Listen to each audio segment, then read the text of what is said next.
Welcome, ladies and gentlemen. We are kicking off the decade with the Blast Premier Spring Series. We are going to be here live from 3 Mills in London. We do have the very best in the business, the best in the world competing here at Blast Premier. Who were on the way up and up last year. I'm hoping that we get some good Counter-Strike. We've had to take everything online. Blast have run into this challenge head on. We are pushing the limits of what's possible with the online broadcast. 1 versus 4. For 754 days, we've been without a stage, without a stadium, without a crowd. But now Blast is finally back where we belong. This is an incredible electricity in the air. Can you let me hear you roar? Today in Lisbon, we will show everyone that we live and breathe Counter-Strike. The return of the Royal Arena and a chance for a new monarch to now be occupying the throne. Send off 2022 in proper fashion. Let's do this, Abu Dhabi! It all comes down to this, to define how we end the last season in CSGO. It's time to make your country proud. Get loud! Abu Dhabi, make some noise! It feels like the stage has been set wonderfully. It is you who sets the stage with us. Make some noise!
Welcome back to the Blast Premier Fall Showdown 2024. We are here ready to offer you some more wonderful Counter-Strike. More teams will be eliminated, more teams will move one step closer, making it into the Fall Finals. I am joined by none other than Alex Maui Snake. That's what his mom and dad bond him for some reason. Not sure why, but we're going to have a good time today, Maui. Yesterday was a wild day, but today should be, I guess, equally wild. Thank you, Jacob Pimp. Not sure why your parents called you that either, but I don't know if it could get any better than yesterday. For anybody that missed it, we had one of the most interesting games of all time. That's how I want to characterize that one. One that I think built a lot of character throughout all of us. Amcol versus NIP is exactly what I'm referring to. And we also, let's not forget, there was a really cool upset that actually happened yesterday. OG taking down Heroic with some great displays of great planning, excellent calling, and good firepower on their end. I think it was the contrast between the two games that made us, I don't know, lose our shit, to be completely honest. That Amcol NIP was something else than Heroic versus OG. And then obviously FaZe taking down Rare Adam 2-0, making quick work of it, looking like one of the favorites to make it all the way through. We also had some cool plays yesterday, and we're going to award the traded player of the days now and see who actually won out on that vote. And I'm pretty sure that the third place and the third place finisher is your favorite time of the year, isn't it? Yes, absolutely, Pim. You're right. I love Summer. And Summer made this look so easy. Good execute into the bomb site from him and his team, and he's able to find a nice multi-frag against FaZe Clan. Well, maybe you love Summer. I love Krat even more so, and I love Krat for actually beating NIP yesterday. Do you? Yeah, I do. I think there should be a consequence for showing up and not playing your best brand of Counter-Strike, and yesterday Krat was giving it to NIP. All started here in Inferno. I love the tapping, love the control, and then he finishes it off by winning a 1v2. Personally, probably I would have said that this should win Traded Player of the Days, but we have another contestant for it, and it actually ended up being Robs. Oh, it's a fan favorite. Of course he's going to win a fan vote. Rops with the 1v3 against Rare Adam. I love how he plays the 1v2 right here, playing around default and this little flash right here to make it so difficult for Kaze to see him. And yeah, just the great repositioning. It's what you expect from a guy like Rops.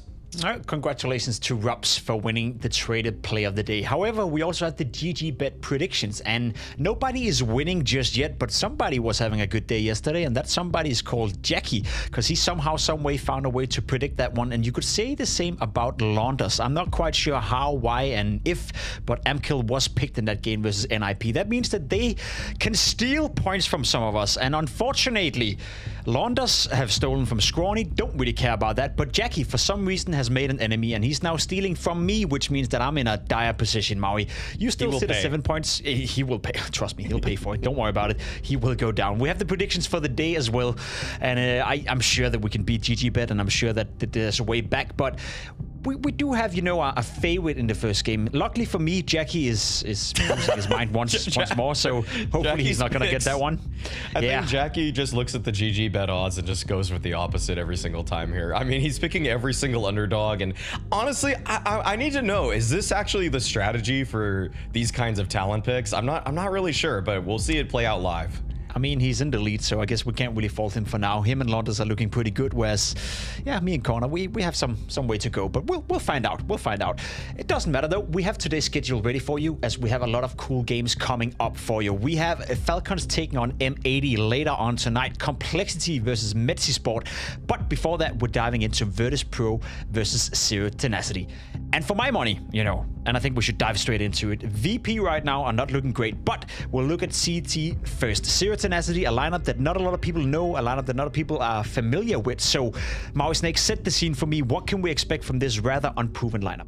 So Zero Tenacity is actually a really interesting lineup. They've actually been the subject of a lot of different forms of controversy, actually, and they've been together for about a year and 11 months. So they've been a 5-man lineup for practically 2 years, and I want to talk about Nemanja. Nemanja has been their in-game leader, and this guy has honestly really just shown that when he can full focus on the game, because that's kind of been the story of Nemanja. He was sort of just meddling in tier 3, and then he actually was able to to commit full time to Counter-Strike, quit his job, just fully focus on CS2. And the jump that he had from 2022 to 2023 to 2023, switching to CS2 to this year is just astounding. Like, he actually has started putting himself on the map as a fragging in-game leader who some people were actually joking about this. This wasn't a rumor or anything like that, but people on forums and people on Twitter were joking that Nemanja should actually be the guy to replace G2 because they have that really heavy Balkan lineup as it is. So why wouldn't there be some kind of chemistry here? But I'm glad to see that he's still on Zero Tenacity. I'm glad to see that he has an opportunity here today to prove himself, because this guy has been such a stellar player online and his trajectory is just unheard of for how quickly he is getting better, that in some fun way, I would actually like to see him make it all the way through the showdown so he can prove himself on LAN. I mean, that graph is every player's wet dream, let's be completely honest. You know, trending upwards like that with those numbers, that's pretty cool. A lot of people are not too familiar with Zero Tenacity, myself included. So in order to get more familiar with them, we had James Banks speaking with AVN leading into the game. AVN, you're going into your first game here at the Showdown, but it's an interesting time for you guys and the team because you're also going through the closed qualifier for the major. You're sadly in a bad spot for that, right? It's 0-2. So I just want to kind of understand how the team is feeling right now and just what's the mood like, because it's hard, right? There's a lot of pressure when it comes to these level of events. Yeah, so like as you said, we are not doing very well at the moment for the major. We are trying to fix our mistakes by analyzing the demos and talking to each other. We are pretty good at that, and hopefully we're gonna bounce back. That's what it's about, right? Bouncing back and coming through with some confidence. I want to look at how much Counter-Strike you guys are playing right now. You guys have a huge amount of maps being played. What kind of hours, how much time are you guys putting in? It seems to be like you're playing everything. I mean, we had a break, like the summer break that everybody was on, but before that we were playing literally for 2 to 3 games a day, so it was pretty crazy. And have you been able to kind of fix things and work on some extra strategical side of things? Because obviously when you're playing this many games, people can look at what you've done. Yeah, obviously with that amount of games, it's pretty hard to look at every game, especially to fix every mistakes. But we are trying our best, as you said, we're a lot of games. And yeah, like so far it's going good. I would say even we lost a couple of games, they were like pretty close games, and hopefully we are gonna bounce back and play like our A game in the next few games. And for playing your A game against a team like Virtus.pro, yes, they're by name value very strong, but at the moment they don't seem to be playing the best Counter-Strike. Do you feel like this is a game you'll be able to take? Do you feel like this is a team you can take down in their current form? To be honest, I think if we play our A game, we can beat like any team in the world at the moment in CS2 especially. Speaking with confidence, if we play our A game, we can beat any team in the world. Well, you have a team to beat in this matchup, and that's going to be VP, Maui Snake. And I think the conversation is taking quite a, let's call it a negative trajectory. We spoke about, an upwards trend. Let's speak about a downwards trend. VP right now, I would classify as a team that is entering a deep crisis. Would you agree?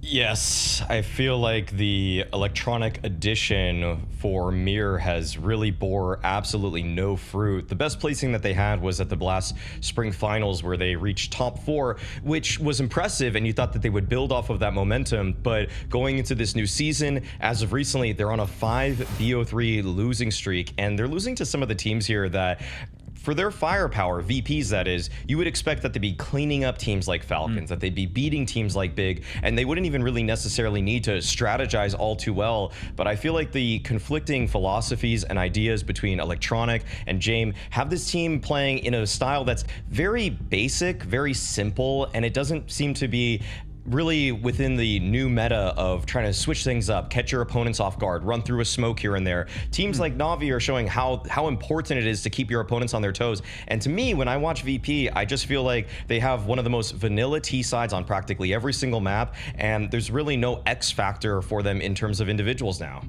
But isn't that crazy when you think about it? You look at the lineup, you look at Electronic being brought into it, and specifically, I kind of want to talk about Dust 2 as well, because you bring in Electronic, a Dust 2 merchant, a player that has always been thriving on Dust 2. You think to yourself, okay, certain maps are for sure going to work out for VP, but I guess, they are in a crisis. They are having troubles on the T side, but in particular on Dust 2 as well, which is a map where I feel like this is where this team should thrive. This is where they should be good, and they're even struggling on that map.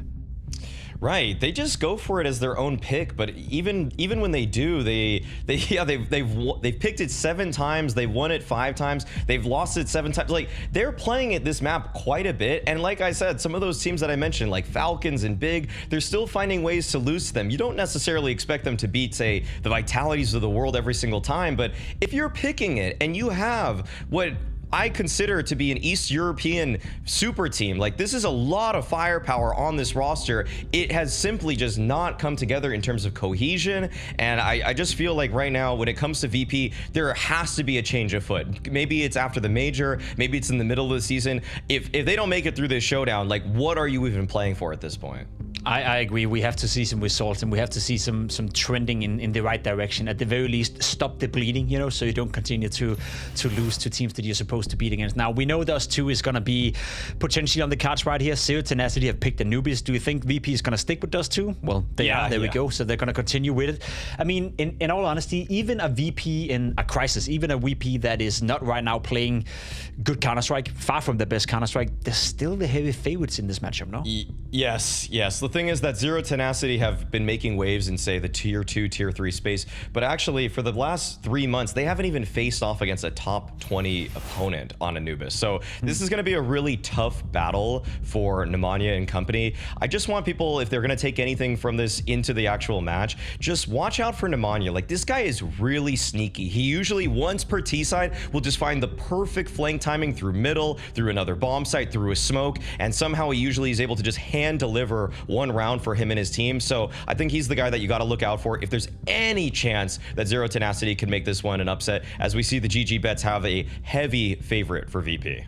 Yeah, I think I'm with the GG bet odds when I look at that. I consider VP to be the heavy favorites in this one too, but I would love to see Zero Tenacity, at least pressure them a little bit. Also to see the reaction from VP. It's been as you said, it's been a rough time for VP for quite some time. So let's see if they can withstand the pressure. Let's see if they can start their showdown with a W. You set the scene perfectly fine for us, Mario. We're going to jump on a quick break, and when we come back, it will be with the first map between Zero Tenacity and Virtus.pro.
What do you know about this team? What do you think about this team? I know only that they played 70 Anubis matches in last 3 months.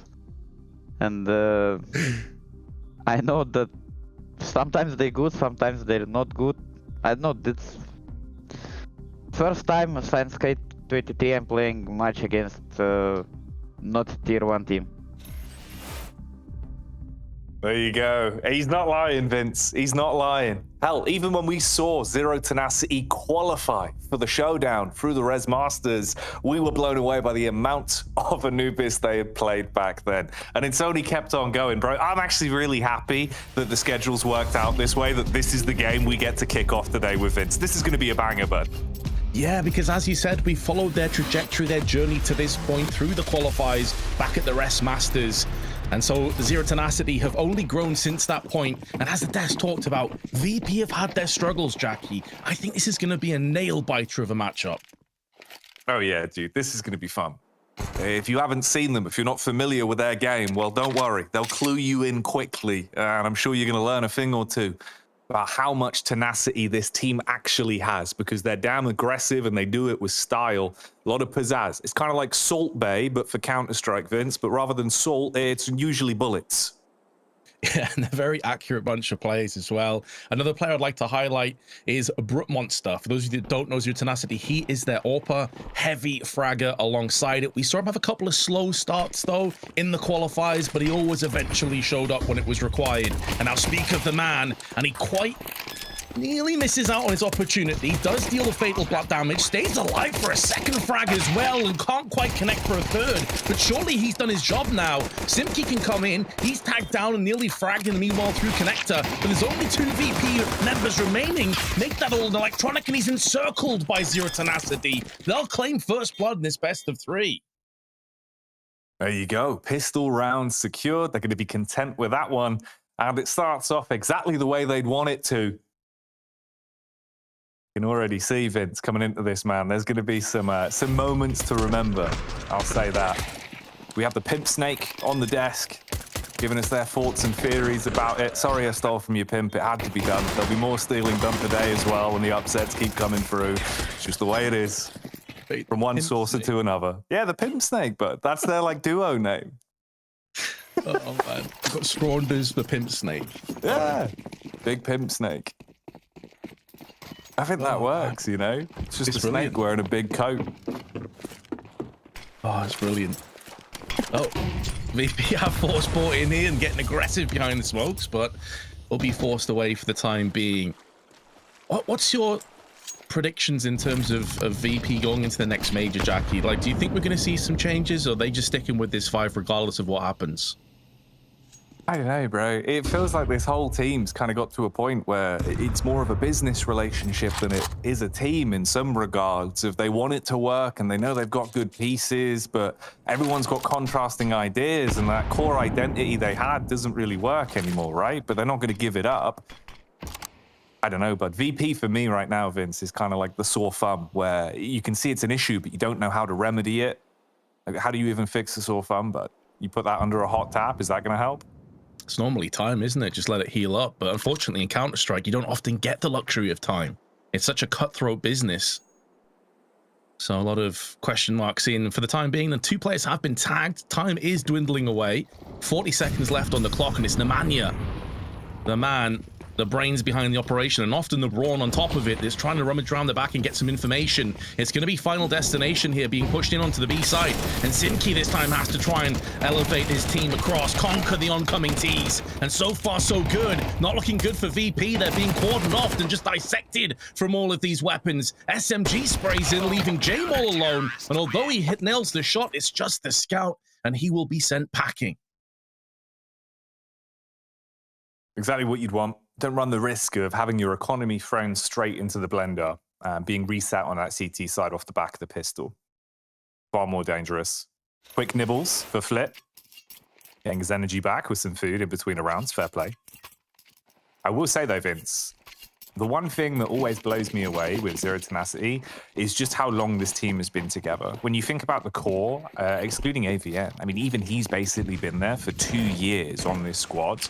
but I think it's nearly 3 years. We're coming up close, like the 3-year anniversary for the entire core of this team. Playing together, flying the banner, grinding map after map, nearly at 700 maps played.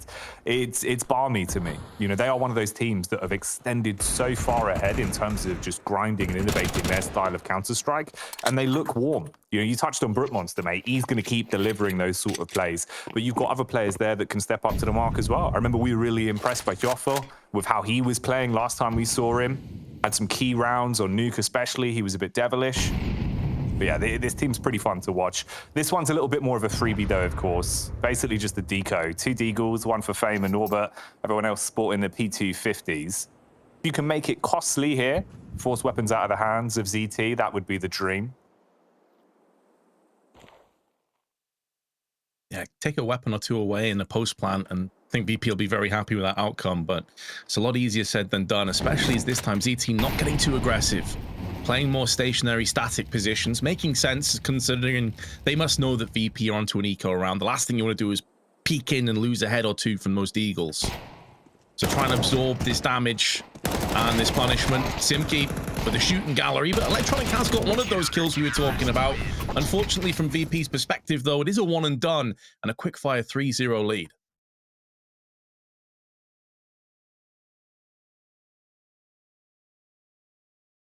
Clean and smooth so far, then. It really is nibbling.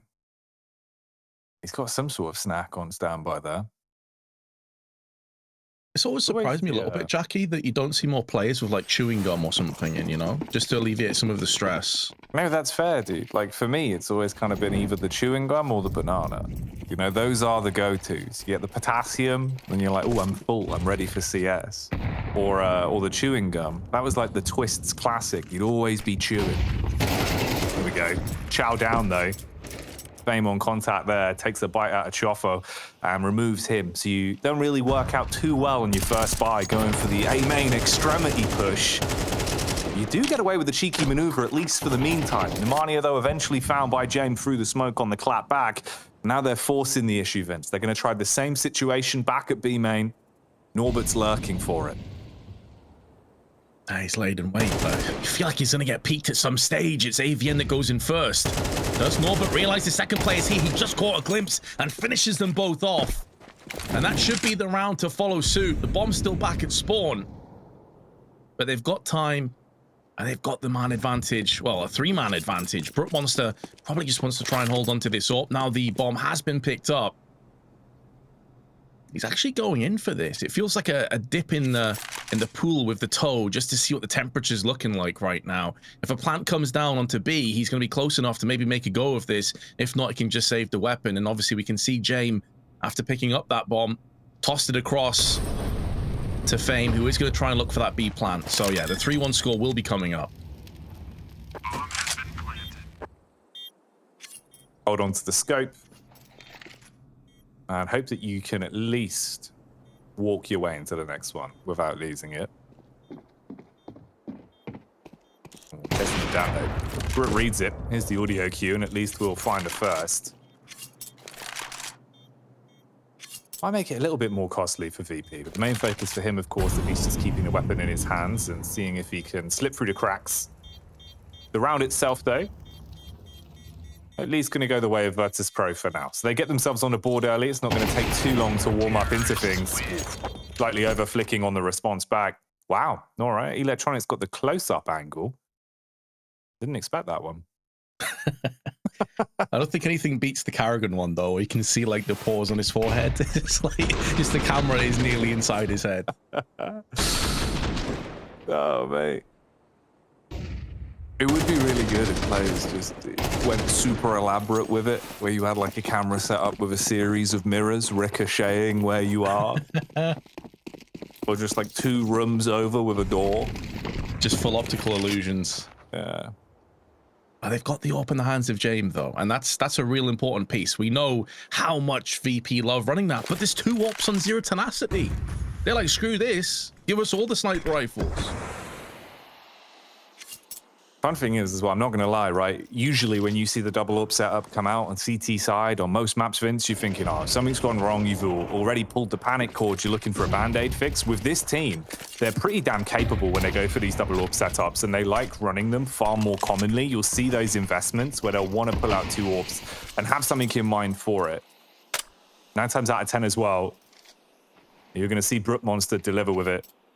Why it's so lucrative if he can keep the weapon in his hands over the course of this matchup. Of course, forced to spend the extra cash here. Nemanio unfortunately goes down versus Jane. So that's the first pick back in favor of Tees. Again, doing good on the opening duels. Looked like Fame was set up to potentially get himself 2 as well. Round towards the A site. Brook Monster could be walking into the tripwire. Down by Dark. Joffo actually finds Electronic on the walk-in through mid. So 3 versus 3, Vince, with 34 seconds left on the clock. Surprises me Electronic didn't check that angle. The smoke was down for quite some time. Totally caught with his pants down. No idea what was coming up. Brook Monster knows at least one player on the corner, but he's completely alone, bereft of any help. Now the cavalry's starting to come in, but he misses 2 shots and he gets punished for it. And to make matters worse, his partner in crime goes down with him, entombed on Anubis. Virtus.pro will be picking up their second round. And maybe this time Simkey can do what Brook Monster was unable to, and that's save the weapon. VP starting to shift through the gears just a little bit, but even within those confines, Jack, we've seen a couple of like dodgy, sort of sketchy moments here from VP, getting caught unaware, not being aware of their surroundings. These are the kind of mistakes that can cost you dearly later on in the game.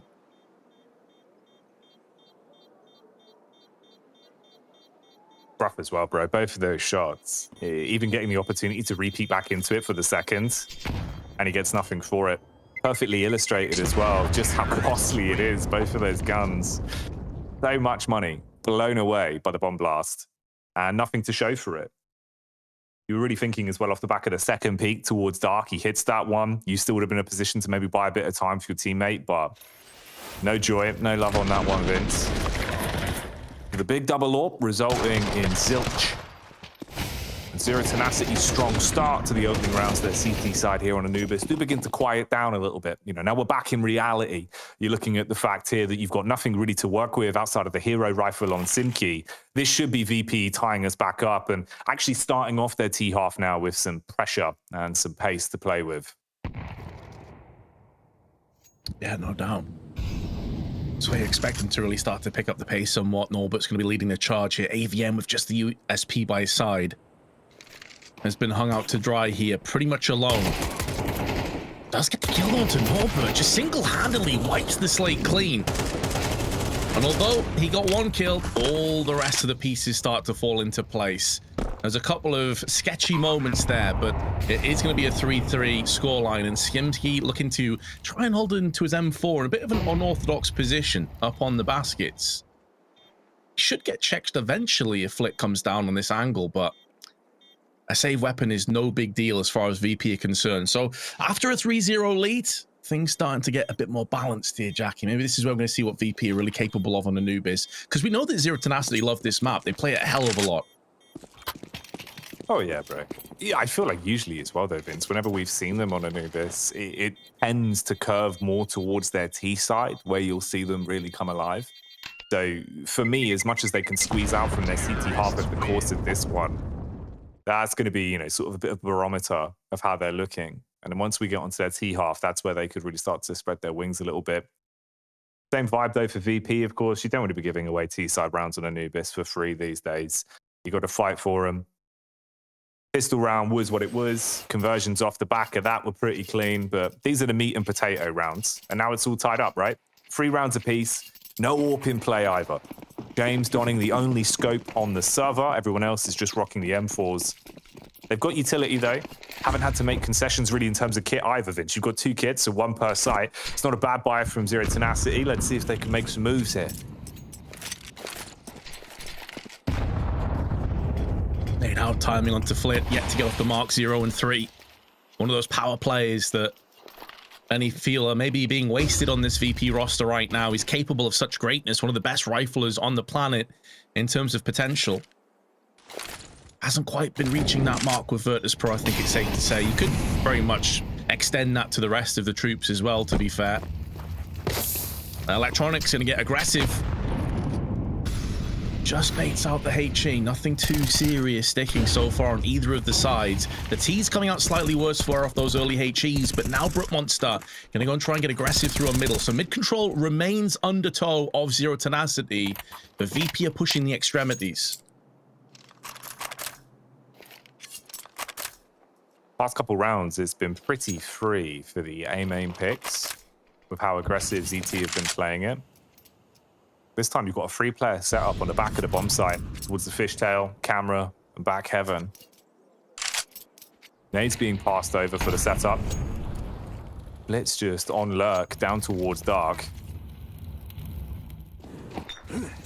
That grunt now being audible as well following the more recent updates. Do you get the execute off the back of it? Come throw in towards the bomb site. Choffo on the off angle drops the bomb. He's got Brookmonster playing directly behind him as well. Throwing off the ankles, Vince, but they line up on the swing. Oh dear. James punishes back. The orb strikes through the both of them like the spear of Virtus.pro, but with no time left on the clock. After finding that frag, that's the round gone. Oh, that must have been a millisecond off being planted as well. They just denied him in the nick of time. Because even though he would have died, Flip would have then been activated in a 1-on-2. It's almost out of nowhere. Great hold to start off the round, though, from Zero Tenacity in those dying embers. But like you said, that collapse nearly made it possible. They couldn't have lined up any sweeter as far as James is concerned. And to put it in perspective as well, by the way, guys, we're talking about how much Zero Tenacity have played Anubis. They've played every map a bunch. 53 times in the last 3 months. To put that in perspective, VP, with all their maps collectively, have played about 25, 26. These guys have been grinding. Absolutely love it. But I always love that one. Nice little pre-nades. Close towards mid, smacks you in the lips. Ooh. Dimkey, talking of lip removal, finds Flit on the flick down towards dark. Was that one of the few rounds in a while, Vince, we've seen them actually being able to get the opening pick off any of these early engagements without either an instantaneous trade back or VP taking control of the round. Minute on the clock then. James still alive and kicking, pre-scope towards mid, bomb on his back. Oh, we could see the push down towards dark, and Electronics crosshairs on point. Fame looking to support as well, and they take down the first peak of Simkey. The wraparound from Kachofa though, but it's a 1-for-1, and Fame pivots round and gets AVN. Oh, shades of Rez from last night against Amcal. They'll be hoping it finishes much better from VP's perspective, though, but it's down into a 2-on-2. 30 seconds left on the clock, and VP starting to explode out onto the site. They'll be rushing the bomb plant down, needs to kill, and Norbert will deliver. Bodyguarding his IGL, and puts Brookmonster into an awkward position. Needs to try and wrap around in the temple. He does have a kit, but just the one flash. It's going to be so hard for him to burst out of this position. Going to hit him with a brute force. Time's going to be a real problem as well. Basically the third man on the server for him. He's gambling to clear down towards dark first. Time ticks on by. Opportunity to go for the round is expiring. With it, grabs the AK as that's the only prize he can take from this round. Has to give up the overall spot itself. That's going to be a fourth now for Virtus.pro. Hammered it home. Low and steady rounds on this one. But getting back into the groove, looking a lot better on the T side at least overall. Scrappy though, Vince. I think that's the way to summarize how this game's been going so far. Awkward plays, trades here and there, the occasional backstab, but it's all very scrappy. Nothing looking too clean. Yeah, I think that's a fair assessment. And I think that's honestly kind of what we expected coming into this game as well. You know, VP being shaky, ZT don't typically play against sort of top tier opposition. And although they started well, when it came down to rifles, VP have certainly been in the driver's seat in the ascendancy. They're not able to transcend ZT's scoreline just yet. That may change now. That one saved AK from Brookmonster activates in for the kill, takes about 50% of his HP, but it's a free kill at that. They could even try and get the second AK. They picked it up. Nemanja now has a secondary rifle to play with. A rough start for VP. Dimkey on the Deagle. clean connection for that sim. Lit looking to keep the pressure on as well. Roaming into the bomb site. It's the AK that had to be the power play. And in the hands of Nemanja, it's at least good to trade back onto Flit and take us down to a 3 versus 3 round. The real big problem is, though, with all the smoke and mirrors round towards the site, A's entirely open, and that's where the bomb's going. On a bit of a sneaky mission here from Fame. Biding his time on the walk up, even drops it outside, so if he goes down towards main, it's not left in no man's land. Zero Tenacity might have got the read on this one, Vince. Choffa with the backup of AVN, walk out through Dark Spot. If they find James here, there's a timeline where they could also get control of the bomb. Slow on the reaction, though, and James takes the head off. Molly down, but time, 25 seconds. This is where the aforementioned bomb drop could actually start to haunt VP. It takes an extra few seconds, but Norbert from above strikes death. And the correct decision comes through. They have a great read of this. Good mid-round call in the dying few seconds. Going to transfer the bomb across to the site. They have enough time. Smoke down just to make sure that Fame is safe from any main shenanigans. And once again, Zero Tenacity, their only real option is to hold on to the one rifle they still have in their hands. Nemanja.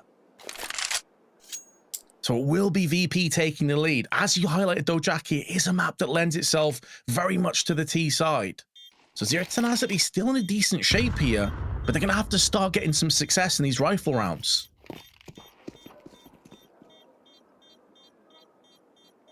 Yeah, opportunities that are being presented feel like they're not really going their way.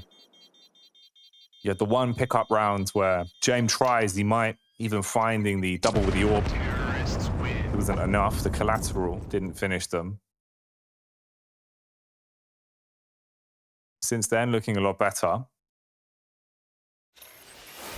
It's nice getting a little bit of a glimpse of the body language as well, seeing how they're doing on the boot camps, what the vibe is like. But yeah, rough situation, but especially with the timing that you had left on the clock. Could have cooked something out of it, Vince. Bomb was in a rough spot, went for the late rotate. If you find James, maybe there's a pathway into it. Don't mind this, though. Going to go ahead and use one of their tactical timeouts, have an opportunity to figure out what you want to adjust as well. And I distinctly remember, back when we were watching their qualification run, Vince, when they were coming through the Rest Masters, it was the fact that they were one of the teams that were, oh, he's even got the little emojis on there. He's dropped a thumbs up, Vince. How's he done that? What's going on there? Yeah, when they were coming through that qualification process, the fact they actually really did make good use of all of their timeouts. Like, they were the one team where as soon as they got into a rough spot, if it was like a rifle round that didn't work out or a couple rounds into a game where things were just going wrong, they would take pauses and make the most of it to actually figure out what they needed to adjust. Let's see. Let's see if it bails them out getting back into things. Round 10's live then. Nemanja looking for the jump out towards mid early, see if he can bait out the shot and get the info.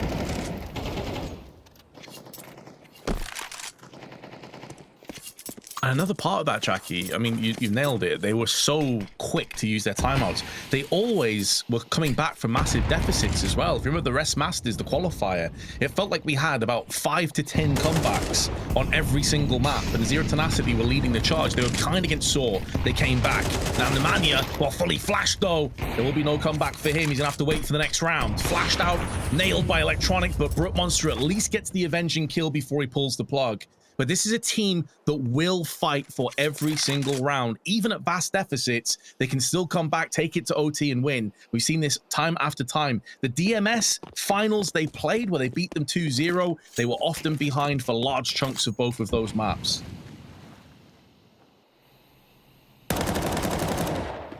Ooh, they always come back. And Simki, like Lazarus here, resurrecting the round once again with the prediction shot through the smoke. Absolutely domes him. Dead in the water. Sleeping with the fishes now. And 30 seconds left on this one. James post up towards mid aggressively. You've got a bit of backup as well with the bomb. That can drop down, head through dark, and make a last-minute play out on towards the B site. Simki has the pop flash ready. As soon as he gets the audio on the peak up, AVM can swing off the back of it, and they're going to try and make their moves. Nice molly to force him off the angle. He takes the fight, but he's burning. Goes down to the Molotov. 8 seconds. Your pathway to win this round is just to deny the plant, but that can't be done. They'll get the bomb down. Chofo's now blocked off and restricted his vision. Going to make it awkward for the retake with Brute Monster firing off the warning, but there's no connection, Vince. They've sniffed them both out. Yeah, it's going to have to be another save, isn't it?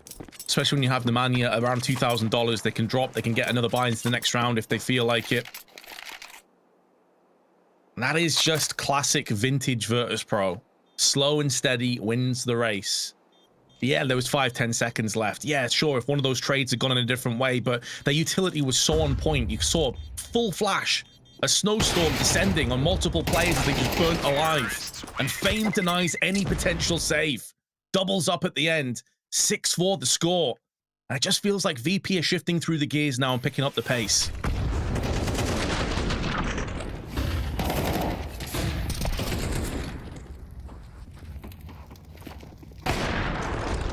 Great counter. Lovely shots as well. Frustration seeping in.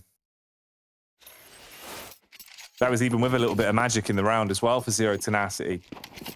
Yeah, that one is going to sting, Vince. That's a rough one to lose.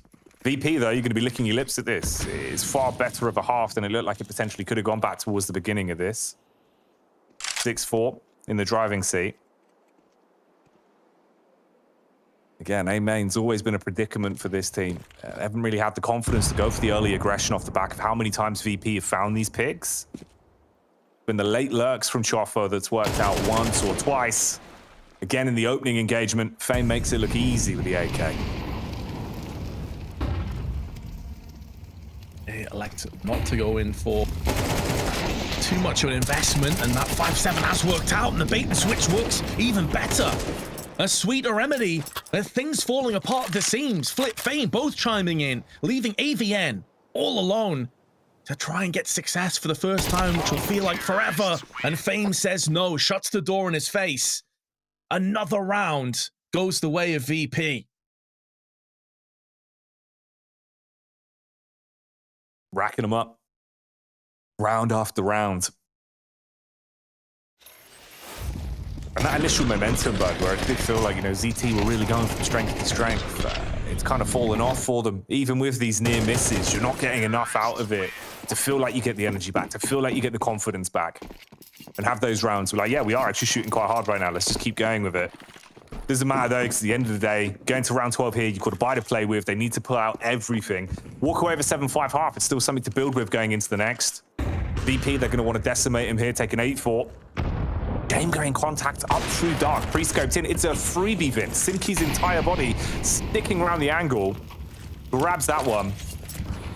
Unleashes hell with a pre-nade as well, and he's drawing all the rotates. Hell, even his team might actually want to come back for this one and just brute force their way in. Even though the A bomb site now completely barren, they call for the backtrack off, faking with a noise, leading them to believe this was a hard commit on the site. Brook Monster takes a peek in, slays Jame, and now they're going to be delayed on the walk back towards A. It's given Chofo time to reset towards heaven. Well-timed smoke's going to keep Fame at arm's reach. Interestingly as well, Jackie, looking at this, coming into this round, Zero Tenacity have more opening duels in their favor, even though they're down 7-4. They're getting a lot of opening picks and unable to do much with it. That could be a problem, especially when you are cartwheeled onto the T side of things, which will be coming up in just a few moments' time. But Brook Monster, wings flit, takes his elbow off. 30 seconds, and that Molotov is going to find its way again. Simki in a similar position a couple rounds ago. A fully flashed Brook Monster can't offer anything, and neither can Zero Tenacity. It's looking good for an 8-4 half, unless Kajofa can go huge with a 1-on-4. Feels like it's far too much of a tall task for Chofo. A 1v4 to contend with, time ticking away, bomb 75% ticked already, no defuse kit in the back pocket, all the pressure in the world mounting on him, and it's about to pop when he goes for the peek. Blitz looking for the contact, set up for the swing round the corner. Everyone in the off angles, time's about to go, and Chofo realizes he's just got to do something here. Goes down to Electronic, 8-4 at the half, VP commanding in response. Can they keep it going? Find out after the break.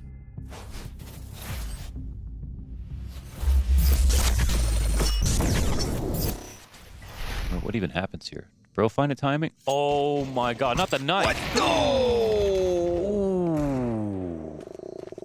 All jabby, no stabby. Yeah, you hit a right couple of shots, then maybe it can work out. Shush is deleted at the start of the round here. And it's a 4 versus 5 very quickly. Tessus would love to pick up that deagle. Oh. All right. What's just happened there? I looked away for a second and he's fallen off the map. You just wanted that sense of freedom, I guess. You don't see those too often. Now, we saw Nuts yesterday with the AWP quite a lot. I feel like he's going to... He was flashed. Okay, that's wild. Up against the MAC-10s, the Galils.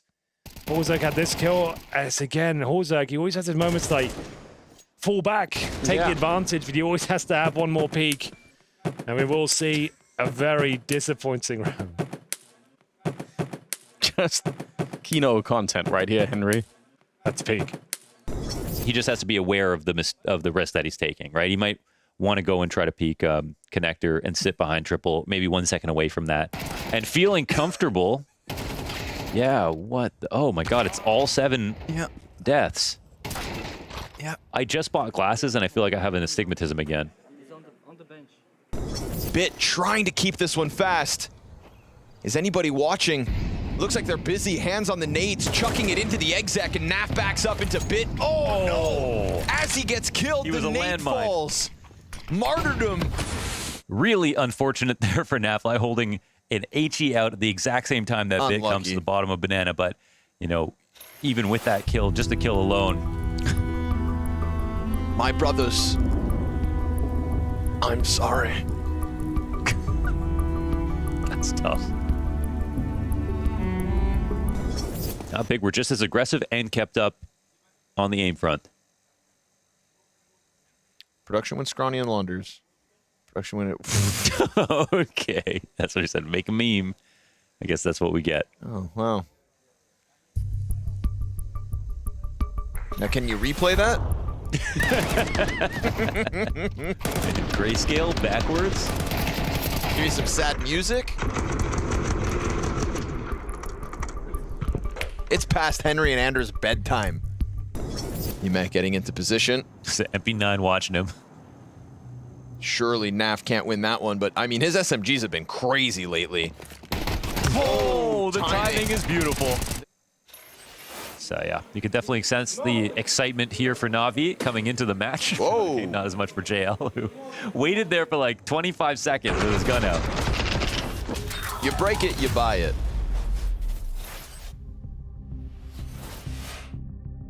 All right then. Let's see if Virtus.pro can continue here on the CT half Vince, or if Zero Tenacity on their favored side of Anubis can start to show us what they're made of in some of what we've seen in the past when watching this team. Yeah, I mean, their T side is definitely the stronger suit, as it is for many teams. The kind of concern that I have right now, though, Jackie, it's creeping just kind of in the periphery looking in, is that their rifle rounds were rough. VP started rough when they lost the pistol. Subsequent 3-0 lead comes into play. Once the rifles were in the hand of VP, they were a level above Zero Tenacity. So I want to see what they have up their sleeve here on the T side. It's a completely different ball game, functions entirely differently, but we need to see players like Nemanja and Kajofa having more impact here if they want to try and take VP to the limit.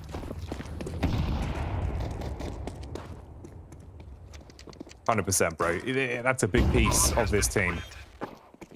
And like you say, it felt like they weren't as quick to the draw as we've seen them be previously. So let's see if they can turn this more into Fight Club on a round like this. Rapid fire Western maneuver from Norbert as he's spamming away like Jim West. Goes down in the end though. And it's Nemanja and Simki that remain. Flit with the flank, finds the backstab on the USP, and Nemanja is no more. Out to the round by Flit. And Electronic confirms it, taking the defuse. So a 9th there on the pistol. VP make quick work of them as they zoom into that round. I suppose the silver lining, though, Zero Tenacity do get a post plant, so can get some Galils into the next round. Some Deagles, make this a little bit more of a scrappy one. And we were talking about how scrappy the opener of the first 5 or 6 rounds in the first half are. I feel like that's where Zero Tenacity are going to need to bring VP if they want to win this series. They're going to have to make this a really uncomfortable one. Take them to the murky depths where VP are going to be pressured and stressed. You know, they mentioned it on the desk. Maui said about Nemanja is very good with maneuvering around and finding these kind of windows of opportunity where he can just win around for his team. We haven't really seen that just yet. They decide not to go for the full buy, interestingly. It is a Deagle and a P250, but they're leaving most of their surplus cash for the next round. Love the setup for VP as well. Take control through dark setup, so you've got the stairs, A main, walk out from carpets. You can play off one another. Effectively squeeze every last bit of map control that could potentially be Zero Tenacities off of them before the round even starts. The one potential gap could be mid. You're playing for those extremities, so unless Flit is able to detect them and slow them down, they've got a pathway to try and make a play. Shoots at the feet. They start to Scarpa. Going to walk their way up through mid though, so slap rotate back around from Electronic towards A. Flame finds Choffo. All about the bomb plant rear Healy. Let's see if he can slow them down with the Famous Vince or if there's money to be made. Oh, that crossfire is so deadly. AVM with the one. But it is a closed casket on the side of Zero Tenacity. Double digits for Virtus.pro. However, as we highlighted, there will be a rifle round coming up. And we're already getting to that kind of dangerous position, is it, as is so often the case with MR12, where the first rifle round could be so vitally important. Zero Tenacity lose this, it's 11-4. They may not get another opportunity. So the pressure has swelled and it's mounted so early in this game. 100%, dude. This is where it's got to start. You walk in a tightrope and you can fall off at any moment. Oh, all right. I mean, that's a tasty shot. That's what the Pimp Snake was talking about. A bit of action like that from Nemanja on the swing round towards mid. Dimkey with the clap back as well. Flip. He gets flipped out of the game. James does damage, but it's not going to be a killing blow. Just quell some of the HP down from Nemanja, bringing him to 34. Tons of time on the clock as well, Vince. They've given themselves a good leg up here into the 15th. Yeah, this is about as good a start as they could really have asked for. But can they close it? Because I mentioned before about how many opening picks they got, how many entries they got in the first half that they just let slip. This is the kind of round where you cannot afford VP that opportunity. James is low, and his reputation will precede him. More of a passive, conservative style AWPer, doesn't want to get too aggressive.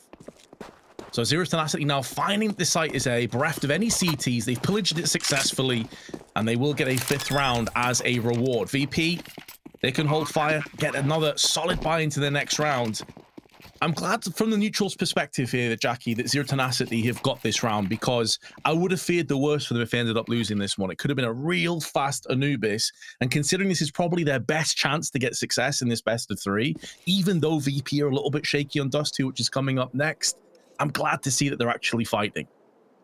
Oh yeah, dude. I mean, you've played like what? It's got to be nearly 60 plus potentially Anubis games in like a very short space of time, past couple months at most. They grind this map constantly. So yeah, I'm right there with you, bro. If you have a bit of a slow start to things, you can't find your footing on Anubis, then how's that going to translate going into the rest of the overall veto? Also, again, one of those games where you look at it, and that's why I'm thinking there is room for an upset potential. They're one of these teams that somehow just gets that additional buff. They go on to do crazy things when they're playing well.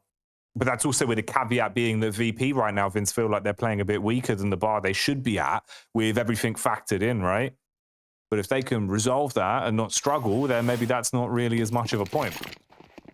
Yeah, I think a lot of people, when Electronic joined this roster, were incredibly excited for what this VP roster would be capable of. You know, some people talking that they were like a super team, they'd be a world beater, they'd be up there in like a top 3 kind of contention. And if we're being completely honest, it hasn't lived even close to that mark yet. So I don't know if time is going to be able to kind of course correct here, and we're going to see VP step to that next level or not.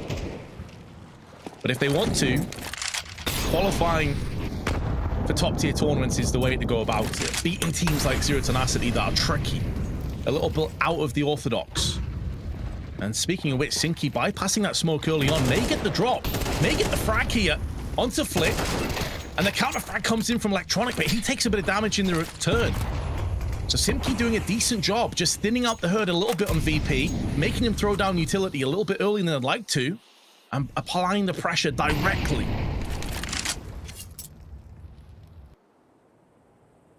You're going to take that. I mean, this now puts you into an advantageous position. 4 players alive for ZT versus 4 players alive for the CT side of Virtus.pro. You're going to have the benefit to work with. Just play the numbers game. overwhelm them on defense. And the gamble to go for the hit towards the B site might be the right move to make. There's no rotate yet.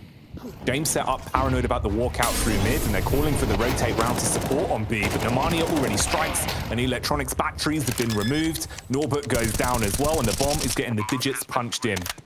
They're able to plant that one. And for Fame and Jame, you might just want to hold on to what you've got. Throw away these weapons, it's going to be frivolous. You'd be throwing it into the wind for no return. Potentially seeing if maybe there's anything else to squeeze out of this one. A pick, a kit, an AK that could be blown towards them at the end of the round, but going for it itself, it'd be frivolous, Vince. They'll give this over. That's going to be a 6th on the board for Zero Tenacity. Yeah, we know that VP certainly not a frivolous team. In fact, there's been a fair few memes made about quite the opposite.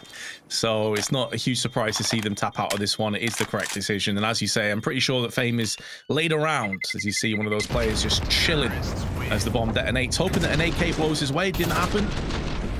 But they can still feel confident about their 4-round lead that they still have. But we are seeing signs of life from Zero Tenacity. Nemanja, one of the players that we highlighted, needs to step up in the second half. So far, he's been answering the call.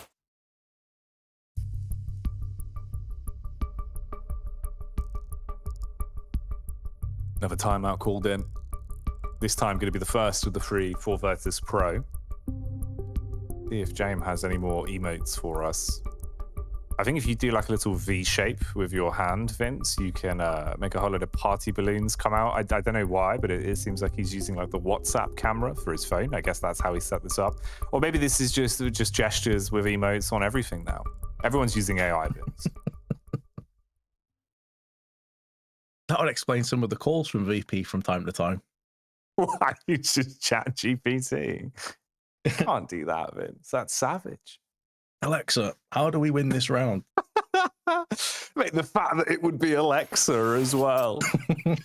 I'm not sure. All right, just safe. Rush B. Oh, mate. Thing is, if anyone still has an Alexa as well, you just ruin their life. Now you've got everyone Alexa set it off. They're having a chat.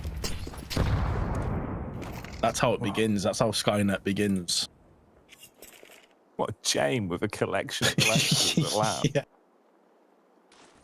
Yeah, we don't need a coaching slot, but have you got power for all these? Oh, mate. Right, well, let's see then if the robotic squad can make a play here. Clearing the default angles on contact. Zero Tenacity roaming their way in. Obviously, you get the 2 save weapons from the previous round, but they're trying to buffer out the cache, so they want to just keep these alive, really. Norbert, Electronic and Flick could try and make some moves. If anyone walks up close, if you get a weapon off them, Vince, even just an additional free AK, you wouldn't turn your nose up at it, but throwing everything away if you've invested, not going to be the dream. Norbert takes the nade on the nose. Can't wear sunglasses anymore. No, is he going to go for it? He's trying to weaken them down so the bomb detonates and kind of takes a couple players away. Why not when you just have the USP? Good news is you can put some more shades on in the next round, and VP will be able to come back and get a full-on purchase. But that vast lead is starting to diminish just that little bit. 10-7 now, picking up the pace of Zero Tenacity, confidence building on top of it.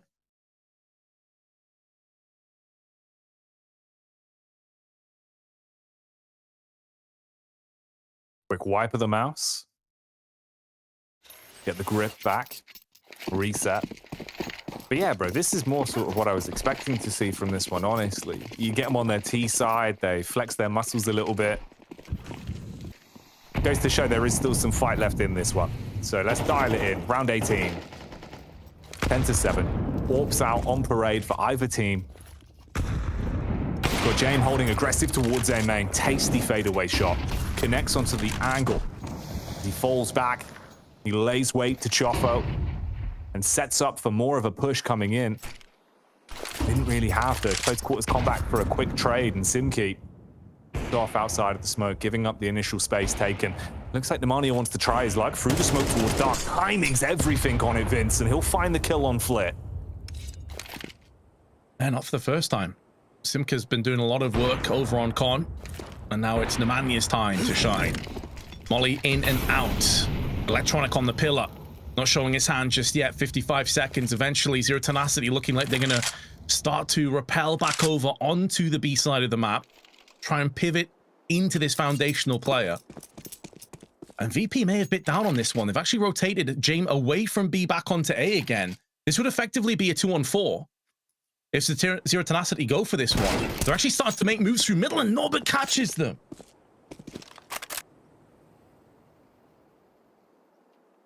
4 versus 3. The power struggle for the 18th round, exchanging hands once again as Virtus.pro are back in control. Bomb on the back of Brute Monster.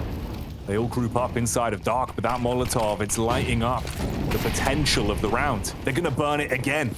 Caning the Molotovs together, you've got no time to go for the actual execute onto the site, and the round's gone off the back of the double molly. Oh, mate, that's gonna feel brutal to watch. 11th round now locked in for Virtus.pro. Couple of really good time peaks from Norbert, getting one, but also relaying the information to the rest of his team. And James with that opening pick as well was massive. And therein lies the problem with having a vast deficit. You can play some really solid rounds. It only takes one, though, and everything starts to fall apart again. It's a gorgeous shot from James. Even in slow motion, it was rapid. But this is the kill. Norbert takes it down, thins them out. 30 seconds left on the clock. And they were always scrambling from that point, Jackie. They were always desperate to try and force their way in.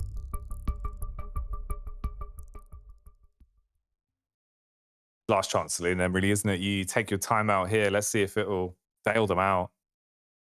Got to roll with the punches. The damage done. And here's the thing, Vince. Virtus.pro, the polar bears. Polar bears can smell their prey up to 32 km away. That's pretty far. 32 kilometers? Yeah, I don't think Anubis is that big, Vince. They're going to know exactly where they are. Jeez. And they're also the biggest land animal predator as well, by the way. They are. They are indeed. Fun fact about them as well, bro. They're actually marine mammals. They're the only bear to be considered a marine mammal. Don't get it twisted. VP, good at swimming. Right now, they are up the Nile of Anubis. Electronic, though, in the meanwhile, Emmanuel with an audacious peak gets punished for it. And just when they needed to get a bit of stability, they're on the back foot immediately. It's going to be a pop flash into the push through the smoke. It has connected on Fame, but follow-up damage not quite there. And now Fame puts that 8-4 to use. Here on Electronic, cut through. The remainder of Zero Tenacity, AVN gets one, but he's tagged out to 29, and they know exactly where both of these T's are. You're getting bombarded with the HEs as well, stripping the health off them.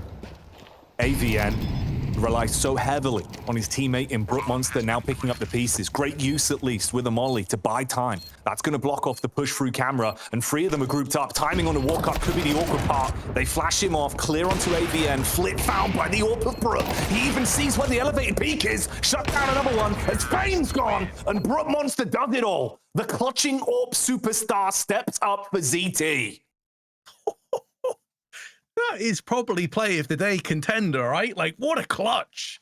Not just the clutch, but the overall standing of it, keeping Zero Tenacity in this game. They looked like they never had a chance. It was a 2-on-4, and they knew exactly where ZT were.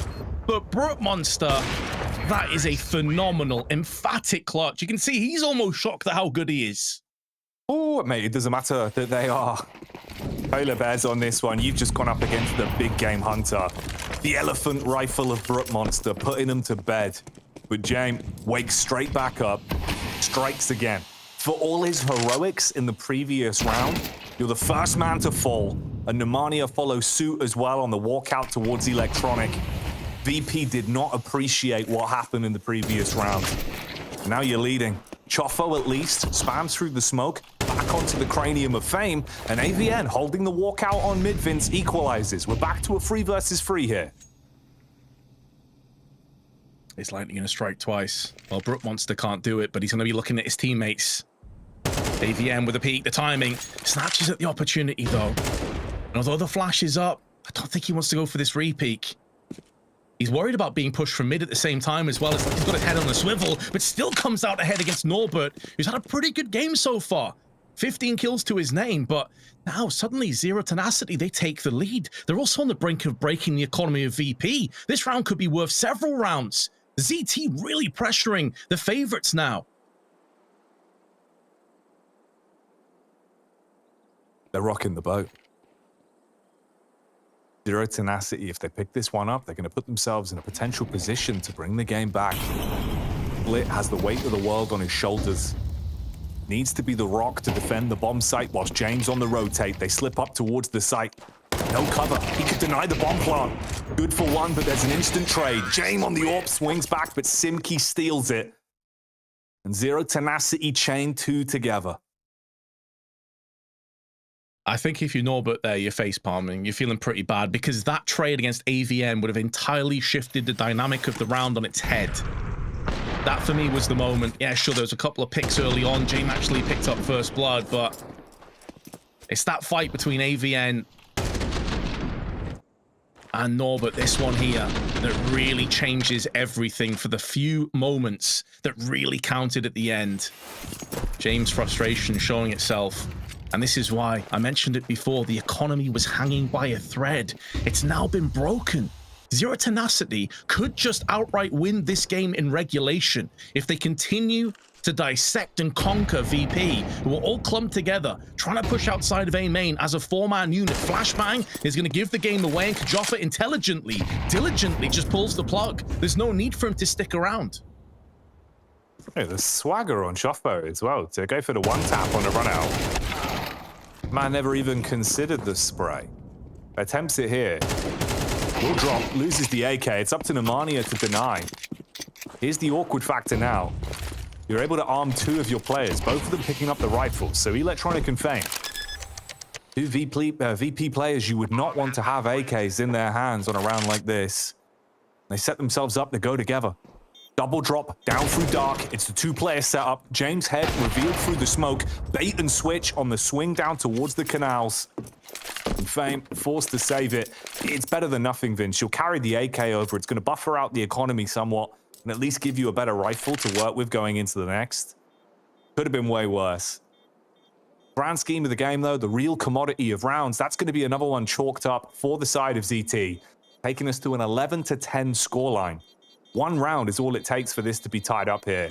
Considering, Vince, at a certain point, you know, we're both kind of thinking, all right, feels like it's not really the same team. They're not winning those stylistic clutch rounds. They're not hitting their rifle shots. Probably isn't going to be their day for it. Now it feels like we're back to the sort of gameplay we expect to see from a team like this. This is how they win these kind of upset games. 100%. I was saying it like kind of multiple times, like in the rifle rounds, they were just totally absent. And so I was concerned about their T-half because it's so based off sort of like fragging and counter-fragging and going in as this kind of hit 2 or 3 man setup. It just wasn't working on the CT side, but we've seen a complete turnaround. And I was looking at Nemanja or Kajoffa to be the guys. To be fair, it's been Brook Monster and Simki just continuing to really apply that pressure. And it's now reached a fever pitch. VP, and no, if they lose this, it may just be a done deal.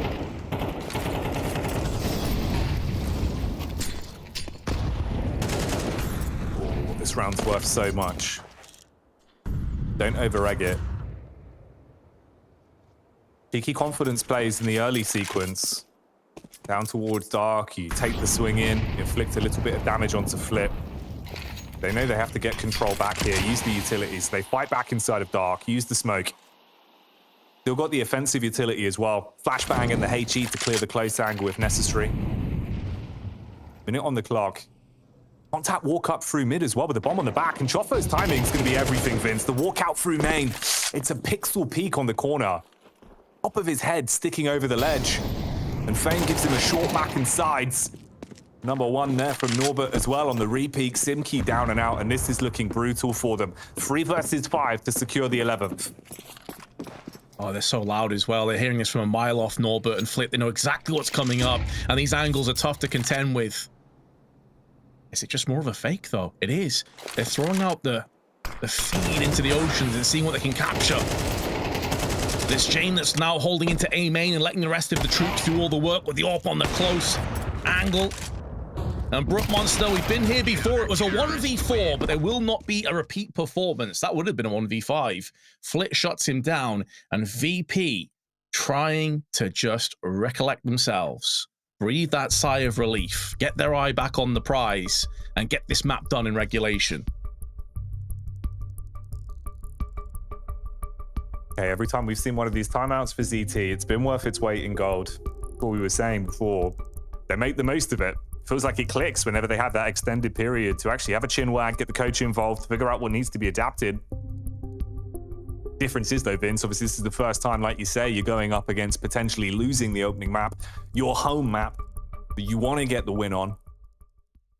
Going down 0-1 here to VP, the rest of the series is going to be far more awkward for you. Frustrating round to lose. You can see Choffa with the fight that he lost round towards A main. Clearly getting to him. Shot from Yame was lovely as well back onto Mania, man. It felt so quick on the peek out. He's happy with it, gave it the thumbs up. Oh. I'm not sure you'll be feeling that way about the entire map so far, though. I think it's been a lot more stressful than that. But hey, if you get the W, that's all that counts at the end of the day, and it is the choice of ZT, as you highlighted. Galil in play. Brook Monster with another AWP. And that HE, ooh, that's some spicy damage there. Nearly 50 between 3 players, but they don't care. They push forward, but that could be to their detriment as Electronic locks it down. Norbert keeping himself alive with a Molotov spray is good on top of it. And a smoke to keep himself safe. A sanctuary, a brief reprieve from the T's that come hunting him back down again. And suddenly we're on a 2-on-2. We still to play for. Jane even misses the opening shot. The repeat as well, Vince goes awry, basically nutmegs them with a bullet as it goes right between the legs, and Fame's late lurk round the back is too little too late. They've already made their exit through stage left. They barrel their way down towards the beach, but they're going for the big brain maneuver. They're not bailing out on this one and going to A. They just wanted to trick him. It was an elaborate ruse. Now they set their focus back on the B site late in the round, tons of time to play with. The smoke goes down, they can commit to the plant, set up for the late round post plants on this, and it's all on Fame. A 1v2. If he picks this up, they can still take it in regulation here, 13-10. If not, we run it back and Zero Tenacity take 11 and look to try and force us to OT in the following round. Oh, this angle's going to be so grim on this left-hand side. Is he checking? Does he check it? He does! He takes a ton of damage, though. 82 HP, and Brook Monster is there. Lands the shot. Secures it. Successful ransack of the site, and we go the distance on map number 1.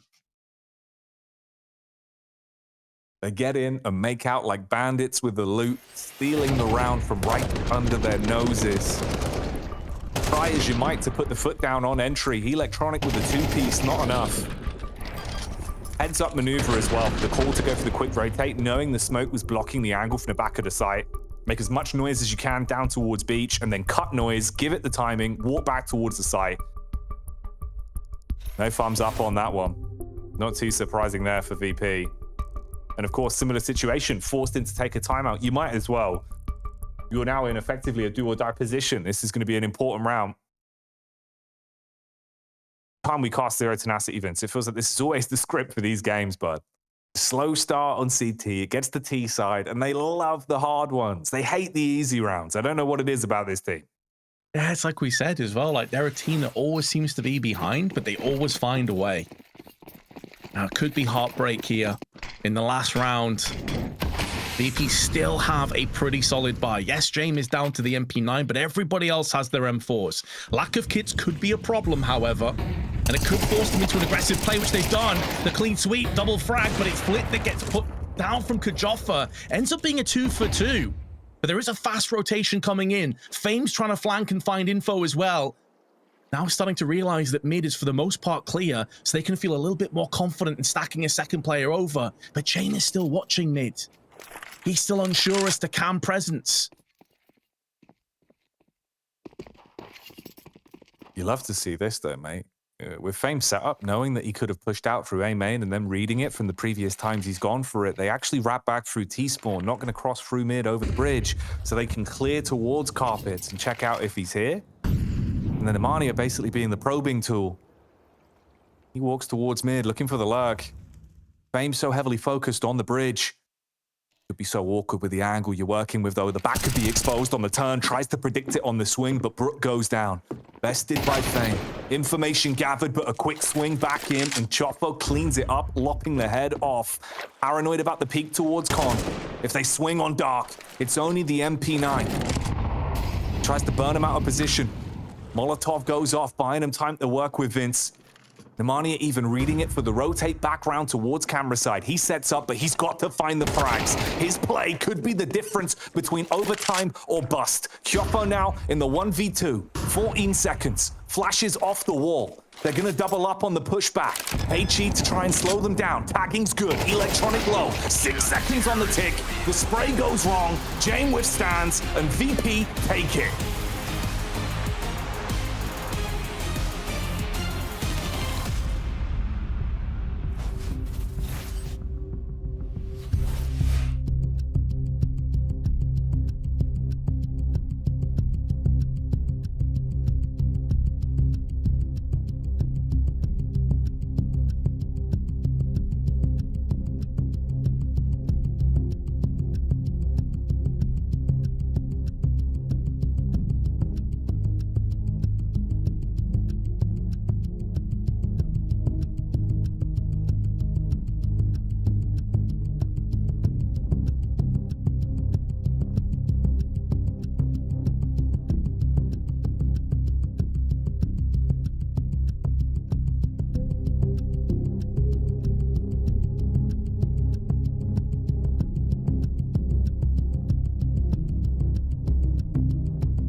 And when you guys talk to me and tell me about like the mistakes you're trying to fix, can you tell me kind of what mistakes you're seeing that are the biggest problem? I think the biggest problem is our communication.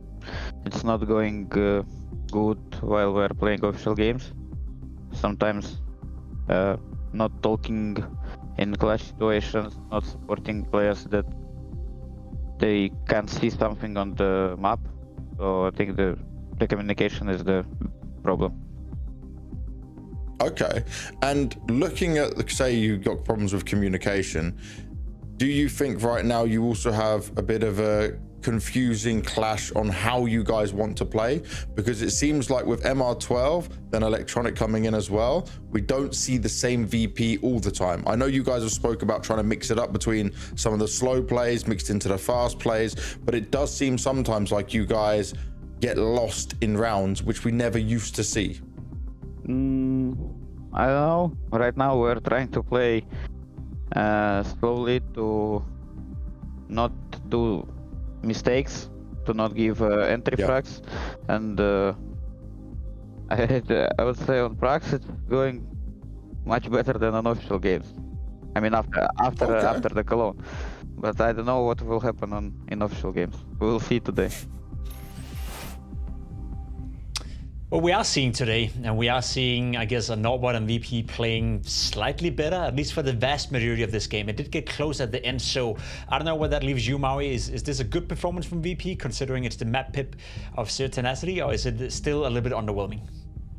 I would say that's an acceptable performance. To me, Zero Tenacity is quite adept at Anubis, and so they kind of are reminiscent of last year's Sinners, who were incredible at Vertigo, I would say. So I feel like for VP, they just needed to get this one done, and they did by the skin of their teeth. Some of the rounds got a little bit hairy. I feel like that's what James Banks is alluding to there. But overall, I mean, VP, to their credit, even in some situations which can get a little bit chaotic, I still think they can rely on their fundamentals more times than not, especially against a team when there's such a class difference between them and Zero Tenacity. And so, yeah, we've got round 8, and that should show a great example of how, even though Zero Tenacity were able to get a nice opening pick here, you can see just kind of like all the tricks it is that Zero Tenacity have. They get a kill through the smoke, but they kind of overcook it. That's what I would say, Pimp. They overcook it, push the boundaries a little bit too much. Want to go for a double peek towards E-Box right here, pushing from the opposite bomb side as well. And I guess this 1-for-1 trade is not quite enough, and you are in a favorable position at this point. And you say you overcook it, maybe with the buy, with an MP9 as well, you can explain why they want to be so aggressive and why they want to be so proactive on the server. But does it come down to VP just having slightly more experience at that point? Like, if you make the game messy, shouldn't VP be better at controlling the messiness, so to speak? Yeah, you would think so. You would think that they would be able to control the messiness. Obviously, Brute Monster was able to have an incredible moment for himself that kept things a little bit messy. And this is usually, I think this is kind of what we talk about maybe with VP and their just lack of communication. They're not quite as stable as they used to be, because usually VP in their prime, they're never going to drop this. But at this point, you know what? I just have to celebrate Brute Monster. Like, this is an insane clutch. I will not lie. Nah, he should definitely be celebrated. You know, being this calm and collected in a situation like this, it basically pulling off a 1v4. It was a 1v4 for just a split second. And I think at that point you're thinking to yourself, is VP is winning this round, it's going to be 12-7, and it's going to be a VP victory where we're sitting back with a positive feeling, a positive notion. But they did come back into the game. Brute Monster kept them alive, kept Zero Tenacity in the game, and then they came very, very close, pushing it into OT. So how much is that Zero Tenacity showing that they got a bit of tenacity in them, and how much is that, you know, Virtus.pro dropping the ball and maybe letting foot off the gas pedal just a tiny bit here? Well, I really do feel like Zero Tenacity's T side on this map is one that if you're, say, an up-and-coming in-game leader, or even actually, you know what? Screw it. Some of the tier 1 teams could learn a thing or two from Zero Tenacity and how they play the T side of Anubis. They always bleed the clock. They always are looking for all of their options in a round, always trying to make sure that they give themselves a chance to outplay their opponents, as opposed to just going with pure firepower, pure brawn running into a bomb site. So I feel like VP did a good job in terms of making sure they did just enough on both halves so that the trickery from Zero Tenacity didn't come into effect, or even if it did, they still had enough round buffer, or they still had good positions that they were just covering all their bases. Like, the stylistic matchup here is that Zero Tenacity is great if the other team is taking risks, and that's probably what Norbert was talking about. Like, he tries to make sure that it's almost like everybody on VP is playing not to lose, and so actually, in a weird way, that's pretty strong against Zero Tenacity, who kind of punish the risk takers that they face so often in tier 2. Yeah, speaking of Norbert, I think he was one of the players who showed in moments in this game that he had some individual brilliance, and I guess he is one of the unsung heroes when it comes to this VP lineup. Rate his performance. I know we spoke about it in the green room, Mari. He had a couple of plays where he was the one pushing the boundary. He was the one, you know, bringing VP back into some of these rounds. So as we're watching this highlight package, how would you rate Norbert's performance in this specific game?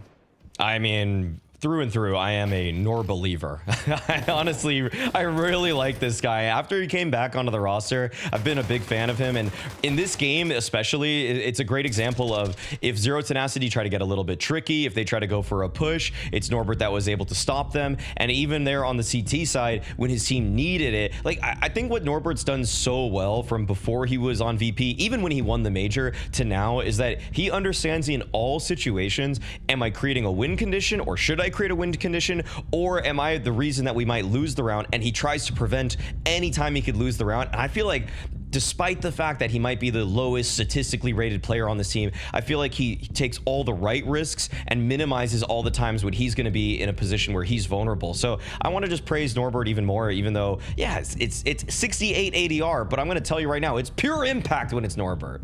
There we go. Impact plays from Norbert. Another player who had a lot of impact was Fame in this game as well, and you see that judged by the stats. 23 kills, 100 ADR, and I guess it's good to see Fame play well, because that's been one of the issues with VP. I know they're talking about communication, I know they're talking about not being on the same page, but for my money, it's also that lack of firepower that I always was thinking in VP terms that they would have, right? You look at Flit, you look at Fame, you look at Electronic, that should be quite the core, but it's only been Fame showing up so far. Right. Fame to me has always just been a player that's just so, he can be against worse teams. He knows how to impose his aim on them just the right amount. It gets him into trouble when he plays against, say, top 5, top 10 opponents in the world. But when he's playing against a team that's, say, out of the top 30, I feel like Fame's always really good for it. Yeah, he's been playing well so far in this game and hopefully can continue to do so now that we're looking into Dust 2. Now, a map where obviously VP are the favorites, and I'm pretty goddamn sure that GGBet and their odds would probably reflect that VP are the heavy favorites coming into Dust 2. You raised a concern about them losing a little bit too often when they pick into it, but would you feel comfortable saying that VP are going to win Dust 2 and perhaps have worked on it already after Cologne? I feel like for Zero Tenacity in this series, they definitely needed to win Anubis to make this one competitive because, yeah, sure, VP, they don't look the best on Dust 2. When I talked to Elige lately, who recently played them, actually, he says that their T side is actually very readable. So that could actually play into Zero Tenacity's advantage, the fact that VP are very readable. But it doesn't really matter if you're readable, if you're actually just going to shoot way harder than them, especially on a map where D2, where all you need sometimes is long control and you can win the round. Alrighty, well, let's see if there's going to be any long control. Let's see if they're going to be easy to read.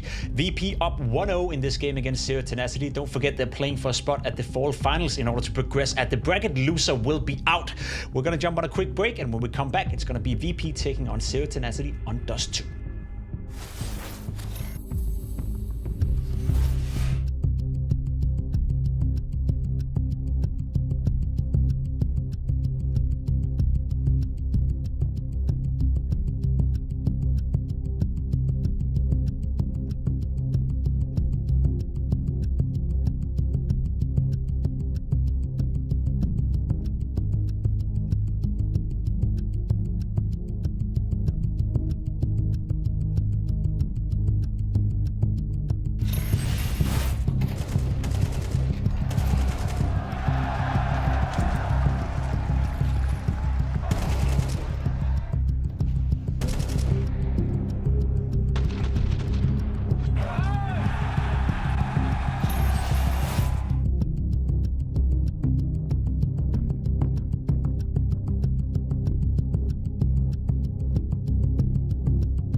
If Zero Tenacity can't win this map, it could be ashes to ashes and dust to dust. Here in their run at the Showdown, Vince, they've already fallen at the first hurdle. They couldn't win Anubis. They pushed it so close, going all the rounds, but not forcing it into overtime. Even with Brute Monster's crazy clutch round, they still fall short. Can they somehow do it on Dust 2, Vince? Is there still room for some more Zero Tenacity here in the Showdown? They've definitely got the players, Jackie. And like you said, they made VP sweat in the last map, but it is Dust 2. This is a different ball game. It plays differently.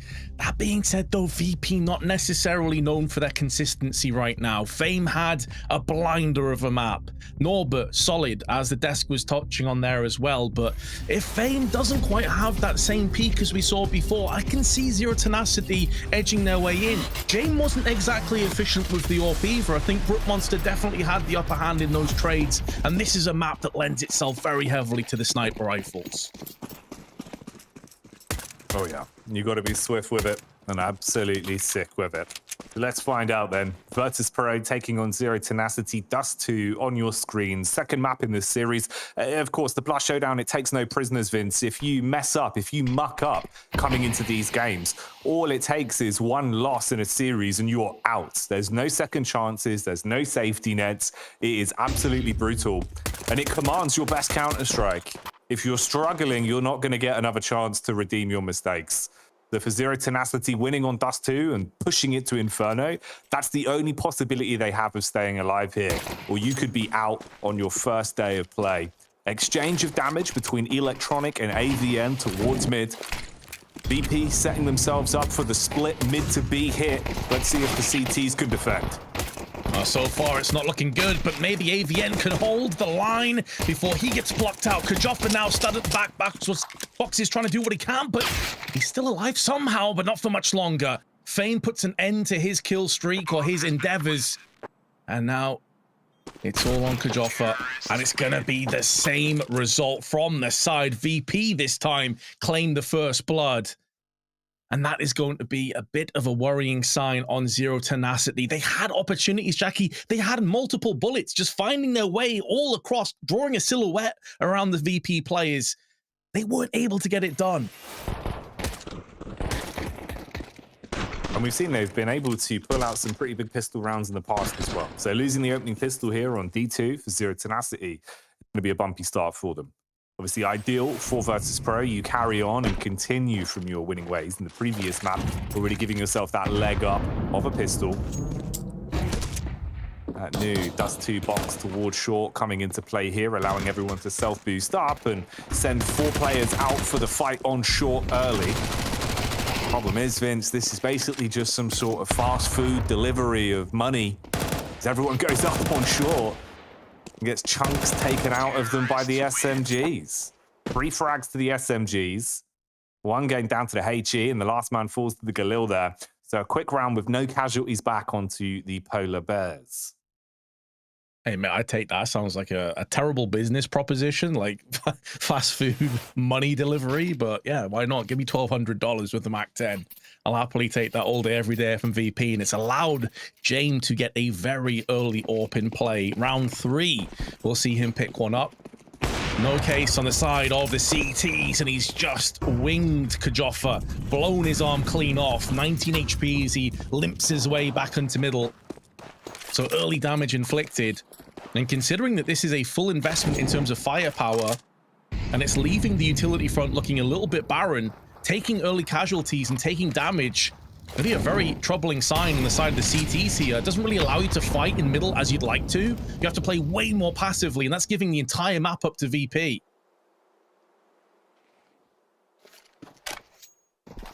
It's still been worse, to be fair, though. I mean, at least the man's still alive, right? So you can try and play the numbers game here. In the battle of attrition, you can still use him to trade, see if you can stay alive and potentially help out later on. It was a nice early setup from VP, of course. Jumping your teammate's head, you can still take the peek down through mid. Ooh, on the Shoxy angle, Brute Monster jiggling out the peek, baits out the shot, and gets a bit of information off of Virtus.pro's setup. The 2-pronged attack, short and long, towards the A site being the call you want to go for. Smoke over to block off the cross on the run out. Jane wants to line up for the Molotov as well, force Brookmonster out of position as that one will nade on over. But time's going to be the problem. 32 seconds, so if they run into delays, this is where it could get a bit risky for them. Simki takes the first head off. You've got Choffo blocking out the peak from long as well. So if Brookmonster does damage here, Vince, and at the timeline, this could still be a good round for them. He pepper sprays them, but this draws the attention of Choffo, and Norbert backstabs. Oh man, he did so much damage. Fame down to 1, Jane down to 44 behind him. Nearly. So nearly. SCS, a game of minimal margins. Not quite working out for Zero Tenacity this time. Have bought themselves up enough of an opportunity to save, though, after they stack 2 players on the B site. So these 2 M4A1Ss will be worth quite a bit of gold into that next one. The thing is, you may get completely mind screwed a little bit from the statistics coming into Dust 2, because when you look at it on paper, it looks pretty solid. Like the prospect of Zero Tenacity, it's like, well, they've played more maps and they have a higher win percentage. But of course, that's not taking into account that VP have played some of the best teams on the planet, the Spirits and Vitalities and G2s on Dust 2. It's only top tier opposition on Dust 2. Whereas the Zero Tenacity are playing tier 3, tier 2 opposition on the regular. It's just a total different sort of level of class. Yeah, it's that quality of competition you're playing, right? So it's not as easy to draw a contrast between the two. Oh, mate, that's filth. You would be fuming. Jame on the drop down, using his teammate as a stool to try and take the fight. And he didn't expect the hitting scout. Brookmonster hitting him with a Shaolin style. That was beautiful, mate. We've just entered the 36 chambers of death, Vince. Hell of a shot, wasn't it? That's going to keep VP on their tiptoes. Especially as Norbert down on low HP as well. Just going to show again that Zero Tenacity, they may be weakened. They may be wobbling just a little bit, but they're always capable of throwing that Hail Mary uppercut. They can still take you out. And Simkit, he's getting aggressive through on long side. They've actually bypassed any of the T's. They have no idea about this. And this is a lot of intel that's passing itself across. Catches one player in transition, and that's going to put more pressure on the remainder of VP. Throwing in their Molotovs, but they know they have to deal with this scout. Going to allow him to burn in the meanwhile. But 2 players have been tagged. Fame takes one of those stray scout shots, and a perfectly timed flashbang should have yielded some results, but instead they're going to survive a little bit longer. Now that Deagle's coming in, and Norbert on his 17 HP, in a 1-on-2 with 30 seconds, has no real hope of clutching this. I'd imagine it's going to be a save. He knows as soon as he comes out into the open, he's a dead man. It's balmy to me that it felt like Electronic was basically just ruining them. Spray after spray, perfect transfers, lining up to run away with the round, basically put it in his backpack and walk off with it. And then Simki, the unexpected man, pulls up with a Deagle, hits some filthy shots on a hand cannon and ruins them. You talk about despicable shots, though. Yeah, a replay so nice. Production played it twice. Brookmonster, look at the frustration he's put on the face of Jane with that one, bud. That's crazy. That sequence at the end there, though, dude, from Simki, like, that's such a nice collection of kills and gives them a huge round off the back of it. Fair play, Vince. You went into that one massively at a disadvantage in terms of the armory you had, and they pull out the plays. It's done a world of good to their economy as well. 2 players, even though they've just forced in with the open, those 2 saved AKs with the M4s, still capable of buying into the next round, which is always a good sign for the CTs early on. But VP may have been shocked, may have been stunned from what happened in that previous round. It may have just knocked them back into focus. Let's see how they retaliate, how they retort.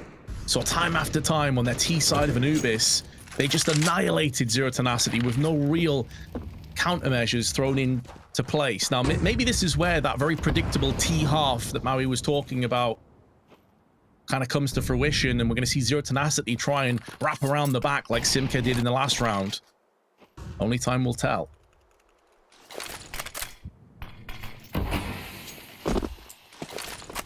"60 seconds on the clock, and AVN, he drops the smoke inside of upper. HE close in case they were walking up and looking to go for a contact burst for it. Ooh. That's not what Electronic wanted to do.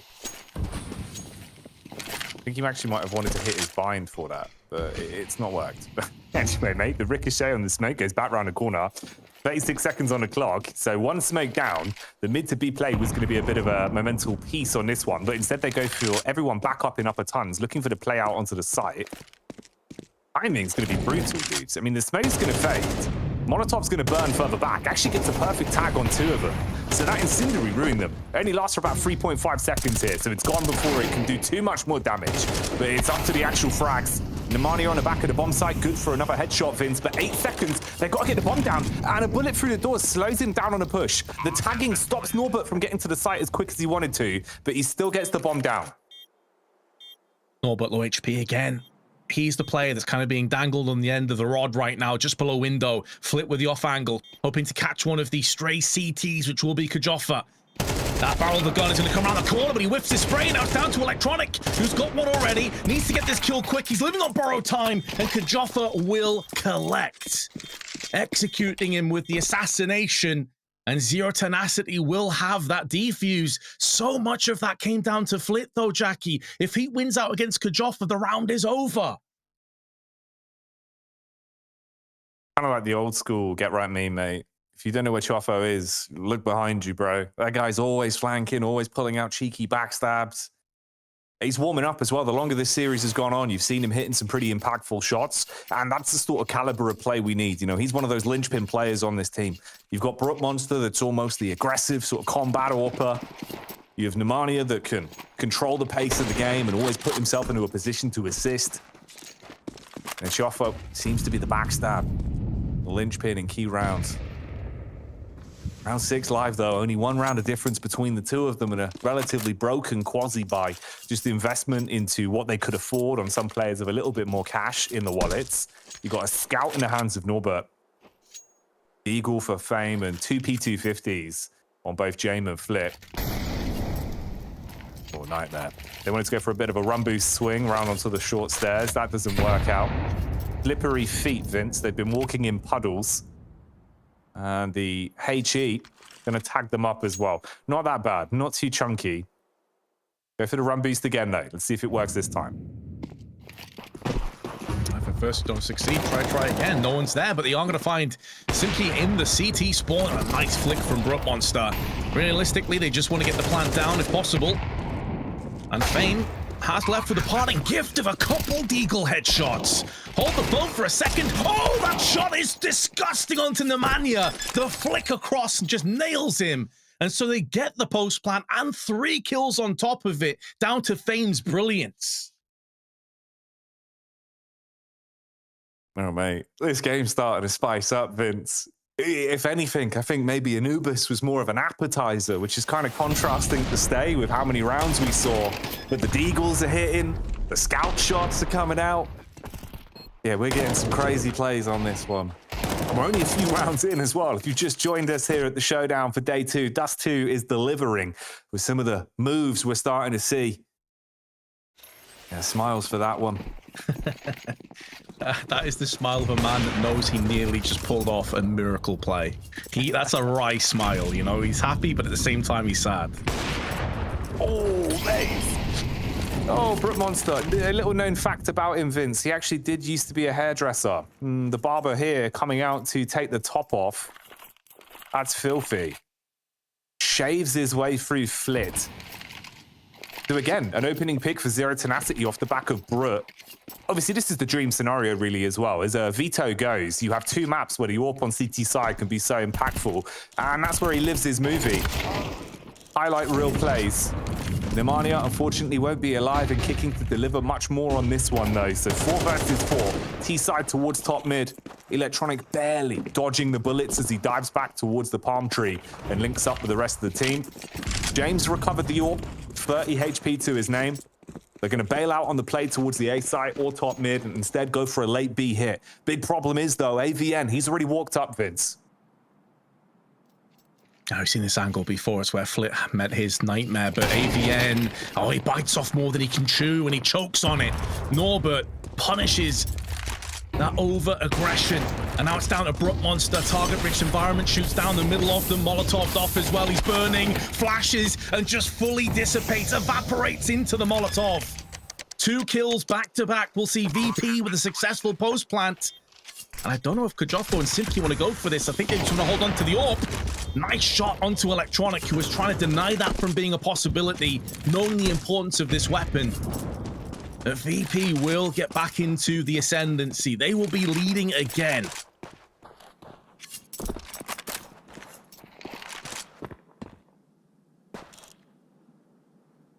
The VP ride again. Even with some ridiculous openers. Still, for Zero Tenacity, being able to save both this Warp and M4 will bail them out somewhat. Far better than it would have been without these 2 weapons saved. It's not the best situation on the cash for Kyofo, as he's quite low, down to about 2.4k. 5k in the bank, though, on the other side of things. That first pick from Brook made the world of difference. And I mean, fair play, Vince. Electronic, it feels like he's the one that's been hitting some big shots on the rifle, right? Like, he's starting to get them back into some important rounds with some of the moves he's making. 7-5 right now. Fame as well. 8 kills to his name. He was a big dog back on Anubis for this team as well. Not looking like sunshine and roses, though. Limping their way through these rounds. Not exactly dancing through them. So going to go for a tactical timeout and give them an opportunity to figure out what needs to be adapted here. This map very much starting in the same kind of fashion as Anubis did. It's been scrappy. It's been back and forth. We've had multiple whiffs, but also some great moments of individual brilliance on top of it. One maybe small weakness that VP will be looking to try and exploit is that ADN has had a couple of very rough moments on the car on the B site, a couple of whiff sprays. So I wonder if they're going to try and poke and probe and find their way over onto the B side of the map going forward. The time being, though, Jane taking the speculative shot, nothing really connecting through on middle.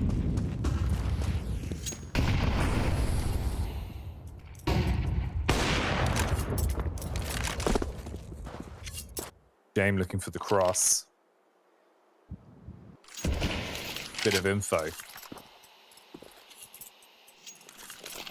Actually going for the boost up on top of blue.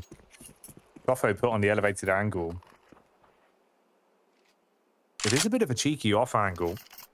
If they don't clear it, especially as they're coming out over the top of the smoke when that one fades, it's kind of a one and done angle. It's going to be hard for him to get too much extra from it. Just depends if Norbert's looking for the pre-aim. You don't expect it. It can be hellish to clear. He's good for one. Pepper sprays the others at least to do a little bit of damage back onto Jane, dropping him half HP. They do find a pickup. Just under a minute on the clock. They've got nades still for the walk-up, Vince. Defensive utility to smoke the cross. They've got the aggro util as well for the short bombardment, especially with the backstab of Flit lurking on mid. Just depends if AVN can sniff him out here. Oh, this trade is so huge again. Flitz should have him dead to rights. Spidey sense was tingling. No opportunity to pivot upwards and deal with the verticality. Simka with a death from above. Molotov, though, is going to keep the 2 CTs straggling away from position, maybe try and push around on the long side where James is laid in wait. Oh, he gets absolutely nailed, eclipsed by Simki, and that's going to put a lot more pressure now on VP. It should have been a gimme. Instead, it's Electronic that has to try and weather the storm. Alongside Fame, who's had a fantastic series thus far. Now, between the two of them, you think they've got more than enough firepower to deal with this. Nemanja takes the shot. It's 2 ops on the retake, though. It was going to be a difficult proposition, and Brook Monster tried to line the shot up, but Fame will deny him. And Nemanja is faking as if he's actually pulled the plug and ran away. It was a nice idea. You could see the cogs turning in his head, but his aim let him down. Bro, he was wild in Vince. He was freaking out on the jump shots down towards CT with some of the maneuvers he was pulling out. Oh boy, all right. I mean, that could have been pretty gnarly, but it ends eventually with VP being able to claim that one.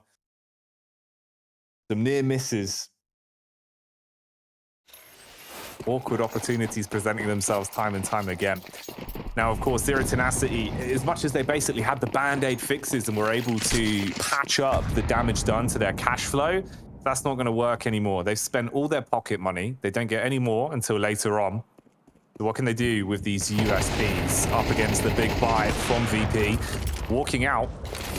Fair amount of damage done onto both Flit and Fame. Electronic should catch them on the push towards mid. The AK inheritance might actually be inherited here by the CT side if they can swing onto this one right. He's still got 10 bullets in the magazine. Simkey will be able to grab it. They arm themselves in time. It's a bit awkward on a push from T-Spawn. So grabbing that AK for Simkey looks to be a pretty depth-defying effort to go for. He's picked it up. Basically just playing survival now. I can see the T's don't have too much of an idea about this. I mean, they're looking towards his position. They're about to swarm him. Any more kills? A nice little bonus, and he does at least spray down onto an unlucky Norbert. Takes a stray bullet straight to the dome. So VP continue their winning ways. Starting to actually get a bit of head of steam here, Jackie. Make a bit of a gap. As Zero Tenacity call their first timeout as well. Starting to feel it maybe just a little bit.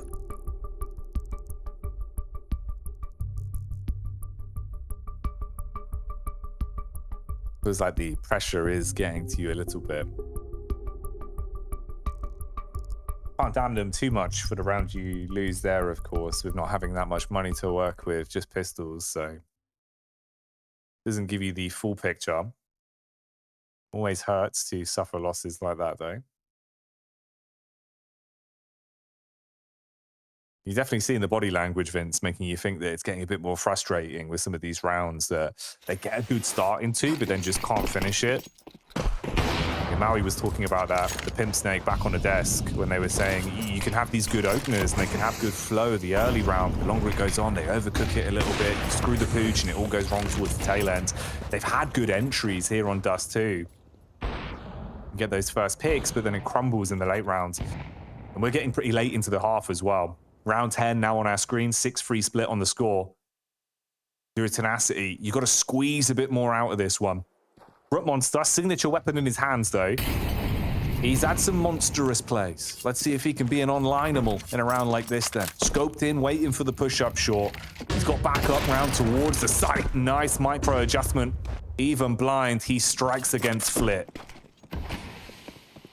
And there was no counteractive force that was really available to VP. They were slightly too far away from him. Already thinking about this rotation through onto the B side via middle. 2 smokes have gone down. There was a lurk smoke tossed out from VP, countered by one from the CTs. We know that there are no strangers to executing with 5-10 seconds left on the clock. They've made it work time after time on Anubis and also here on Dust 2 on this B side of the map. And again, it does seem like they found that little gap, that chink in the armor that they're trying to exploit and expunge.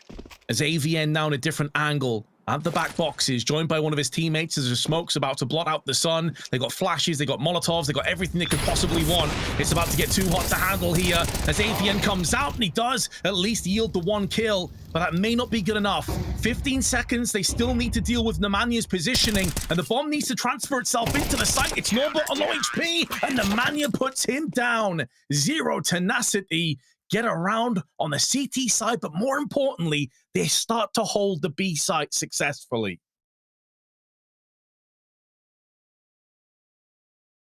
The big pickup, bro. That's actually going to do a lot for them, especially towards the end of this half.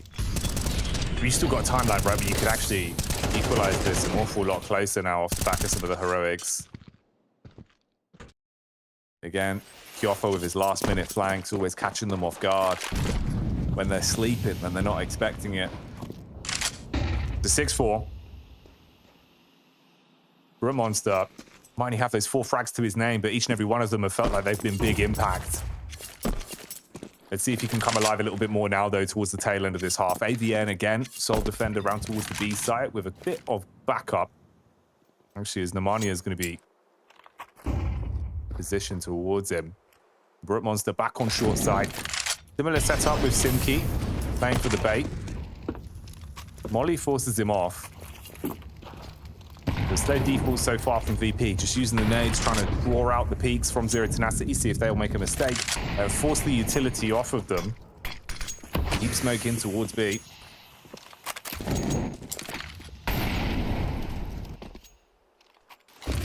I'm always going to keep them in position alongside the smoke. So VP once again taking their sweet time to get established into the round. They already have upper and lower control in the tunnels, of course, and a bit of short control coming in the form of electronic, but they don't have eyes on long. And considering that they have been flanked from this very position, and it's about to happen again, as Simki's coming out, he is the player on form right now with 13 kills. Up into that last round, he had the rest of his team covered by himself, but it's all a ruse, it's all misdirection. Smoke and mirrors as Norbert and Flit will explode out onto the site, looking to raid it and ravage this B side of the map, and so far so good. Kajoffo's going to try and deny the bomb plant, but nothing is forthcoming, and if he overextends, he should be shut down. Just snatches the life of Fame before anyone's able to pull the trigger. And now the CT is starting to arrive, a 3-on-3 retake. How good's your retakes right now, Zero Tenacity? What's the form looking like? Let's find out. A bit of a test on this one. The pre-fire peek around the back of the box. Bullets don't deliver. But Norbert baits them in. Kyoffo with his second of the round so far, but now it's a 1v2. Trying to peek on the top of the bonnet. Smooth moves, but not enough. Blit will find him with the Glock. And VP withstand once again. The retake goes awry. And they pull ahead to 7 on the half. It's another close one. Another retake that nearly pays off. See, Norbert did discuss in the break that sometimes one of the problems that VP is struggling with is communication. Players going quiet at key moments. It's the kind of map when it gets hot and heavy on those retakes, you've got to make sure that everyone's on the same page. Electronic takes the stray bullet. Down to 31, he will fall, courtesy of Brook Monster's scout.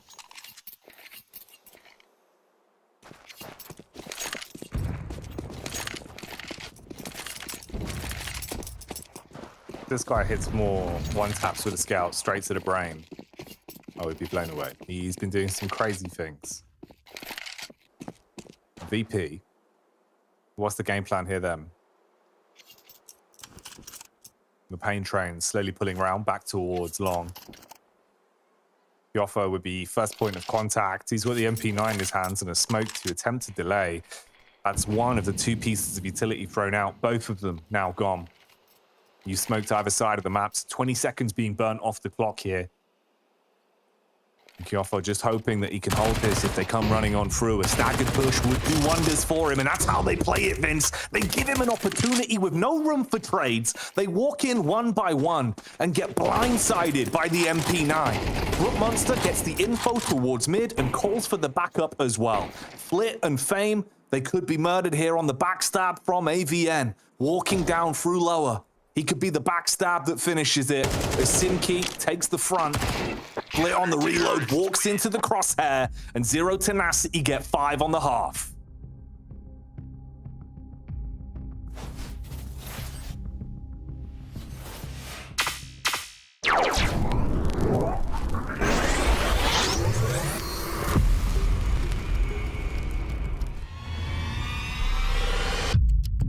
This is going to be a bloodbath today. 6 teams, it's quality over quantity, and everyone seems to be on their game. Welcome to Blast Pro Series Copenhagen for the 2nd year in a row. It's going to be another tremendous day of Counter-Strike. Your explaining days are over, because you are sportsmen. To win this may actually be a harder mental task than winning the major. Seems like the fans are ready. Are you guys ready? Wow. It's time for the final ingredients. Let's get the teams out here.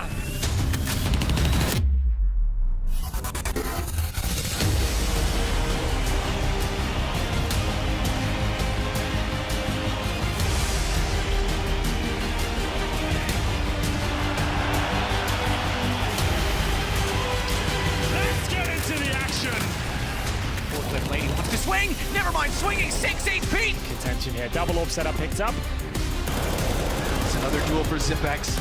There it is. The kills. And there's just one player left. Trying to work into the bomb site, but he faces a legendary team. Back in the action.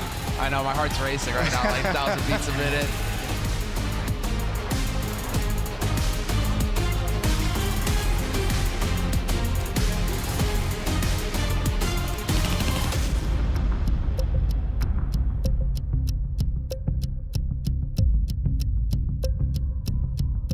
Are you ready to take it up a notch, Copenhagen? Then let's go goals!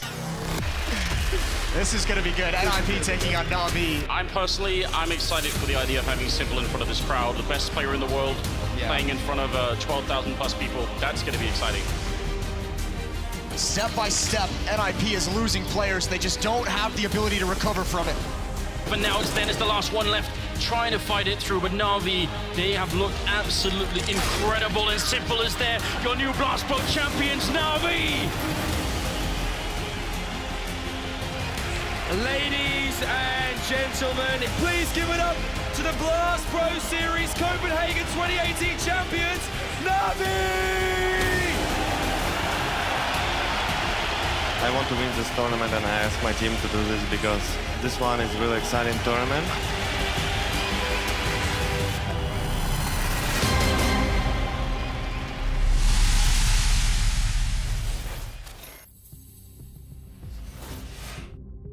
Blast from the past, but now we're back in the present.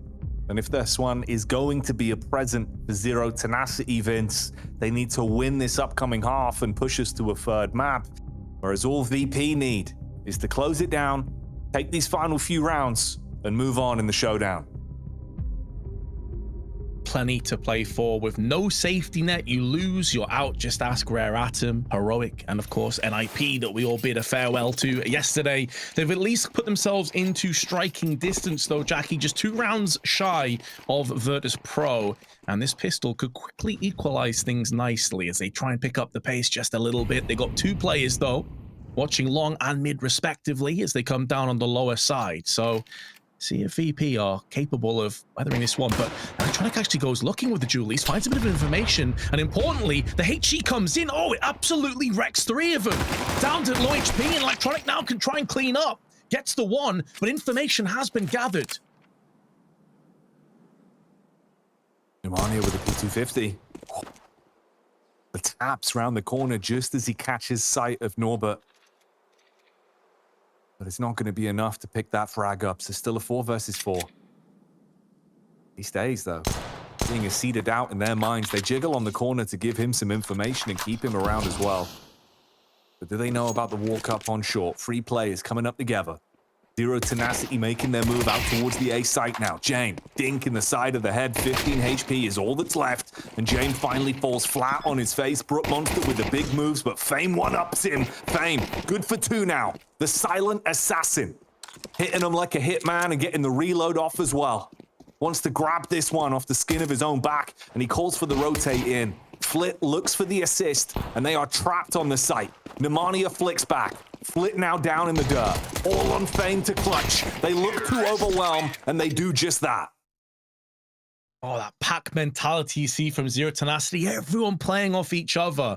This is what we wanted to see more of over on Anubis, but it didn't quite work out. But sticking together, strength in numbers approach, and although Fame was landing and rattling a couple of cages with fantastic accuracy, it ended up being just a bridge too far. And that gets Zero Tenacity right back in this matchup. It gives them every opportunity to catapult their way ahead of VP, keep the economy on the CT side low, and try and punish. Scout purchased, but it is going to be the early kill onto Norbert through on long, and that opens up quite a few doors.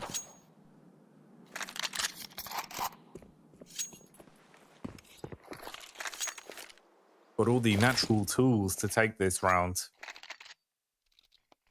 3 AKs, Mac 10 to make some money, and Brook Monster on the scout. Utilities there as well, Vince. 3 smokes, single Molotov in a back pocket. Virtus.pro obviously gambling with the 4 players round towards the B site. If they came walking out from a mid to B or through upper tons, there's a chance you could steal weapons off them and maybe get the round. With ZT going for the walk up towards A though, you probably let this one just expire. You can hold on to the P250s, the scout. Fame could look to potentially steal away a weapon if he's feeling risky, but if he runs into them and gives them some money, it's not going to be worth it. So a formality of a round then. We're going to tie the scoreline up 7 apiece here on Dust 2. Yeah, I'm curious if they do manage to hold on to these weapons, as it's looking likely as Zero Tenacity aren't making too much of a move. What their purchase into the next one is going to be looking like. Because 4 players basically invested a minimal amount of cash into this round. Obviously, if James can hold on to his scout, the only player that really did invest. What's it going to be looking like here? I'm very curious if they end up going in behind this or not. You can see $4,000 to $5,000. It's looking like they will. Does mean that James is going to have to wait just that little bit longer until the AWP is available and ready for him. And there's a really good opportunity now for Zero Tenacity to get themselves in the thick of it. You can see Norbert fully flashed. Not happy about that one at all. Out in no man's land, gets just mowed down.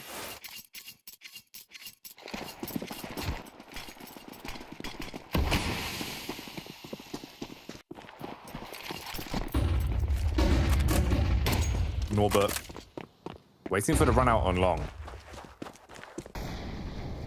Back pedals off. Meanwhile, Flit, now he's gone for the walk down through lower. Playing quite an aggressive angle. It just depends if he goes too deep on this one. If you clear out upper, realizing no one's here, and then look for the read round towards T-spawn, that's when AVN could find him. But he instead just opts for the information. Doesn't spot anyone in upper, relays this over to the team, and then sets his focus on middle. Now the smoke's going to give him so much of a read as well. Blocks it so it's off target. And knows there's a player up towards T-spawn side, with Nemanja being the man that's just thrown it. 2 players pushing for the info round on short as well. If the scout can take the head, this could get pretty dire for ZT early in the 15th. Nemanja's braving the smoke, though. That could have backfired horrifically, and it still will. Electronic from above just snatches the life out of him. It's an audacious peak. If you've got a player at top middle, Electronic just gets clotheslined from the side angle. Norbert, speculative shots through the smoke, but nothing really landing. Now nades being tossed back and forth, but the bulk of the T's have managed to traverse their way across. They still need to get that bomb up there, though. It's now just been picked up. And while the smoke clears, Flit is going to dust off the cobwebs. Simca takes the shot. The Joffa out into the open, but he needs to be dodging bullets at this point. They have no smoke for the cross either. It's going to be really hard to get these players across a scene. There's 4 players down in CT side for VP. It's a shooting gallery, and Norbert on the drive-by. 15 HP to his name. Make sure that VP get it done with not a single player being dealt with in the process. That one's brutal, mate. Absolutely pummeled them. Electronic with the fast reflexes on the peek down, the hurty-verty from short towards the box. Beautiful pickup. He's been hitting some nice shots as well inside of Dusty. Good spray transfers, some tasty taps. And Zero Tenacity go from building a bank and starting to rack a couple rounds together where it felt like they had potential to chain some and actually take a nice lead. Instead, once again, you're on the back foot on Dusty. You're the one trailing. Triple deagle. Glock in the hands of Joffa. And Nemanja just with the scout to work with. Minute and 25 on the clock.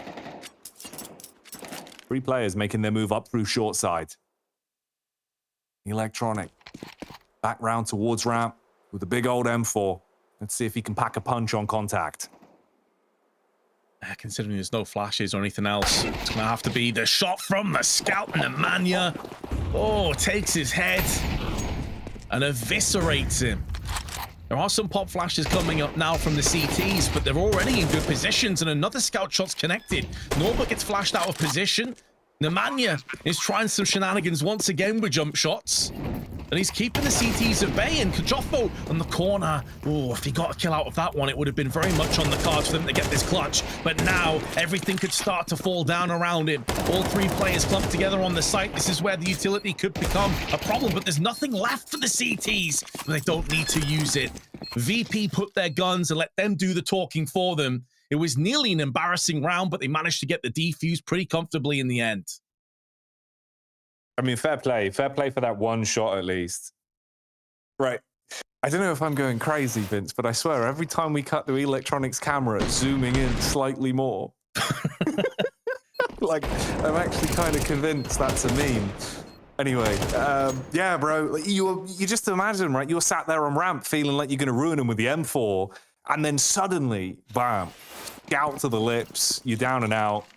So it probably is for the best mentality-wise and in the grand scheme of the game. They actually recover that one, but you'd be livid, you know what I mean?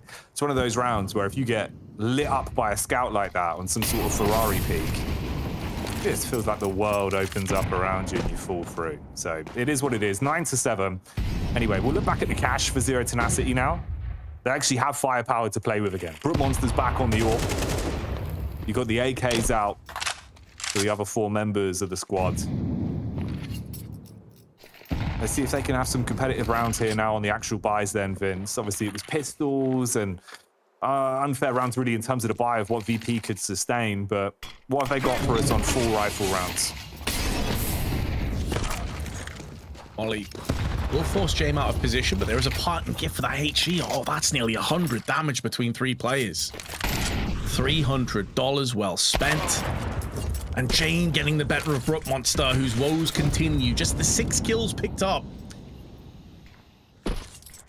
in this entire map, a map that typically lends itself to the AWPers. We were discussing this as a potential narrative coming into the game, that Jane was on the receiving end more often than not on Anubis. But that's not the case here. And Norbert now decides that the flank is perfectly timed, pushes in, finds the information, and the kill is forthcoming. Putting a lot more pressure now on the T's, who all clumped together in the tunnels with only 20 seconds left on the clock. They've got to hit the go button. They've got to get rapid and in the face. Make this savage, but instead it's a beatdown. And VP hit double digits first.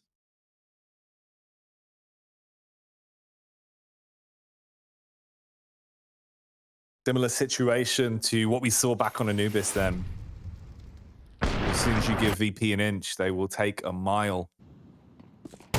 Hitting them so hard as well, like the body language we're seeing, the reactions. I mean, fair play, dude. It's the passion that we've seen from this team previously, Vince, with Zero Tenacity. They put so much into these games, so much into qualifiers and grinding Counter-Strike non-stop. Nearly over the past 3 years, how long this team's been together. Tech9 up close. Brook Monster wanted to style on Norbert with an aggressive change of pace that would have caught him off guard, but he reads it well and counterplays it on the backup. Fame also denies the walkout towards B. Jane, divine intervention. A love tap in the back of the bottom for AVN.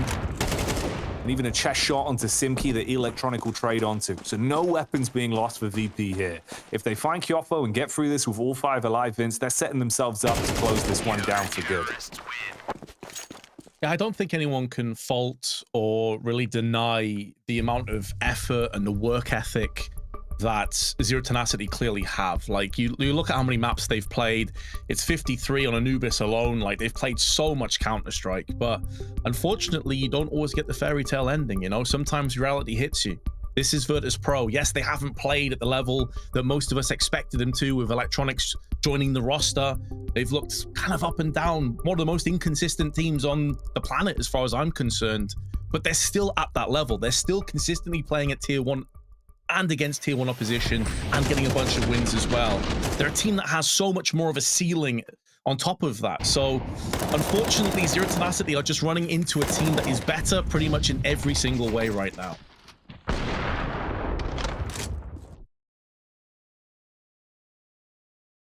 Yeah, it's brutal as well, of course, because we were basically 1 round away from a maybe different outcome back on Anubis. Here on Dust 2, though, you're getting reality checked. Long has been a constant point of contact for them. Brook Monster goes for the anti-flash walkout, looking straight down on the ground and absolutely butchering them.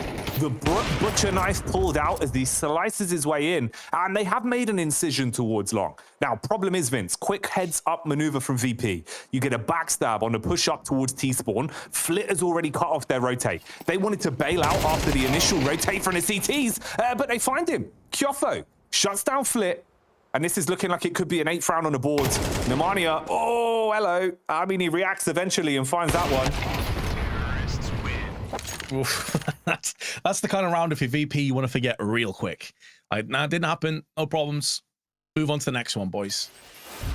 That was rough. Losing every duel. Some really nice movement, though, from Brook Monster here out on Long. Good flashbang alongside it. Playing purely off spawns. Flip misses his opportunity to maybe get a kill or two. Yeah, he's really angry about that one. I mean, you can understand he's been playing well. He's a really good rifler in his own right, and he just shoots right down the middle of both of them. And I think he realized that he had that round in the palm of his hand. If he neutralizes 1 or 2 players, it's back open for business again. It didn't happen that way, but they've got to focus here on round 20. 6 sequence, dude. Yeah, a big change of pace from how ZT played it. The anti-flash run out on long. Sure, there's mistakes made from VP, but you have to put yourself in those positions to make the plays for Zero Tenacity. Bit of a slower default as well in the way they set up this time. It's been a lot of early aggression towards long in the previous T rounds. They went for the mid spot, but Brook couldn't see anything with the cross being smoked. Instead, they group up. 3 players down towards lower in the mid box. 2 of them lurking upper. Smoke burning another 20 seconds off the clock. They block off the walk up on short, but Electronic wants to get close behind it. He's pushed down mid a few times from this, Vince. Is he actually going to go for the walk through? It looks like he's thinking about it.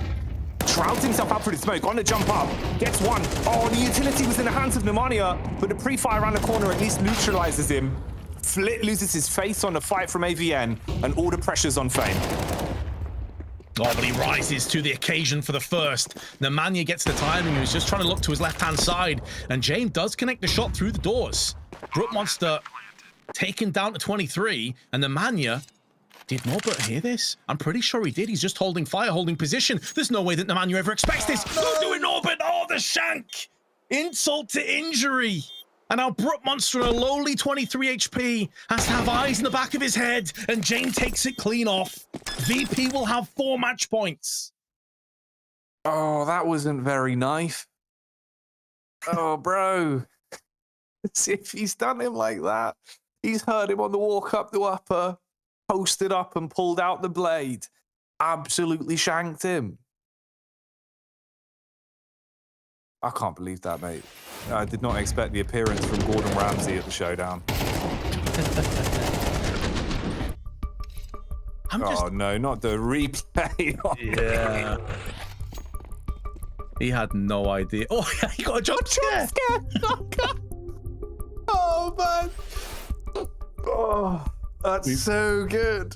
We've all been there, mate. It can't be a horror movie at times. We've all been jump scared in Counter-Strike, but oh, he was deep in thought. He was probably thinking to himself, obviously he's the IGL as well, like, how do I best rally this 2v2 in our favor? And then suddenly, yoink, oh, I'm dead. I've been knifed. I honestly though, CS is actually legitimately a horror game with some of these instances. I've even done him again. Look at the replay. He leaps out of his chair, but yeah, that actually was terrifying. The heart rate monitors through the roof. Electronic couldn't believe his eyes. He zoomed in more and got so excited.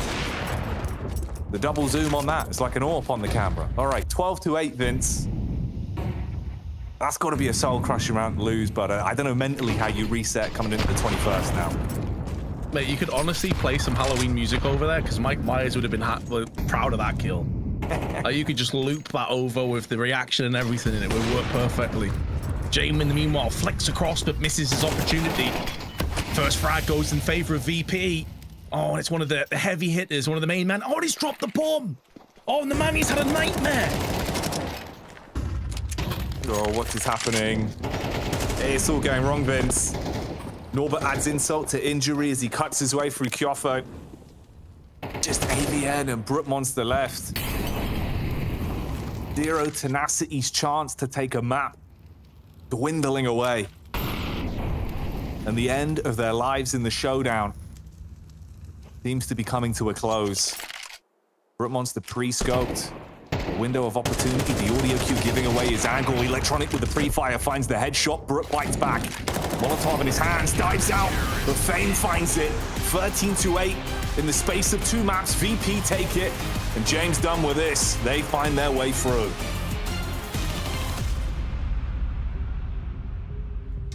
This, they do indeed. Virtus.pro taking a win against Zero Tenacity, and a little bit cleaner this time around on their own map pick Dust 2. Maui, we spoke about it coming into the game. We had VP as heavy favorites. Are you satisfied with the performance that we got from VP? Definitely. This was I don't think VP really had to change too much from the way that they played Dust 2 versus Tier 1 opposition to handle Zero Tenacity relatively easily. So yeah, I'm happy. This is exactly what you wanted to see for VP. Even though they're free falling against Tier 1 teams, Zero Tenacity is unfortunately a cut beneath them.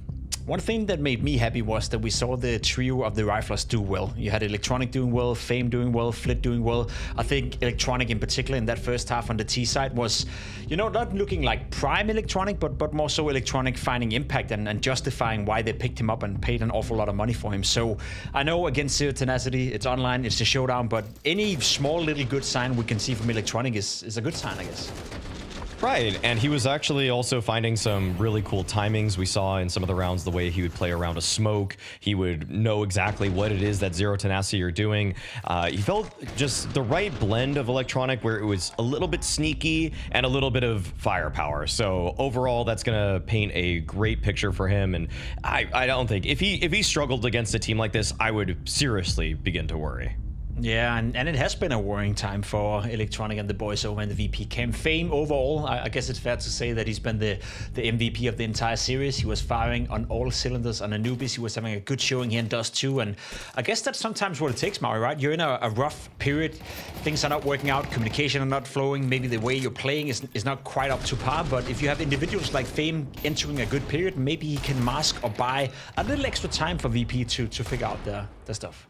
That's really well put, Pimp. Yeah, I totally agree with the fact that even though some of the calls weren't necessarily, say, tricky or too thorough or interesting, it was just that Fame just shot super hard in this game. Honestly, Counter-Strike sometimes can just be boiled down to that if you're star players or your players that are supposed to frag are just hitting shots, you know, a couple 100 milliseconds faster than the other team, that's all that it really takes. And Fame, I mean, one thing that even if he's having a little bit of a downtrend in overall performance versus the best teams in the world, he's still a very good mechanical player. Like, he's still one of the highest rated FACEIT players in the world, and he always makes sure that no matter who he's facing, he's going to bring the firepower.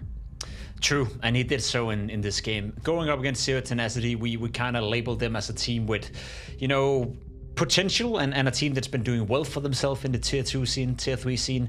Are you satisfied with their performance? Did you see anything that confirms that they're getting closer to the Tier 1 scene, or was it more so as what you expected? I feel like I kind of in a way wanted them to win Anubis just because they have such a long history with it, 50 games in the last couple months on it. So it would have been really nice to see them take a map away from VP. I never expected them to win the whole series, but overall I feel like Zero Tenacity, it's not even that they have to really walk away with this from this game with their heads held high or down low. They have another match in like 5 minutes, so they're just gonna keep grinding regardless of what I say. Well, that's kind of what it's like being a Counter-Strike player these days, with the RMR qualifiers, with the showdown, with all these tournaments going on and taking place at the same time. Regardless of that, it does give us the new scenario that Zero Tenacity are now eliminated from the showdown. It gives us the updated bracket as well, which we can have a look at so we can see how far we're progressing into the tournament. Yesterday, of course, we saw FaZe, OG, and Amkill get a W. Today, it's the other side of the bracket. VP now booking a spot into that semifinal. And I guess, you know, today is a little bit more, I guess at least for the first game, a little bit more normalized compared to yesterday's mess. Right. We had some shocking upsets, and maybe we still will. I mean, we got a couple more games today, and there's definitely potential for the underdogs to punch upwards. Yeah, I guess the schedule for today is still 2 games on the cards, but before we can jump into those 2 games, before we can get the next one started, Complexity taking on Metizport, we're going to jump on a quick break, but once we come back, it will be with the pre-segment and pre-game for that one.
We are ready to kick off the second game of the day, Complexity taking on Metizport. And I guess it's fair to say that we have another huge favorite going into this one, that being Complexity.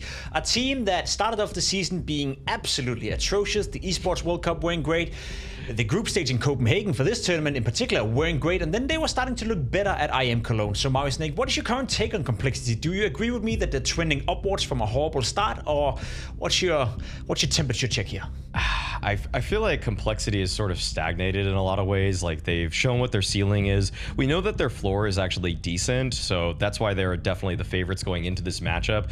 But it just feels like this roster has really kind of expended all of its chances, opportunities of being in all these different leagues, these partnerships. And man, I mean, like, they've got one of the best players in the world in Elige. They got a solid IGL and JT. Halser can come alive here and there, and Floppy and Grim just kind of wavering performances. I don't think really there's too much shifting in the camp of Complexity right now. And for whatever reason, like, this team is it's bearing the burden of being America's team right now, and that means that the fan base gets really riled up when things aren't going up. But I think they're just been stable. I think they're just a solid team.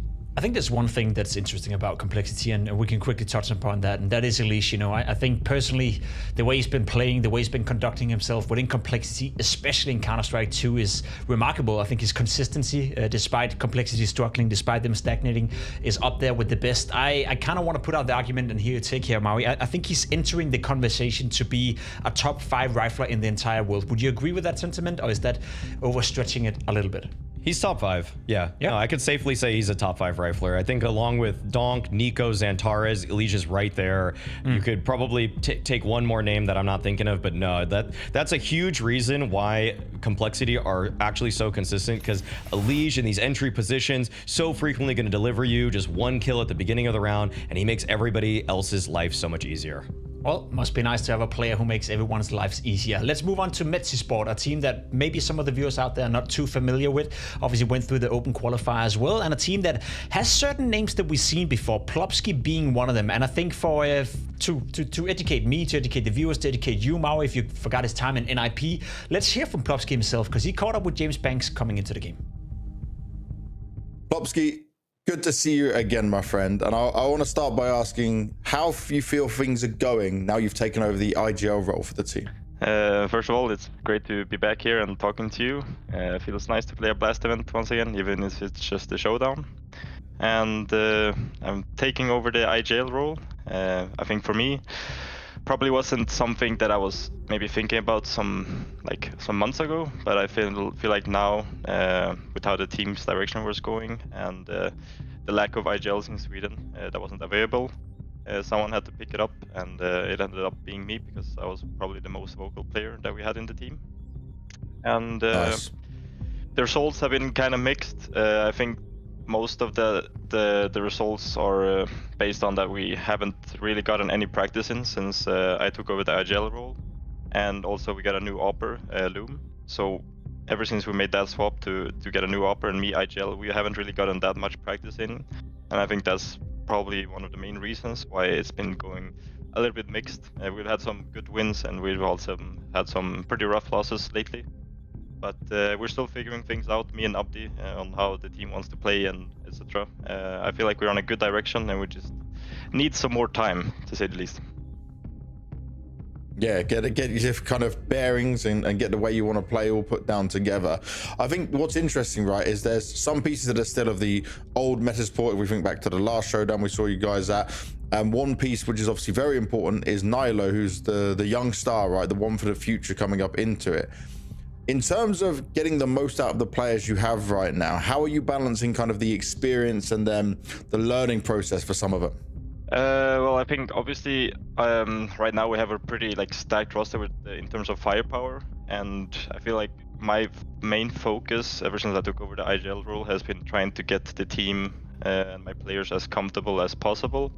It hasn't been maybe the best showing, but I feel like I just need to improve some of my stuff on the calling side, and I think the guys will just play better with that as well. So I'm trying to set them up, buying the nades, the utility, setting them up to do the rounds, and just trying to make them shine as much as possible. So that's one of the things that I'm trying to focus on mostly as the IGL, and I feel like it's pretty fun. It is also pretty rough to be the IGL, I've realized now, so I have a huge respect to all the IGLs out there, but it's a fun challenge. I like the transparency coming in from Plopsky right here, saying that being an in-game leader is not easy, and it's something that he's still trying to learn from. But I'm not gonna lie, when I listen into this interview, Mauri, it doesn't give me confidence that they are ready to take on a team of the caliber of Complexity. Do you share that sentiment that it was a little bit too touch and go-ish in terms of the vibe? I would have to agree. I mean, I think the thing is that ZTR was one of the few born and bred in-game leaders coming up in the Swedish space, and whatever the decisions were that fed into him being benched on Metizport or transfer listed and then eventually going to Gamer Legion, whether that was for a sale or they wanted to even shake things up on Metizport, I'm not really actually certain.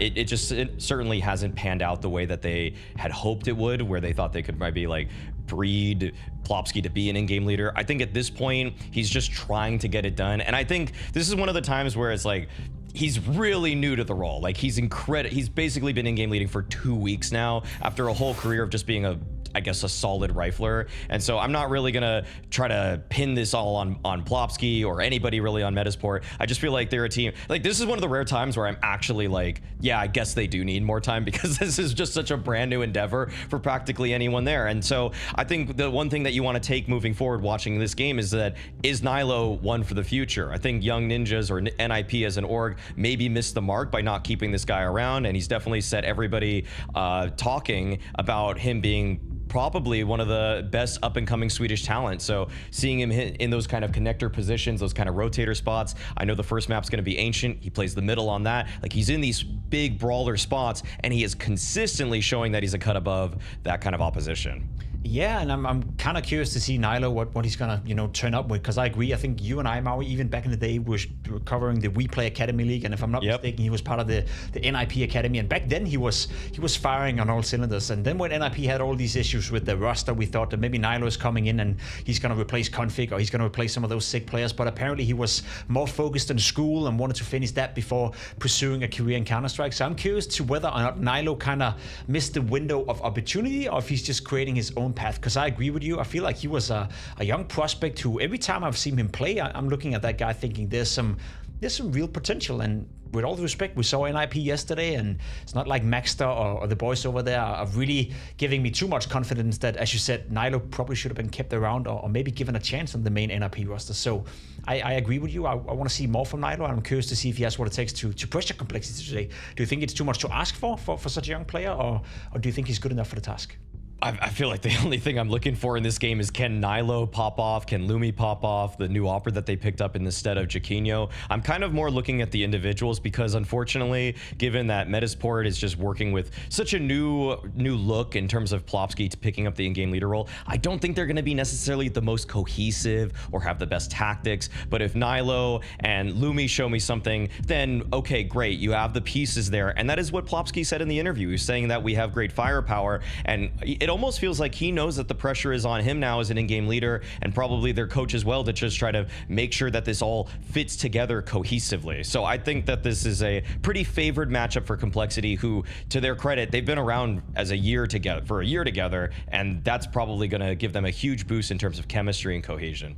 I was just about to say, I guess Complexity are one of the favorites to at least contend for the spot at the Fall Finals, given what we saw at Cologne, where, yes, maybe they've stagnated a little bit, but they still had some decent results, still took down some decent teams, and we're only one game away from making it further into the tournament. So I feel if you're Complexity, if you're JT right now, you should feel comfortable, right? I know there's a lot of firepower on the side of Metizport, but in all honesty, it's more a 2-0 than it's a 2-1, no?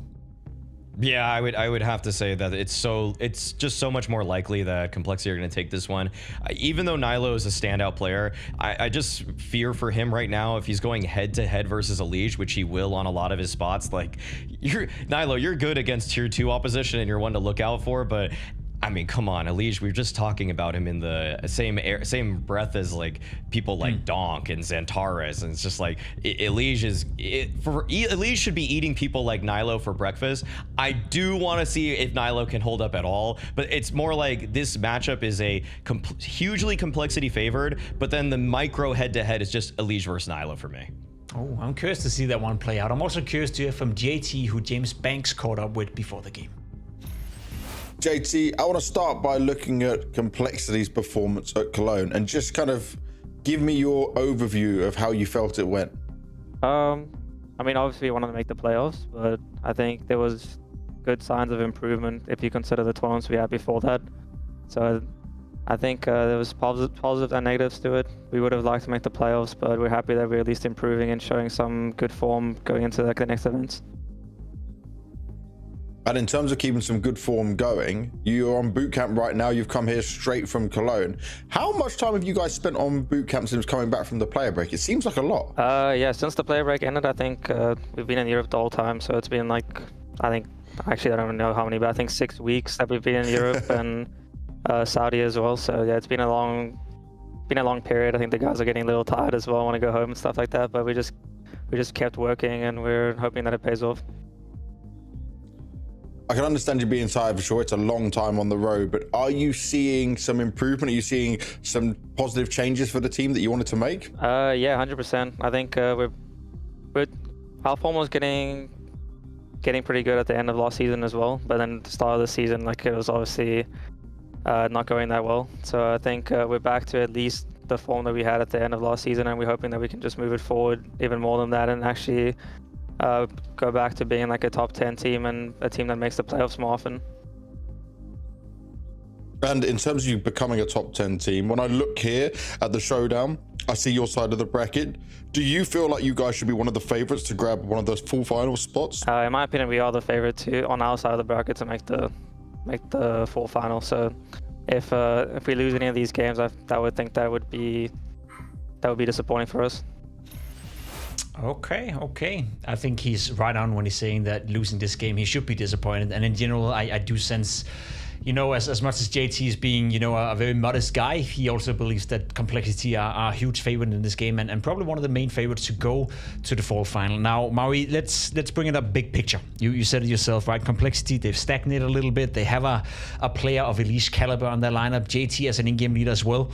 I know you and I actually on Twitter had a conversation not so long ago that, you know, JT, the way he sets up Complexity, the beginning of the rounds, the way the playbook is basically form winning Complexity, I think that's at a high level. I think that's a tier 1 Counter-Strike level. However, whenever they're in a 3v3 scenario, whenever they're in clutches, it does feel like the players surrounding Elise and JT are not quite up for the task. Do you share that sentiment that in terms of team play, cohesion, they're up there with the best, but they lack quality to finish off the rounds? Right. I feel like for whatever reason, Complexity in especially big game moments have a really tough time with just closing out, because the game plan between TC, JT, James IRL, like the analysts that they're working with, I feel like everybody's coming to the table with such great, bright ideas for anti-stratting.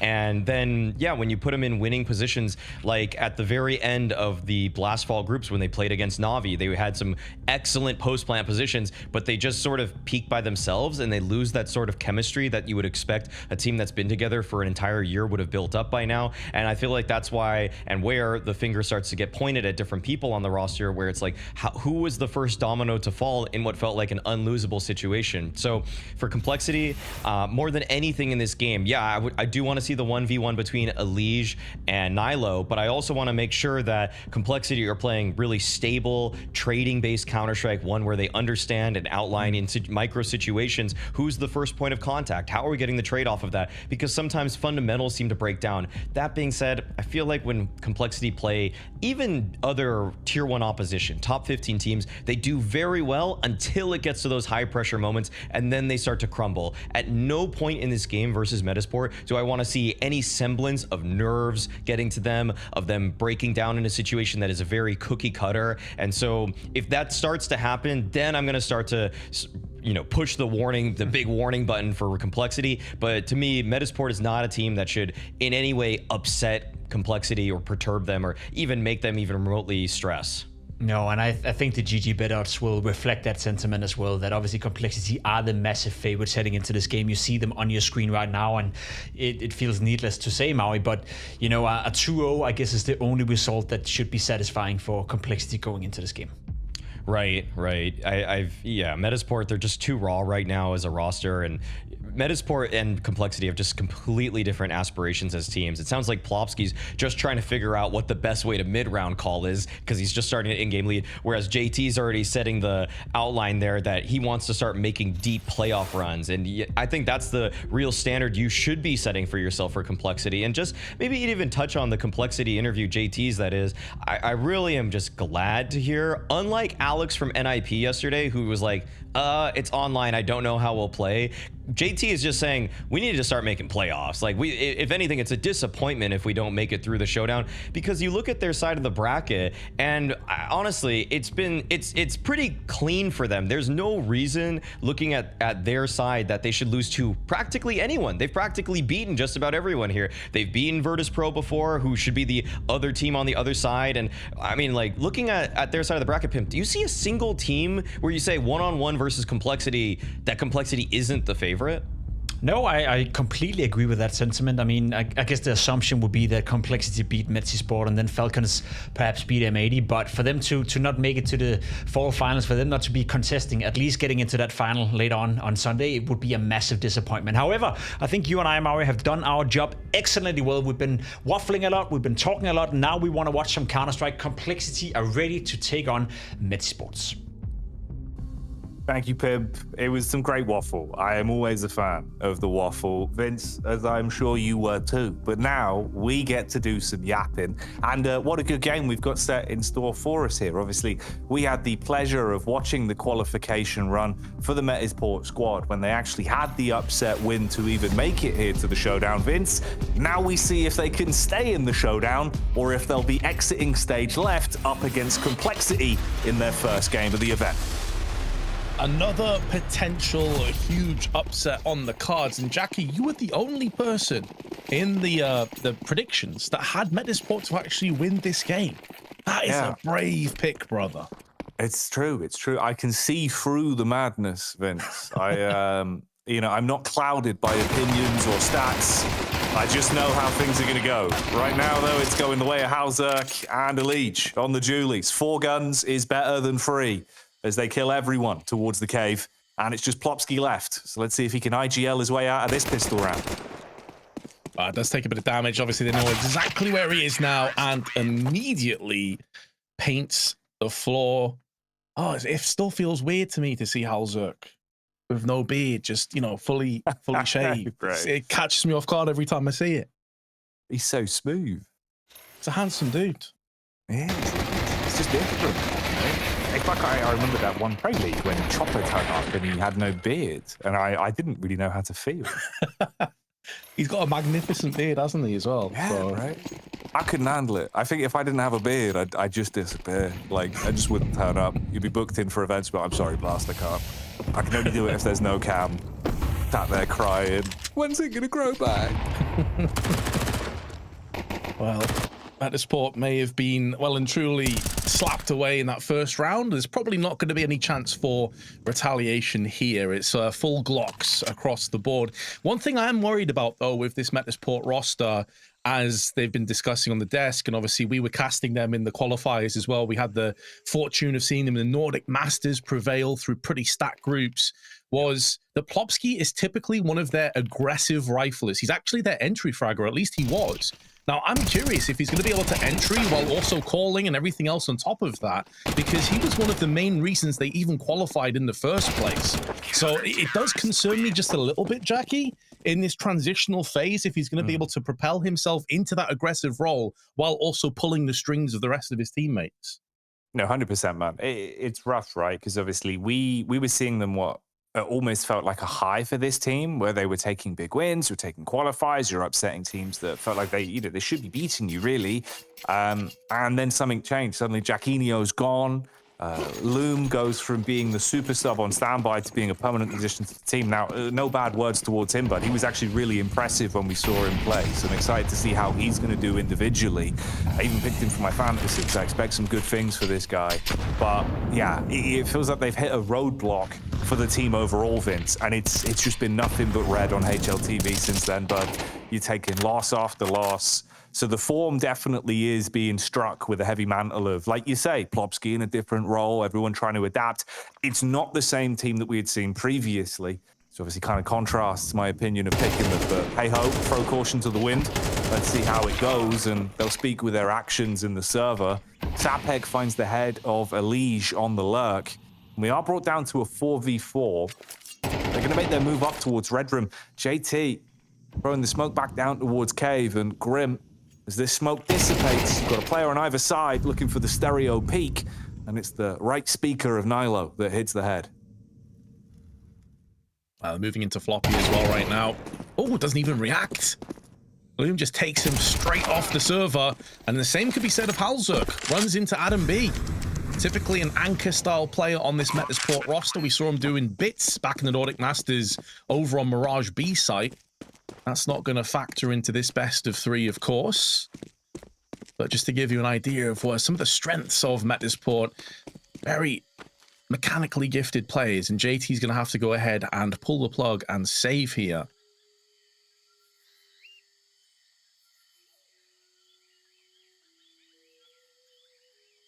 So a nice round to pick up them. Getting themselves on the board early. Now, it almost feels like, although it's only one change with Loom being the permanent addition now, it kind of is a different team in how they play. But drawing opinions from previous results, about 2.5 weeks ago now, Vince, it was their Ancient that was very impressive. And a lot of that, for me, was based on Loom's aggressive style of play. Now, he's the AWPer for the team, and he will like to take a lot of those peaks. You're going to see him on CT side, especially looking very good in terms of the aggressive combat AWPing. But T side on Ancient, for me, mate, I'm way more interested when I see him actually just having an AK in his hands when he can roam with the pack. You remember how many entries we saw this guy finding for this team previously? He was sat there with like 30 frags on his debut game coming in as the sub. It even helped him to actually qualify the Blast, right? Like, he was the top fragger in that series that dragged them to the showdown. No, it's true. He's definitely a player to watch out for. Obviously, Complexity, a different level of opponent. The pressure also in a very different position. Elige has picked up the first. Floppy, not for the first time, is going to struggle. But Elige, through the smoke, nails Nilo.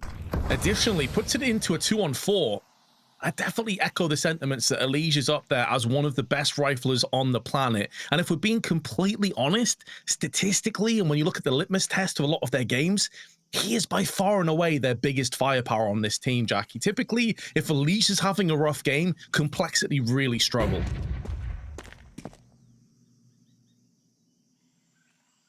There's a lot of telltale signs as well when you can see that struggle kicking in and the frustration.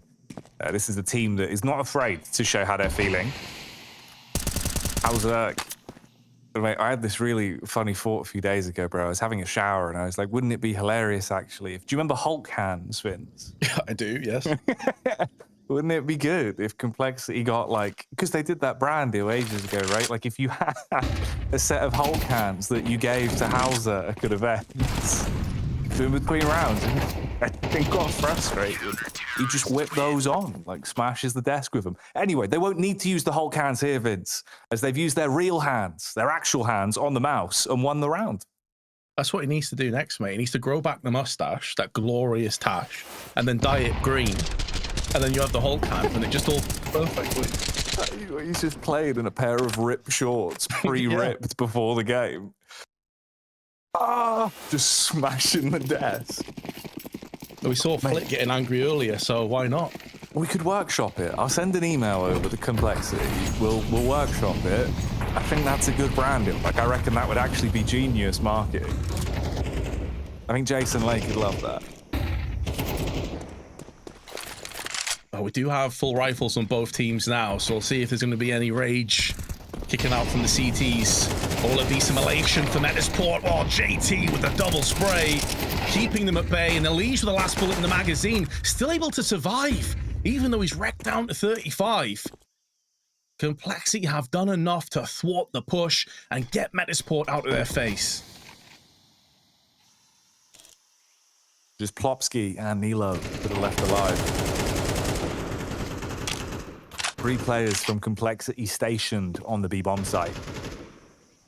Plopsky put up on top of the box. The blade glistening. Is he going to be able to cut through them? 50 seconds on the timer here into the 5th round. This would be a 4th secured for Cult. Nilo goes for the walk up on the ramp, looking for the close angle clear. Now, Grim would take the first point of contact. There's the drop off from the box. Nilo loses the duel as Grim will be able to behead him. Popsky, you got to do something sick now. 30 seconds on the clock. He flicks away as the cross comes in. Yeah, just bail on this one, bud. Problem is, you're going to be stabbed in the back by the flank. Tries to take the peek in.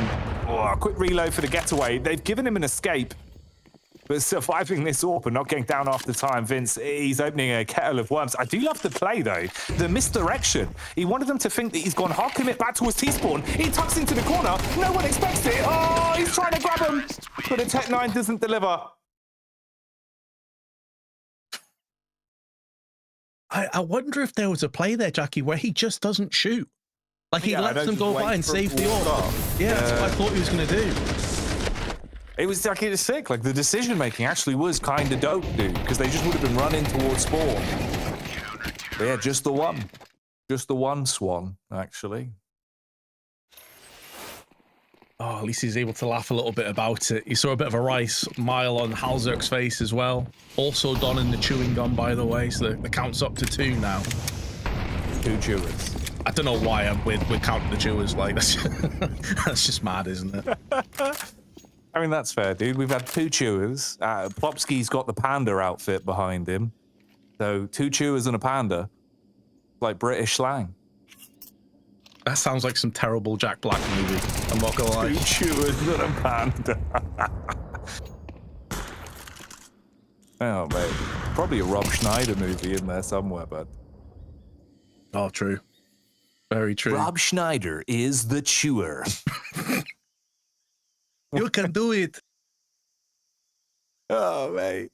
When he puts on the panda suit. All right. Well, Complexity, not only have they got the high quality cameras, Vince, so far it's looking pretty high quality in the server. The way you'd want it to go. Easy pickings up to this point. Metizport, not really finding too much momentum. You had the 1 round, but it's been few and far between. There's at least cash to play with. So buy back into the guns, get the rifles out. Round 7, though. And it feels like, mate, honestly, we've not been live for long, Vince. So these are pretty quick rounds. If Metizport want to find a response, you've got to get something going on your T-side soon. Historically, it's felt like they're pretty damn good on T-side Ancient, but you're getting skill checked here by Complexity. The tier difference between these 2 teams. Yeah, that was always the concern with this Metizport roster. They're finding their way, and they're going up against Complexity, who typically have a pretty straightforward trajectory when it comes to teams that are below their level. They sometimes struggle against the teams on the same level or above them. They have a tendency to press the self-destruct button. This is pretty well known. Coach has come out and talked about it before, has JT as well. And Alish is bested by Adam B, so that's a good way to start kicking your way back into this round and back into this matchup. Is to take down the Talisman, but you still have to deal with JT himself, who's on 9 frags, and Grim tries to lock down Cave, but is only able to get the 1 kill. Halzerk with the AWP may think about saving a golden opportunity to double up if you Metizport now. You won't like him when he's angry. It's the Hulkzerk. In the 1v4, he's got the fists. And it's hard to use the AWP with him, Vince. Can't quite get his hands on the trigger, but eventually finds it. Gets the flick back onto Adam B. Shuts down one of the saved weapons here for Metizport. They're going to take the round, but what else can they bring through with it?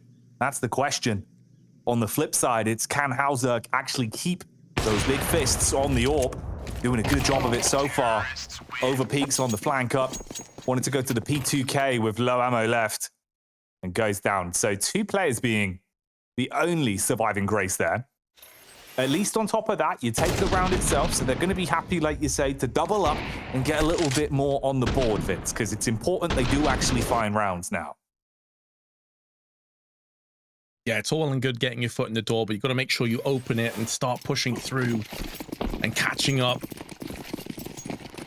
Additionally, they did take quite a bit of punishment towards the end with Halzerk getting 2, so their finances haven't fully built up either. See a few players down below that $500 mark. So yeah, they're edging closer and closer to this one, but they could just be pushed straight back again. JT taking the initiative, getting aggressive and securing some catwalk control. And in the meanwhile, that is going to funnel them across to the A side, but there is strength in numbers now. Halzuk shows up and connects absolutely nothing. It's Adam B that kicks open the first kill, and in doing so is repelling the CTs and trying to build up enough space to get that plant down, but JT, again, ripping through multiple players. Bomb going down on the site. Loom lit up by a liege. Halzuk walking up. Oh, just as the fade through the smoke for Nilo, but he runs into the barrel of Grim. Puts it into his face and ends him. And with 50 seconds left, Sapek is walking straight into the crosshair of Halzuk. A near miss on the shot, jiggling on the corner to try and stutter step in and take the fight. But Halzuk withstands again. And Complexity take another one to the cleaners. It's that consistency we were discussing before. As you see there, JT 138 ADR. Well over 10 kills. But that consistency has come to an abrupt end, and here is the result. 2 Tech 9s, 1 AK-47. They're kind of trying to even their money down to that mid $1,500 mark because they still have quite a bit of round loss bonus that's accruing, but it's giving Complexity so much room already on the CT side. They're going to get aggressive again. Grim goes down, but he gets drive-by fragged by Sapek, but JT, another 2 kills. The IGL carrying this game. JT stands for just try me. Because every time he's passing the test, but Adam B wants to prove that he can be better. Unfortunately for him, Floppy's better than that. Bullet to the brain, Adam B down. Elish supporting JT, close inside a cave. The tech dinks, but it's not enough to dome. Loom, the last one remaining, tucks into the off angle, but he's already been spotted, and Metizport crumble again. A 7th round for Complexity. And they are laughing their way through these rounds, Vince. The vibes are good. They're gassed up, they're hitting their shots. Everyone's happy right now. That's a terrifying sign, man. When Complexity have good vibes, this is where they are potentially a juggernaut just rolling down the tracks, and there's nothing you can do to stop them right now. Metizport, this is where Plopsky is going to earn his stripes as an IGL, a new IGL, still finding his way. When you're 7-2 behind on the T side of Ancient, are you able to string together some really solid calls? Are you able to direct the troops into the right areas of the map and take control? Well, for the time being, they're pushing over onto the A side, and there's no one here. Mid control was the main priority for Complexity, but it's whether Metizport pick up the pace or not. If they go now, it's going to be a vacant site.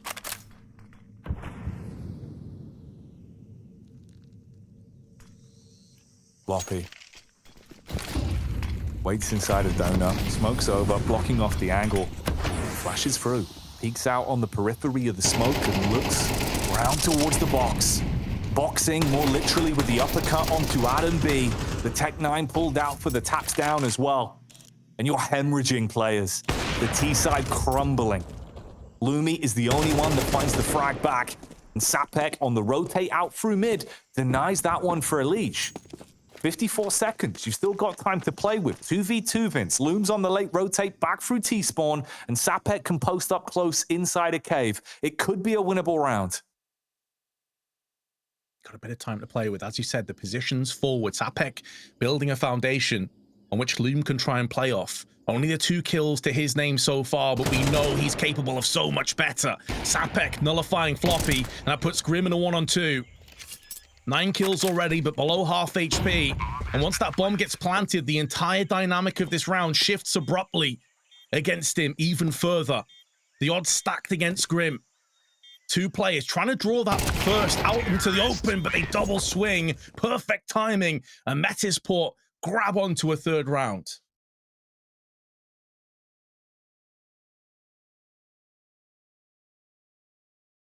A little bit more. Light at the end of the tunnel.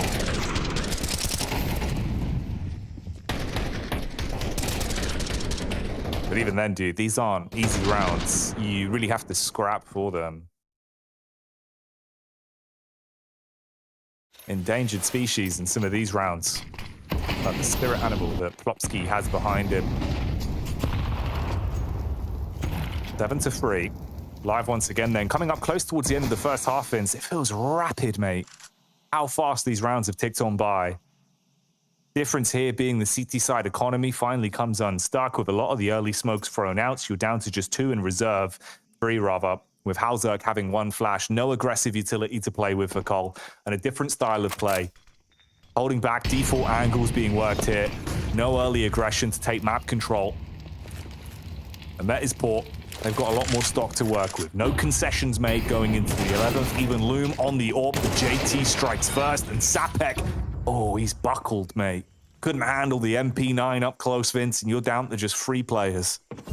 Man, this kind of JT performance is reminiscent to the start of CS2, where he was unironically one of the best players. Like, he was just nailing everybody. It's when Complexity were just running rampant. Haven't seen this kind of performance from him in a hot minute. Elige with 1 gets traded out, but the man advantage remains firmly in favor of Complexity. Just shy of 40 seconds on the clock, and Loom and Plopsky don't have many options available. They're going to go and have to bully their way in, barrage into one of these areas and claim it to be theirs. Effectively would be a 2-on-2, but the off angle that Grim has with the MP9 nails the headshot, but it won't be forthcoming with the kill. And now Halzerk needs to deliver for his teammates, and deliver he shall. 2 more body bags to add to the mix, and yet another round falls the way of Complexity. This is turning into a very solid half. Just running away with it. Absolutely buckling them. Yeah, it's rough, bro. Finding really much of an opportunity to get back into the groove of the game here. Not even just in the half, but overall, not going to be easy. 4 rounds ideally would at least give you a platform to play from. You need to deny a 9th go in the way of Complexity, and Elige takes the aggressive stance down mid. Flashbang blinds him. They start to step back around the corner, tries to pre-fire it on the peak. Sapek with limited vision puts pressure on with the Galil from up top, but no trades. No one goes down, just damage established. 25 on Nilo, and Elige taking about 50 as he recoils back towards the B site.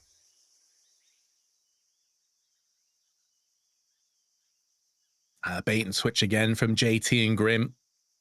JT will take the first point to call, fall back, and then Grim can clean them up. They're not going to try them. They won't be tested just yet. Instead, they have eyes on middle, smoked off on Red Room.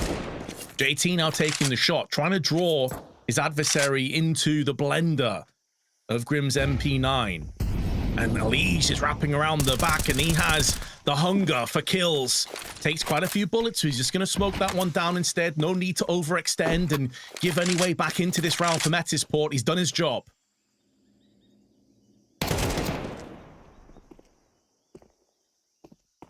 JT's been living his movie. Let's see if the blockbuster will continue. He's looking to drop bombs on him as they come around the corner. Oh, there's the first. Follow-up frag's good. Support from Floppy in the back, and bit by bit, they run their way through them. Complexity looking clean. Let's see if they keep it up after the break. Hello, I'm Monesi. I'm analyzing just one round. Let's go. So, he has really good skins, I would say. It's Ruby and really good balls. So he's gonna play B. They're starting 3B. Slashing really big. Beating in the dog. There's a thing I'm doing as well. So he's getting the frag. I'm not sure, but maybe it's even me picking, because who knows, right? So he's picking banana with the first spawn. They're starting 3B. Op is picking banana, flashing D for the Opper. Because usually, like, when Opper is on T side, he's holding the banana. Like this flash which he's throwing now, like he's like flashing the guy who's staying with Op and holding car with Op. So that's good pick, I would say. And I'm usually like, if I have good spawn, I can call it. And I'm picking banana, and you should do it only with the good spawn, like with the first spawn towards B. Third guy should smoke for you, like they did. They should smoke your car, so you will get like, I would say like not one way, but the smoke will extinguish the Molotov. It's good. And the second guy just throwing some Molotov or Bell, or like just the banana. So yeah, it's a good pick. So now he's maybe a little bit, yeah, he's leaving the smoke on City. Honestly, like, Okay, they're playing 3A. Okay, that play was not bad, I would say. Like, maybe T side maybe expected that Op will fall back towards A and that he will not stay. And they just like bought a little bit of time on Banana and they just flash pick with Fallen Flash. Now he's just leaving the smoke for Banana and just leading towards A, I guess.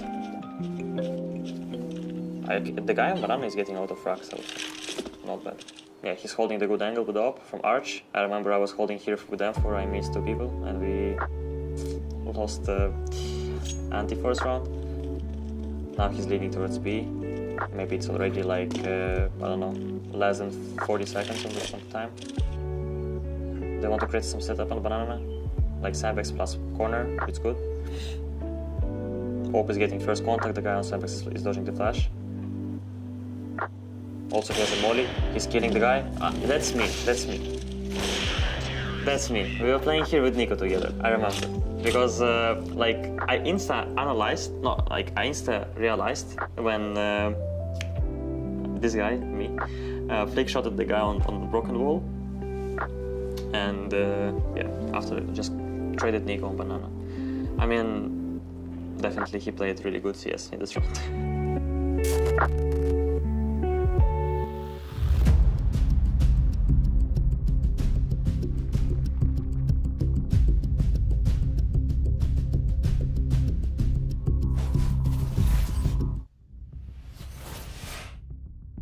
Ancient could be over pretty damn quickly here, because as you can see, it smiles all round and giggles for the Complexity camp.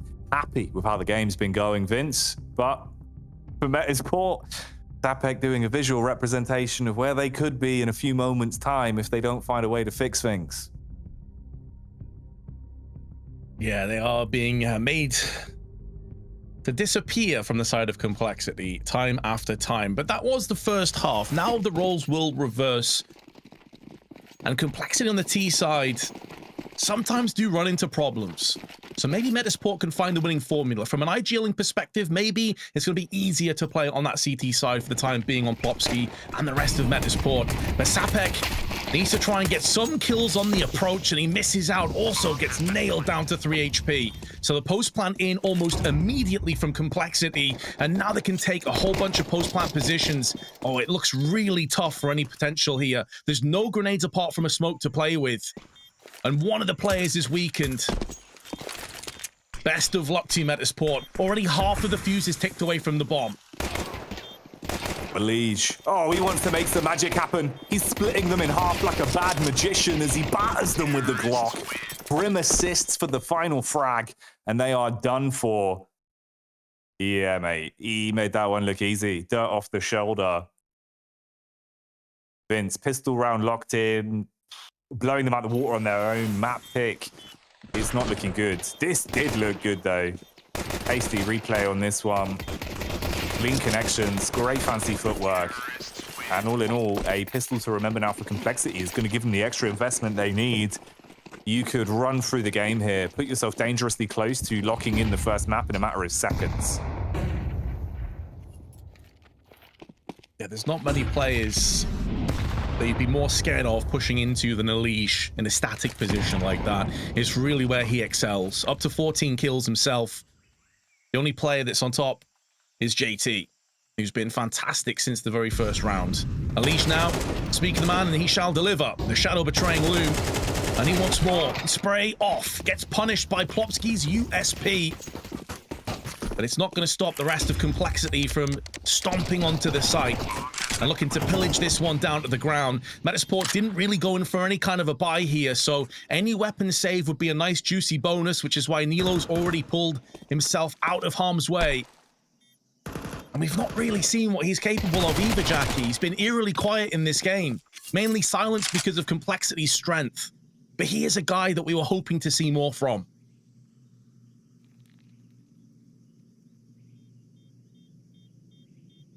Yeah, dude, he's the talisman player, really. The one that, even if everything's going wrong for the team right now in terms of their current form, he's someone that's been shining a light of potential skill.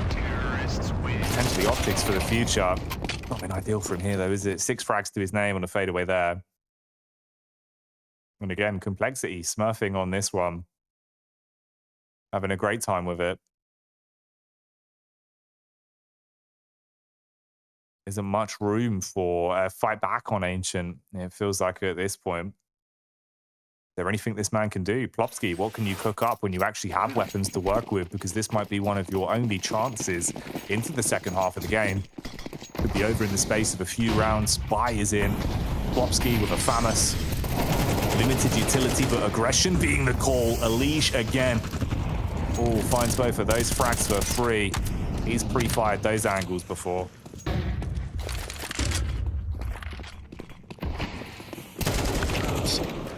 Even more scary is that this is Metizport's choice of map. Next up, it's Vertigo, a map that we know Complexity is strong on, and Metizport have only played it twice. And this is another team that's been grinding and grafting away online. So one of their weaker maps statistically against one of Complexity's best, it felt like Ancient had to be theirs. And not only has it gone against them, but it has done convincingly. It's going to be 12-3. Their best case scenario is to save the M4 and the FAMAS. They're just getting trodden on right now from Complexity. Like, they're running through this. It's a speed run of a map.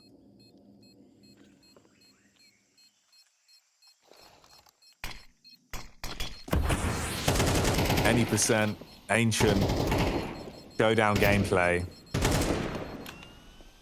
Oh, and you are so trapped.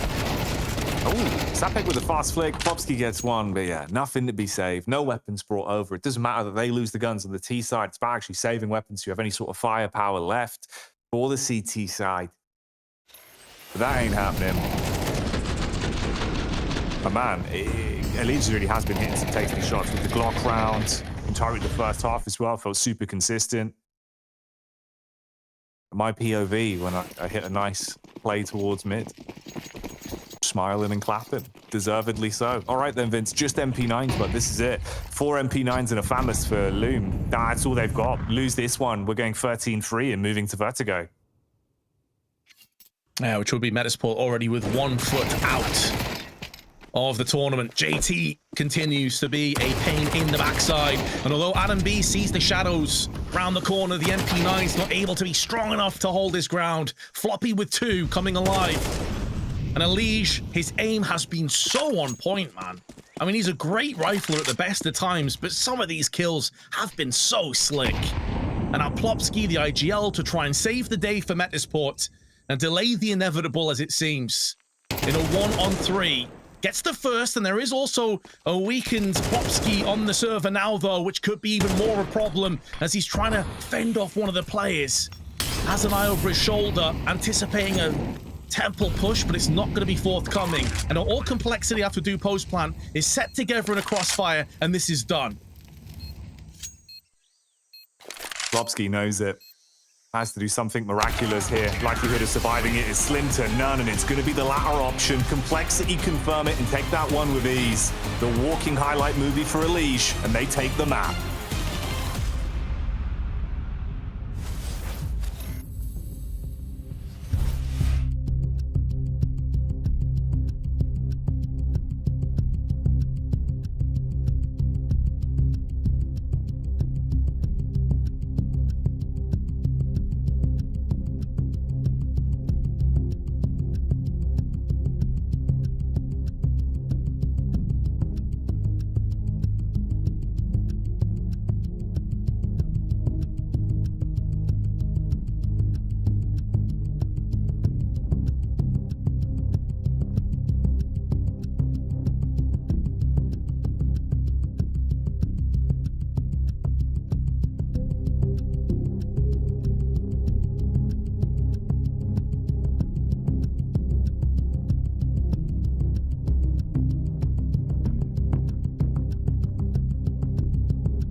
I'm not gonna lie, you would be an absolute fool if you have the chance of attending the Fall Finals in Copenhagen later this year, late September, and you don't do it. You can still grab your tickets, you can still show up, and Maui, you've been there, I've been there. Counter-Strike within Danish home soil is always good for a show, and especially the Blast Finals have always delivered. So if I were you, I would definitely make sure to grab a ticket so you can come in and watch some of these teams you see on your screen, some of the best teams in the world of Counter-Strike, and Maui, we still have to find 2 more.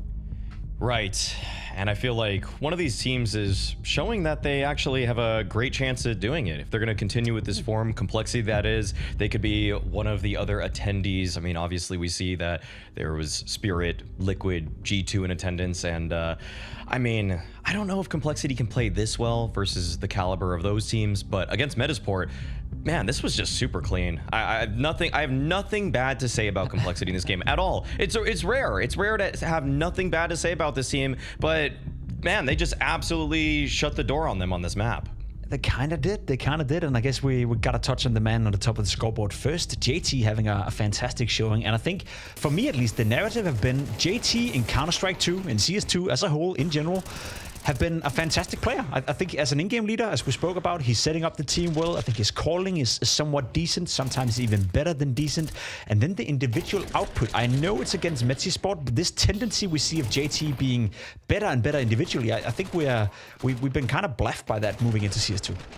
I feel like JT has become one of the modern fragging in-game leaders where... How? Out of nowhere, right? It seems like CS2 just gave him a huge buff. I mean, even this year against top 5 opponents, I mean, he's got a 0.98 rating. And like, that's not...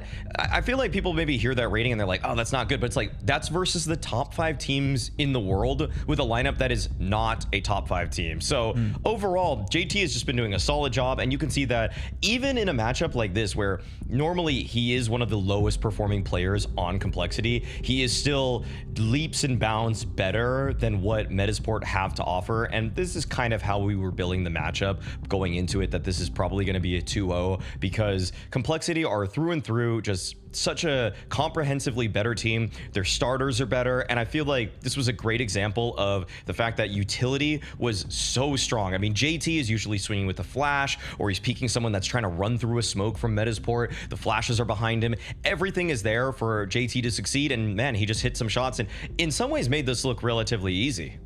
It did look relatively easy. Another player that had an easy going and kind of what we expected as well would be the man Elise, right? We argued and you said he's a top 5 rifler in the world. I think you're definitely right on when you're saying that. I even think we're at a point where maybe even a top 5 player in the world. I know the Cybus of the world are up there with the Donks, Nico, you name it, Monacy, but I feel the way Elise is playing right now and his consistency as well on a team that, you know, Complexity, they play tier 1 opposition, they play the biggest tournaments, they constantly lose out, you know, when it gets down to the nitty-gritty, but we always see Elise play well. So I guess I'm not even surprised that obviously against a team of the caliber of Metizport, of course he's owning it up. Right, and that's something that definitely goes to credit Elige for his individual performance, because it's obviously harder to keep up these kinds of numbers when you're playing against the best teams in the world and you're losing. Yeah. That's one thing that's really a difference maker, whereas obviously, even if just to kind of open up that conversation and get off topic just a little bit for like top player in the world, Elige, you know, he's playing those teams and ZywOo's winning those matches and he's getting good rating. Donk's winning a lot of those matches, getting good rating. You know, Elige is facing some opponents who are sometimes better than Complexity as a whole, like basically any team that's in the top 7, top 8 ranked, and he's still always the flag bearer for trying to make any sort of effort to have them entering that top 10 ranking. And I mean, the thing is that he's just such a consummate professional. I feel like he not only is just so strong in his plays, he's got great mechanics, he's a cerebral player, but he's also able to really elaborate on everything that he's doing and why he does it. He's not just randomly doing it, he's not just feeling the moment or anything like that. He can pretty much explain on every single situation, which he has done through his own YouTube channel, as to why do I go for this swing? What is the setup here? Why is like it all makes sense. There's a logical process behind everything that Elige does, and that's what makes him such a commendable professional player. I agree with you, and I think having played with Elise as well when he was still young, and still being considered a talent, I feel like it's his biggest strength, being that player that can always explain why he's doing as he's doing, but also sometimes his biggest weakness, if he sometimes would just let go of that, and be able to feel the flow of the game. I think the individual skill and the thought process and the mind for the game he has, and the way he visions the game is probably arguably one of the best in the world at exactly that. So I feel like Elise still, he is 6-7 years after I played with him, can still get better. So I'm curious to see if that's going to transpire in the future as well. We are moving into Vertigo. We are looking at a complexity that are in full control. And when it comes to Vertigo as well, it's a map that we know they like to pick. They like to play it. We saw it in Cologne 3 times. They beat Eternal Fire. They beat Virtus.pro. They only lost in a relatively close game against Mouse. So let's be completely honest here, Maui. Metizport haven't given us any reason whatsoever to believe in them, have they? Unfortunately not, and Complexity's Vertigo, after the changes that happened to Vertigo, practically no one in the Tier 1 is even picking this except for Complexity, which goes to show that this is going to be an incredibly tough battle. I'd be even impressed if Metizport get maybe, say, 8 or 9 rounds in this one, because I think Complexity, through and through, have their processes well sought out, and the GG bet odds reflect that wholly. 1.07 odds for Complexity. I mean, yeah, I'm almost surprised it's actually giving Metizport a chance like that at all, because Complexity are really damn good at this map. Yeah, I think it's hard to imagine Metizport to do much here. I guess we can circle back to what we spoke about in the beginning, that if we want to see anything, it gotta be Plopsky, it gotta be Nilo, gotta be someone stepping it up for Metizport. I do, however, think Elise and the boys for Complexity are looking solid. They're looking prone to win this game, and we're about to find out whether or not they will do that in a 2-0 fashion. We're jumping on a quick break, but when we come back, it's gonna be with Vertigo between Complexity and Metizport.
Vertigo is where we're gonna go.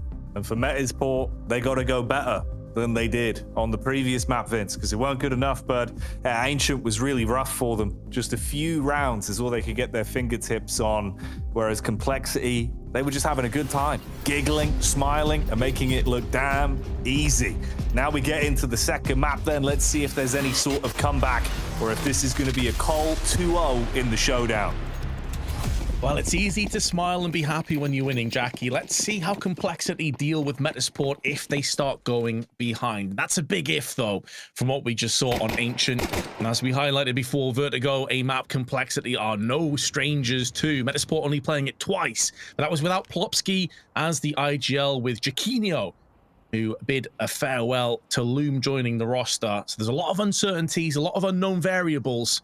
But Complexity starting on the T side, pardon me, for the time being, are headed towards the B side. Flashbang in first. Nilo, these are the kind of rounds where he can have impact. He's got a lot of backup as well from the window side, and he has blocked the head out from Elige. But now Floppy's going to put that look too smart. Oh, gravity! Plopsky, what are you doing alongside Sapek?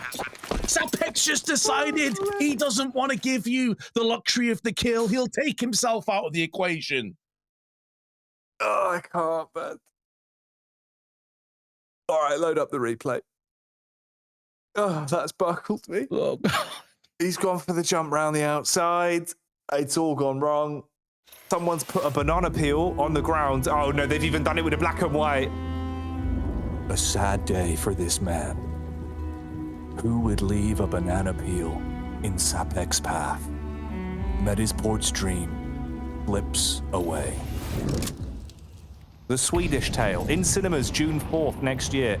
Oh, Vince, that hurts, bud. That's actually gross. You could just see the pure sadness and disappointment on his face. Oh, man. And now they've had to go for a force with 5 MP9s. No nades, and JT puts the bullets through the wooden panels. Sapek's not going to have any different turn of fortunes here. He's down. They just have to save. Oh, man, like, Jackie, everything. It couldn't have been any worse, mate. You've just been smashed on Ancient, rallying the troops like, here we go, boys, let's win this. And then you've just fell off the edge of the map. Yeah, I know, dude. It's really rough, actually. Kind of hurts, you know? You're thinking, all right, maybe there's a chance. Also, worst bit is, you know, there probably was that, like, team talk where you've all tried to gas each other up. You've been like, boys, don't even worry. Like, it's not that bad, you know, it's Complexity. They should be beating us. Let's just go out there. Let's play our A game. Oh, I've slipped off the map. And then reality hits you. 2 rounds for Complexity. Metizport. Not a lot. Not a lot right now, Vince. It's not looking good for them. Elige chewing as well. That's a 3rd chewer. 3 chewers detected. What is it with Vertigo, mate, and like wacky, crazy stuff? We saw it yesterday with Nip and Amcal. And now early on, yeah, Sapek. He did a little break dance there, a little dance move to get the stress out. I like that. It's like a dolphin type maneuver. Interpretive dance. How I express my disappointment. Oh, mate. I want to watch him near ledges on the dance floor. Gets a bit dangerous. Oh, Adam B, sleeping at the wheel. What's he up to? Delayed reaction on that one, Vince. The 5-7 not doing a lot there. So the CT side of Metizport here in the 3rd. Yeah, it's not the best force of weapons to work with, but got to try and see if you can squeeze anything out of this one. Lumi finds 2 at least with the MP9. You know what does one better? That's 3 frags picked up off the back of the SMG. Timeline now where maybe you could actually squeeze a bit more out of this, Vince. Minute on the clock. Sapek with the P250. Grim and JT, but they've got the drop. Oh, Sapek's life going from bad to worse every round. It's going to be a disappointment. Now it's down to the new kid on the block, Loom. Down to 21. He has been the player, though, that's put the pain down on the side of Complexity, but they stem the bleeding. They cauterize the wounds, and they extend the 3-0 lead. Don't leave Halzerk hanging. There you go. Someone fist bump Elige, please. We didn't see it. I assume he did. I assume someone's connected. Kind of looked like he fist bumped himself. Back at the end. Oh, mate. If no one's going to fist bump you, do it in the cell.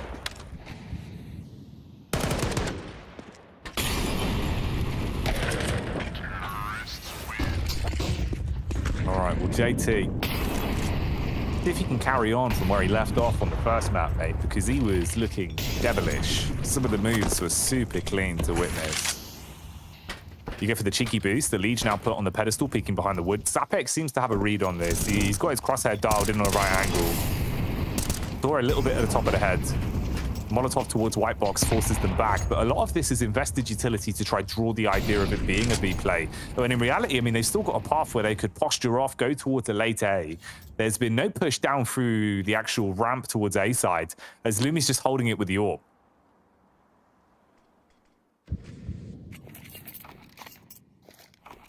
Slowly maneuvering their way back onto ramp. There is going to be the peek from Loom. Needs to get at least one, you feel like, before he pulls the plug and gets out of there. Pop flash in, but Loom doesn't fall for it. Still doesn't connect the shot for the kill, though. And although Adam may post up one, they now know where Loom is.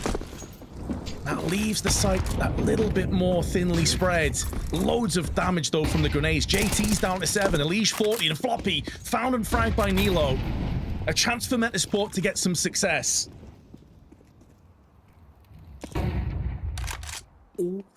Mate, it's one of those, you feel like maybe if he just hits mouse 1, something happens. Could have been magic, but not here. Lumi looking for an opportunity to be presented. Elige, hello, he's gone.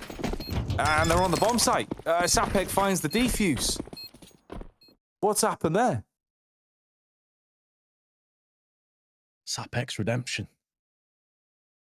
Surely he's not fallen off, has he? What's he done to himself? He broke his ankles. I guess we'll find out here. So there's the kill onto Floppy.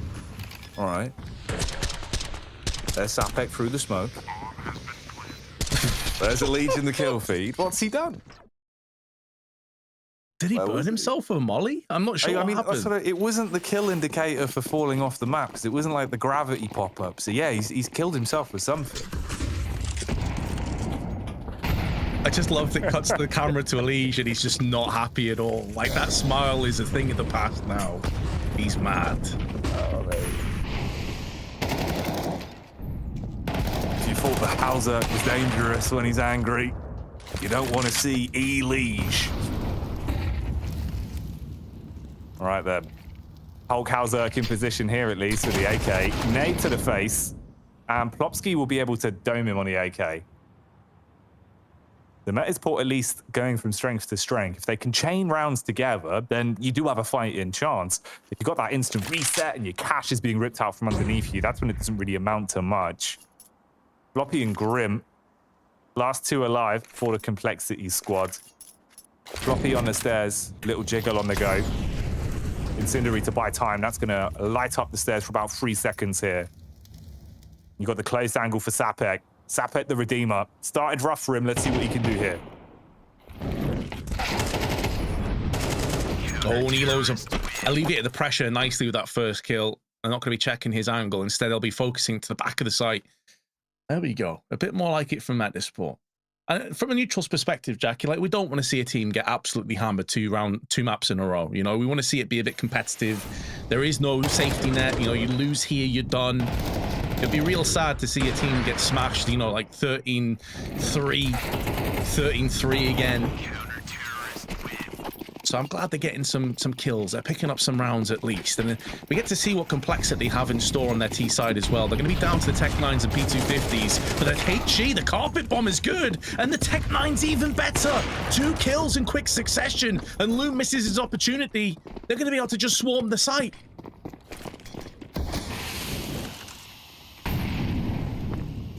3 players remaining. Minute and 28 seconds left on the clock. Loomy. The big Loom himself. Trapped inside of elevator with the rest of the squad, but Floppy's starting to build himself a backstab that could finish the round late off. 2 frags on the AWP. Oh, even takes the combat peak. Hello, Loom. hits him with a big boom as the AWP scoped in, blows away Halzerk. Floppy in the back of the site with a deagle looking to do something that will delight Complexity here. Chest shot on the first. Sapek's lane, but the balls of steel come out. Lumi commits, and the round is stolen, even finding the fadeaway and the salvaged AWP. Okay, now we're cooking, Metizport. Now we're cooking. Smiles. Their frowns have been turned upside down. Metizport's starting to feel themselves, and Leeds, you can see the disappointment creeping in. Grim with a small shake of the head.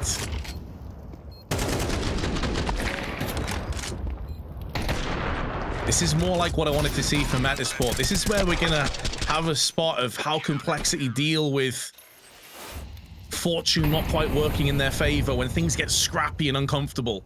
Loom's already taken 50 HP though.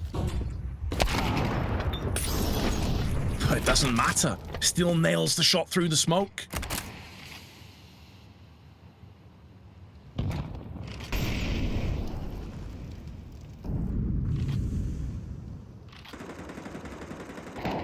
Already shaping up to be such a weird game. Halzerk. Halzerk punch his way through that one. Not turning green because he's angry, but green with envy. Off the back of the smoke shot. 4v4. Tucks himself into a good off angle as well. Round towards yellow. Oh, hello. He's got so much information for this as well, Vince. He walks straight on by. He's gone down the ramp. Halzerk in a primetime position. There's a snake in the grass, and it's got an AK. This snake's got hands, Vince, and it taps on the heads of Loom. Lopsky waiting for the rotate, sets himself up on the angle as well. Oh, the sheer shenanigans. What is occurring here? Oh, Floppy needed to land the headshot so quickly, but he gets dinked in the process down to 15. 25 seconds, Halzerk in a forward position, but misses out on the mark. And Nilo's starting to show us what he's capable of. Floppy needs to go above and beyond. And he's being baited out into the open. While he's on this low HP, his chances are so small. And Nilo shuts him down. Metizport, for the first time on Vertigo, will be in the lead and actually making Complexity sweat a little bit.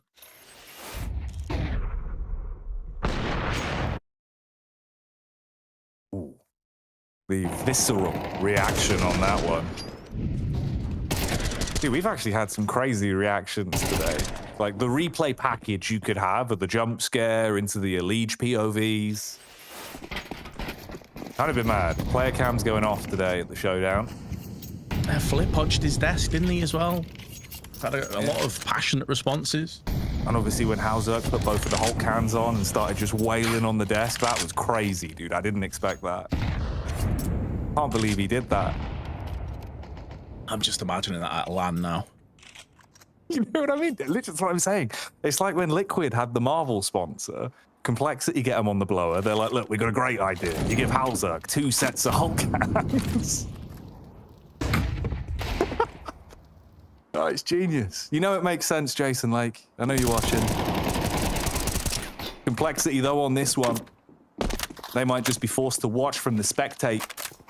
They're not alive and kicking. JT's already down. It's the man of the match in the previous game, going down early. Plopsky with the follow-up. The body falling off the edge of the map. As Floppy trades it back on the tech. Loom, he's been showing us what he's made of. He's actually setting up for a huge play here, but it's Halzerk on a deagle. Devastating blow with a connection up towards the cranium. Splits him like a watermelon, Vince. And we're down to the 2v2.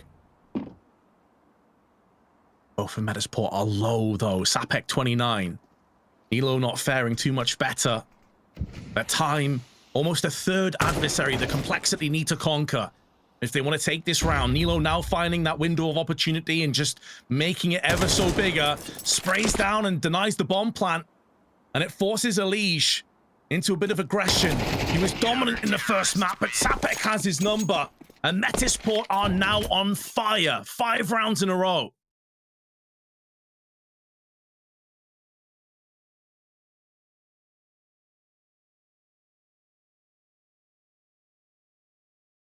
It'd be so bizarre if this is the map where they're able to build some momentum, get back into the series, and go to show maybe there is still room for this team to have an air of confidence about them.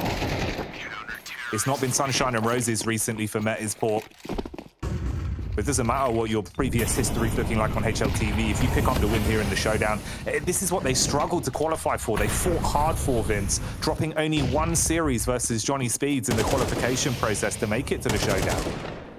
Against Complexity, it looked lackluster on the first map. But anything but clean in the space of these rounds, but you are leading, and that's all that matters. Adam B down and out first. He's the opening casualty for the team. JT. Low on the response as the first few bullets went into the actual map geometry, but there is a trade back from Nilo. Good for 2 in the round. Level pegging on the advantage. 3 versus 3 here. Minute on the clock or roundabout as Plopski's making his move towards mid. Timing slightly off to find Grim on the ladders, but this is valuable information.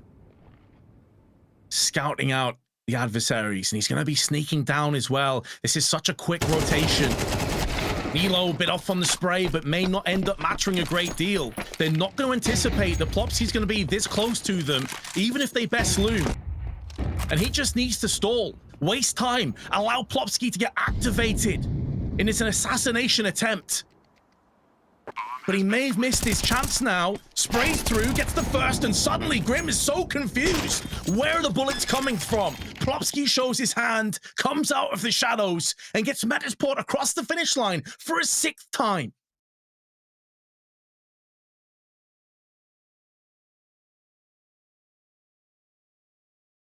And, you know, I think you hit the nail on the head, Vince. Kind of predicted it, right? Going into this game. This map, when you were saying, yeah, they were all sunshine and happiness, smiles, giggling over the course of the first map. But what happens when they lose rounds? And now we're seeing that. Grim shaking his head, Elige looking frustrated, recoiling in his chair. And the emotion's starting to get to him. If Metizport can keep this up, who's to say they can't actually match this pace, keep it going for as long as possible here on Vertigo. Last few rounds of the first half coming in close. Weapons to work with again for Cole as they're rearmed on the T side. AK in the hands of Plopski. Loom donning the AWP once again. So the scoped assassin back out on parade. Now he's locking down middle. With the meat and potatoes of Complexity, they're stationed towards ramp. Setting up for a play towards the A side. JT. Smooth incision. Elige backs him up. 2 entries found. Loomy. Can he blow him away again? Doing a really good job of these relocations, realizing it's too hot and heavy, and backs off and gives himself a chance, but it's Nilo again, adding to the tally up to 13 kills. Smoke's now being deployed, but Sapek from the side is going to make the most of his opportunity. And Elige needs to spin down and pivot in, and does just before he's able to dip below the view model of the gun. That could have spelled out curtains for Complexity, and now in this 2-on-2 retake, Loom is low. Sapek's been spotted. And Elige, hot off the back of a stellar performance who struggled a little bit on this half, can still come good and deliver. Sapek, Molotov down, gonna try and cordon off one of those areas and see if he can focus his attention elsewhere. But that bomb is ticking away, and Elige puts bullets down range. A 4th round for Complexity.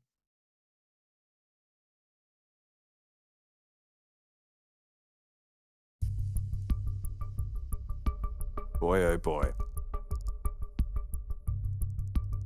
Tactical timeout being called in. Mate, this is carnage in a can, Vince. Kind of ridiculous how this one's been going. We dropped a hornet's nest in a bucket, put a lid on it, and shook it up. That's what we're seeing here with Complexity taking on Metizport with the sort of plays that have been coming out.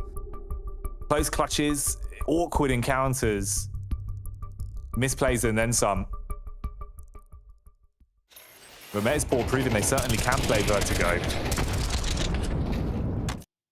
We've seen them on it in the past, but against lesser opposition than a team like Colt. Here, though, they're matching their opponent. Forget what we saw on Ancient. Get into both of them. No free rounds, though. 6-4, Complexity picking one up. Because of how close they've been time and time again for Metizport and how many rebuys they've been forced to spend, you don't really have a buffer of cash built up. It's not like they were living the high life sipping on the rosé. They've got to buy back into it when they finally have cash again. For now, you're down to just the pistols, P250, flashbang, not going to be great. Dapek eats the nade as well. That's not a very nutritious way to take a diet. And Alish, on a walk in, finds him. JT assists as well. So looking clean. It should be a bomb plant, relatively tidy round. Get through this with all of the rifles, they're going to be content. Yeah, no real chance or hope for Loom to get much on that round. 5 rounds, though, on the T side. Vertigo not too shabby. We've seen signs of life, not just from Metizport, but Nilo in particular. Glad to see that he is showing us why he is being kind of put in that conversation as one of the most exciting Swedish prospects for the future. Didn't see much from him in the first map. Then again, his team got absolutely stomped. It does sometimes happen.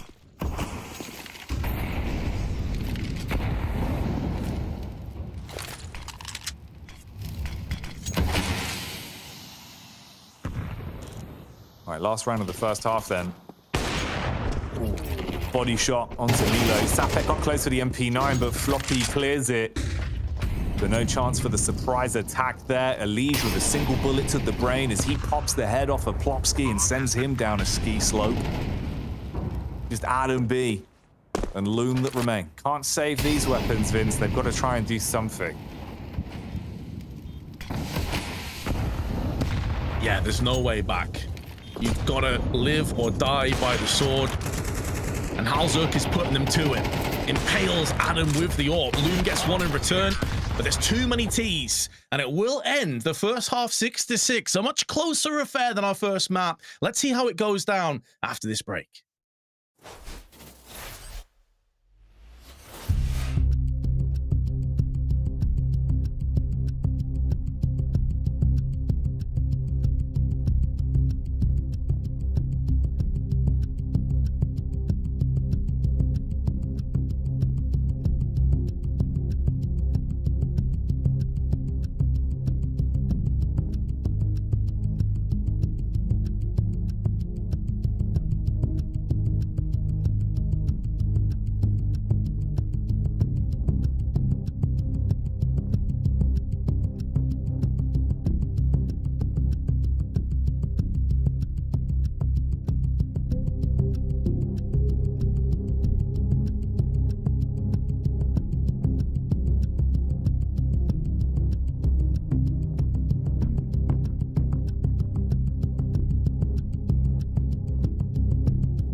All right, here we go.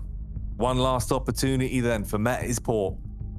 Let's see if they've got it in them, Vince. If they can bring it back on Vertigo. They've had a way better start than what we saw on Ancient. They make it look like maybe, just maybe there's a chance there could still be something to be said. Split straight down the middle, 6-6, the second half pistol unfolds.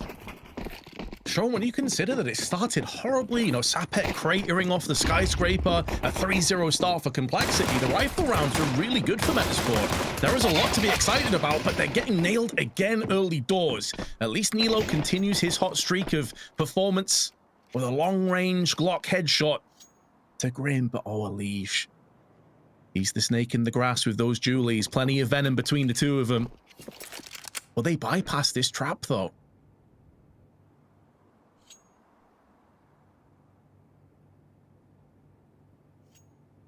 Bro, this is so cheeky. I mean, Complexity, Vince, they were flanked how many times in the first half? And now it's Alish that has become the flanker. Walking his way round the back. 2 guns in his hands, ready to bite down like a snack. Attacks. Finds 2 for free. Looking for a little bit more as they stutter around the corner. He recoils and fades away, ruining the pistol round for them. The rest of the squad can go in and clean up. Complexity will take that one. Now he's smiling again.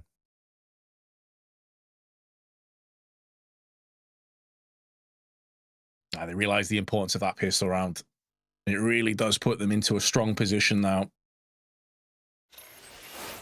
Can try and have their way with the T side, especially as there's no post plant in.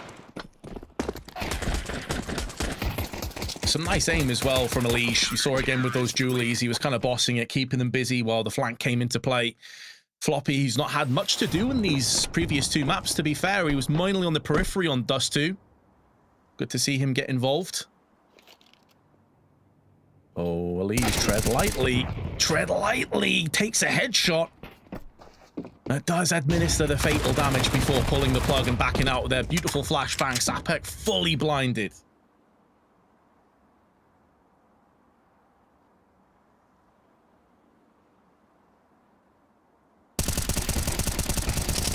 Oh, man.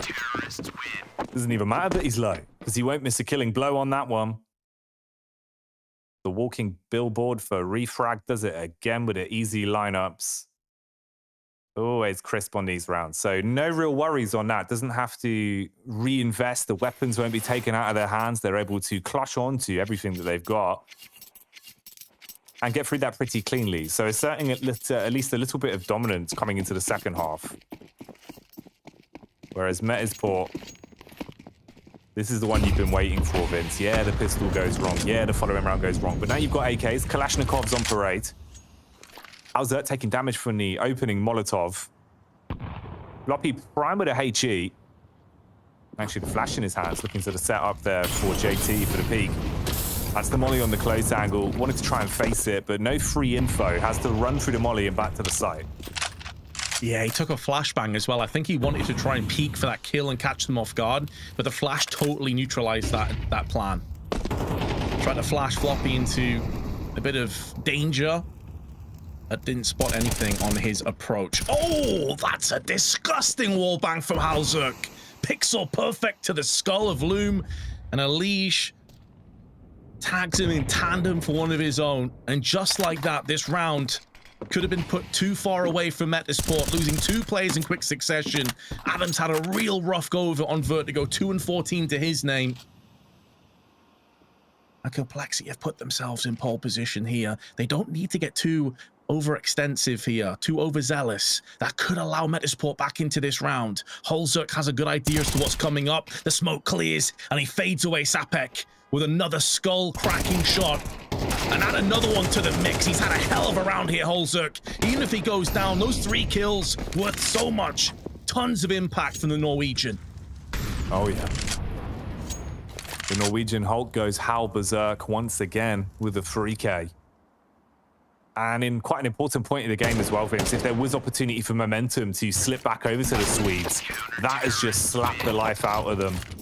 Surprise peek from JT in the back as well. And Complexity hard lock in another one on their CT side campaign. So for as good as it was throughout the flow of the rounds for Metizport to get a tight 6-6 half out of it, as soon as we've got started with the second, it's been all Complexity each and every round. Robski, you got to cook up something different for his squad here. Take a tactical timeout, use an opportunity to talk about it. I've also thought it's quite funny to imagine the idea that the coach of Metizport is actually the panda behind Robski. Just looking over his shoulder.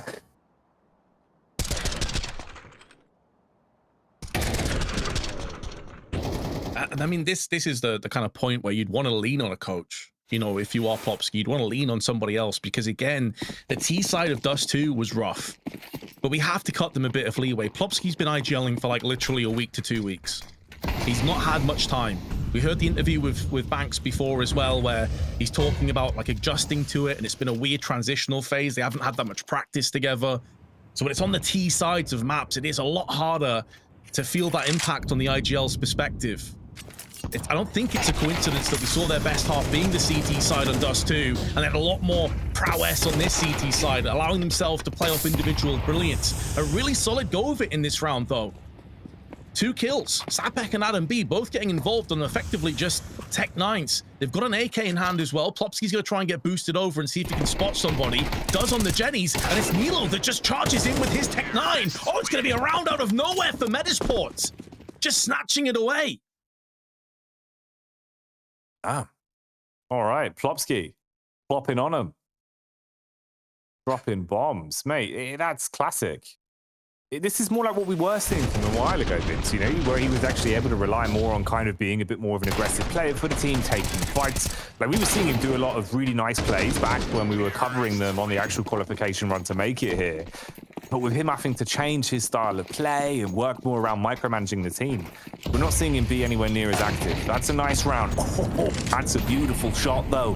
Sapek slaps the face of Halzerk and sends him packing. First-class mail. Yeah, pristine execution, but Floppy will not allow them to double up. That previous round is a golden ticket into this matchup, far closer than I think anyone anticipated the Metizport would get this after that Dust 2 performance. After that Dust 2 collapse. JT, that grenade has money written all over it, and it's gonna do damage. 60 plus to 3 players, but Adam B's bypassed the defenses. He's managed to wiggle around the back of them and he punishes. Double execution onto JT and Elige, and that's the bomb site right for the taking.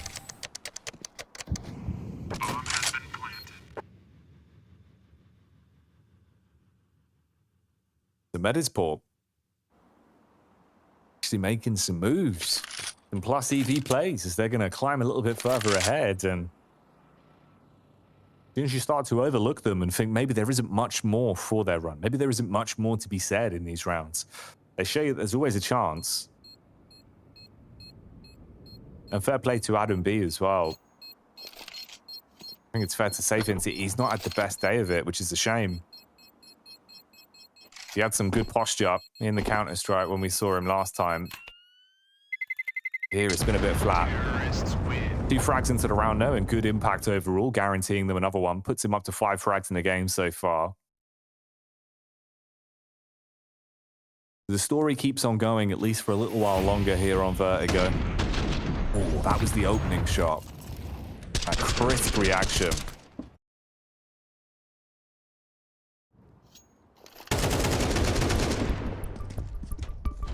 That was the moment, though. Adam B making the most of a slight gap in the defenses, a momentary gap. But its repercussions are permanent. Complexity. Starting to feel it just a little bit, Jackie. I mean, this is what we're talking about. If this starts to get scrappy, we'll see what Complexity are made of. A team that's capable of so much, but hasn't always delivered.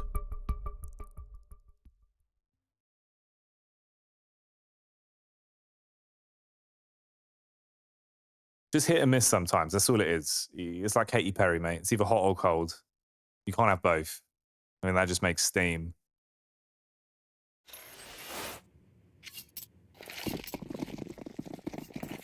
It's a rough buy as well, isn't it?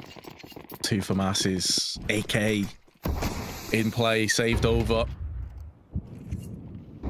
Floppy's getting aggressive here. He wants to go in for a peek with his flashbang, but immediately just crouches down behind the gen, and he's okay. So that early aggression doesn't really pay out too much in return, and JT's starting to fall back.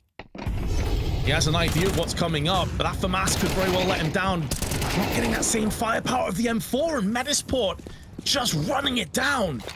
Ruthless aggression. Success again on a post plant.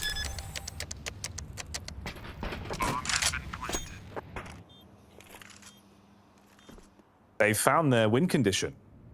The weakened knee of the B-bomb side.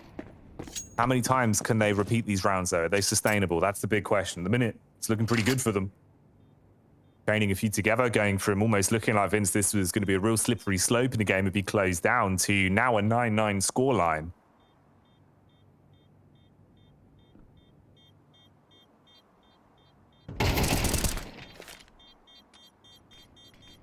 It's growing in confidence in Metizport right now.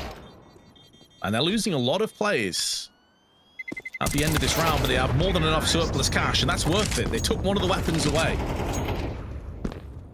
Sure, they can drop down and go in for another buy if Complexity are feeling like it. But this has gone from being what should have been a super one-sided map to now all even, and Complexity starting to get in their own heads a little bit. Good to see Elise still smiling. The vibes are still there. But this is getting way too close for comfort.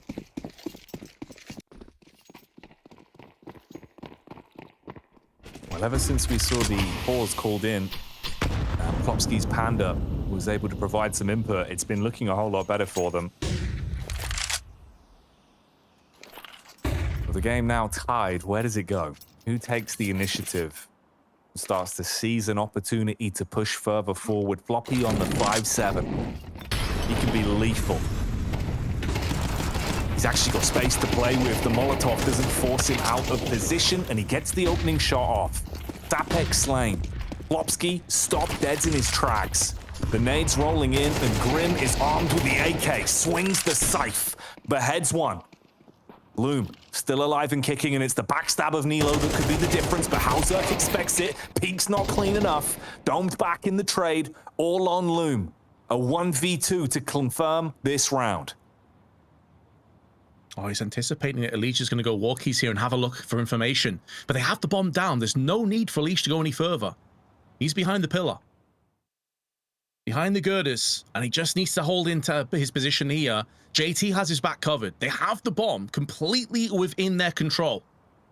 All the pressure is on Loom. He's waited long enough to try and bait the idea of a rotation coming through and divide and split down the middle, but Alicia's position now comes full circle. Super strong round from Complexity. Keep in mind, they only had 2 rifles and pistols, and they've made it work, finally stopping the rot on their CT side.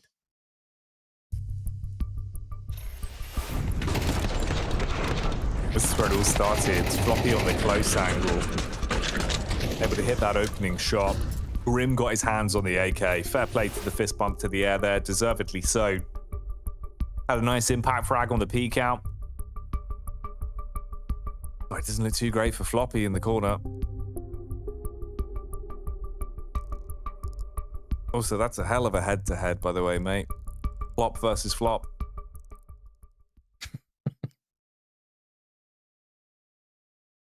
Can kind of see his disappointment, because on the round, he got the first kill clean, and I think he's just really disappointed he wasn't able to get the second. You know, forever professionals, always being very self-critical. I could have done better. I should have done better. He's a very earnest player, always wanting to improve. They got the win anyway, Jackie, and now they've regained the lead once more as Metizport look to try and make a move up onto the ramp. It's mainly been B-sided hits time after time after time, because they've, for the most part, been repelled on this side of the map, except for that one audacious push from Adam B. But opening the round up here with Loom on the AWP is going to force Complexity on the back foot. Do they expect the backstab of JT? Luckily for them, the Molotov will create the space they were hoping for. The timing was slightly different. He could have swung in and turned the needle for another backstab. You gotta hope you can hold on to all the advantages you've got on this one as well, Vince. Round 20 could be tied up 10-10. You've got that opening pick, massive advantage for the T side of Metizport to work with the manpower they now have in a 5 versus 4. Audio cues being heard, Floppy going to be cleared. They Molotov over towards Quad, praying and praying, but it goes unanswered on the run back towards the site. Stapek hits him with the AK. Hauser, good timing for the shot, at least on the reaction. And he bites down on the AWPer for the T side. 3 versus 4 on the retake if they fancy going for it. I don't think they do. Their money is borderline trash. If they lose these 3 players, this next round and potentially the rest of the half is going to be a coin flip. You save these 3, you can drop for JT. Floppy has enough money. You're good to go in the next one. You just have to bite the bullet, swallow the pill, and accept that this round you got outplayed. They lost the leash, they over-rotated. Floppy wasn't able to stand and deliver more than a bit of damage onto one player. And so it's a difficult decision, but it is the correct choice. Complexity will be tied up at 10-10. They said on the desk they'd be impressed if Metizport managed to get 8 rounds. Well, they've done that. And they could even go further here, Jackie. We're not necessarily out of contention for going for Inferno as our all-important deciding matchup. At this point, it'd be sad if we didn't get it, bro. Even if the neutrals out there for us, definitely for Metizport, you'd want to push this to a 3rd map with how far you've actually dragged this one. PC needing to rehydrate, and I don't blame him, but, you know, this game would have you parched. There's been awkward rounds. It's been pretty lengthy as well. 10-10, completely different from what we saw on the first map.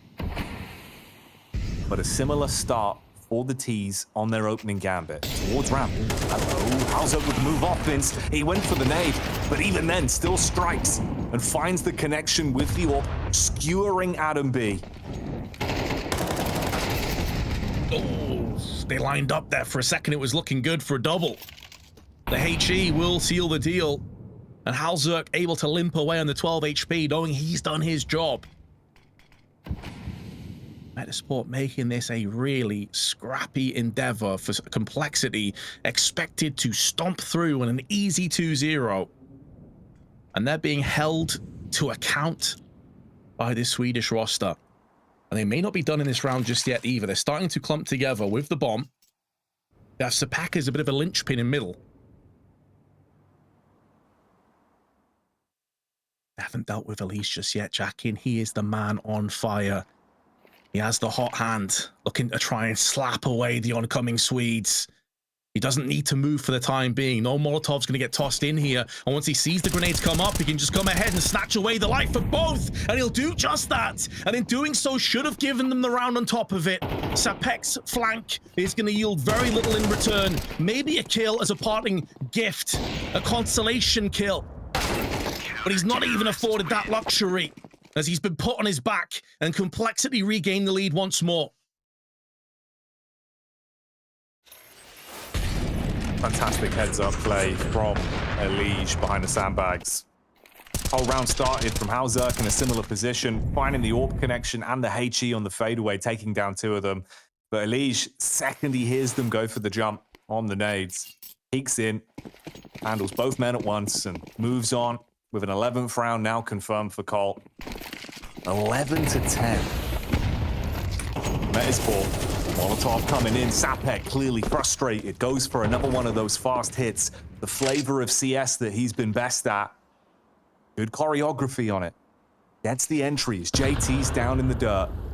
Floppy lucky to be standing as well. Inches away from pushing up daisies here on the 22nd. He's got 16 health.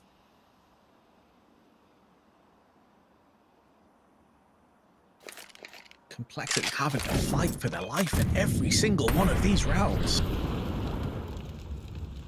It's been a vigorous attempt from Metizport, especially after getting hammered on the first map. But that flash into the frag is good. Grimdo at least attempting to even the odds. But that will not be the case, as Metizport, with a minute left on the clock, still maintain the player advantage. It looks like they're going back to Old Faithful. It's the B side where they have their eyes trained on.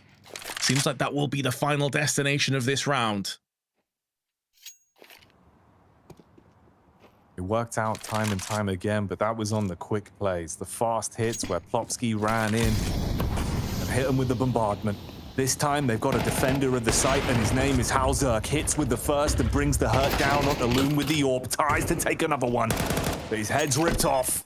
Nilo assists as Floppy, he just goes limp. Drops down to the ground, and Grim is the only one that remains. Has to save, Vince. No point going for this. No chance you're going to take it. In a 1 versus 3 towards the B site like this, Metizport have guaranteed themselves an 11th. And all complexity you get out of it is the 1M4.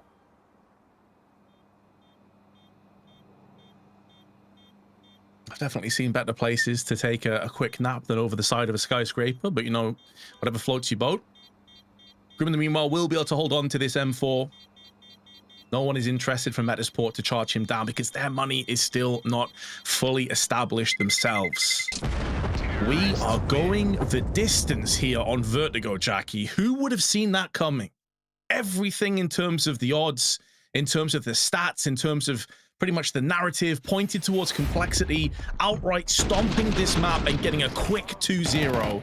But Metizport refused to go down without a fight.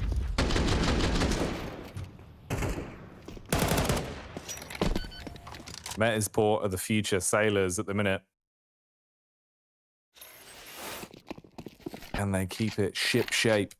They've had no smooth seas in this series. The bumpy waters are about to crash down on them again. Round 23, live and kicking. Exchange of utility aggressively towards the A ramp, but look at the difference. Everyone from Metizport bar one grouped up in a wolf pack play, going out through mid and round the back into the B site. Nilo, with a rude hello, strikes onto the head of JT, buckles his way through Floppy, and leaves 3 of them remaining. A round that should be Metizport off the back of those 2 picks alone. That's going to be a save again. It's a save for complexity. Oh, Alish, be careful now. We've seen that gravity can wreck you on this map. He's all right. Having a save in the penultimate round of regulation. Alish doesn't adhere to the laws of physics. The man is too good. That is disgusting, by the way. Like, what is that all about? Yeah, it's kind of a gross angle. Gets wrecked, of course. Yeah, it doesn't really work, actually. Kind of just works for the right eye on the peak up. Unlucky. All that time he took diligently, like, oh, get this perfect pixel angle. Oh, I'm dead. Oh, for God's sake. Guys, check out this. Oh. Nightmare. Well, as much as that one stings, the game itself is probably the more impactful thing that's going to be sitting in your head rent-free. As there he goes. Now, Floppy, seeing the potential outcome that could be round the corner, a 3rd map. There's no freebies in the showdown. At least they do the smart thing, Vince. Use the pauses, give TC that opportunity to get involved, slow down. Don't tunnel vision, let JT do his thing. If there's any opinions, bring them out now. Plopsky's Panda will probably drop some sounds in there as well. Sapex doing the dance moves again. And they start to get themselves ready for a very important last round here. Overtime or bust.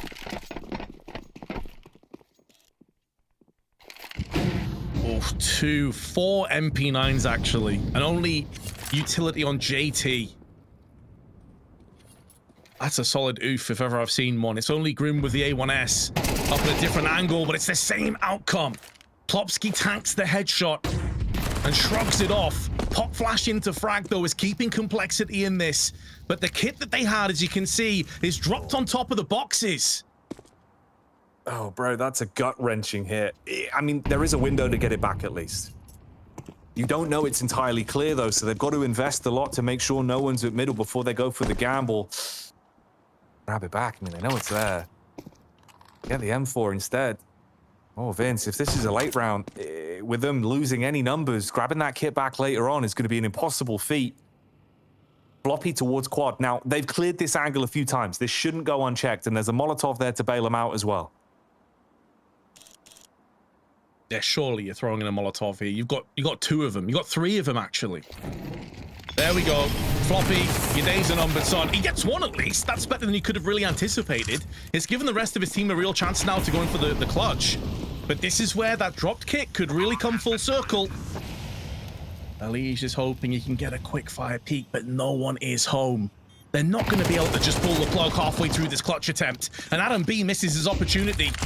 Going to replenish the smoke, though, in the meanwhile, as he gets sprayed down and perforated from Elige. JT lending a helping hand, but Plopsky on the AWP from downtown nails Halzerk from range, and he misses the second shot, allowing them back in. The lack of kit no longer matters. We head to overtime. What? Oh, Vince, the retake. With earth-shattering reverberations, but the fact they've dragged this into an OT there is ridiculous. It looked done. It looked done.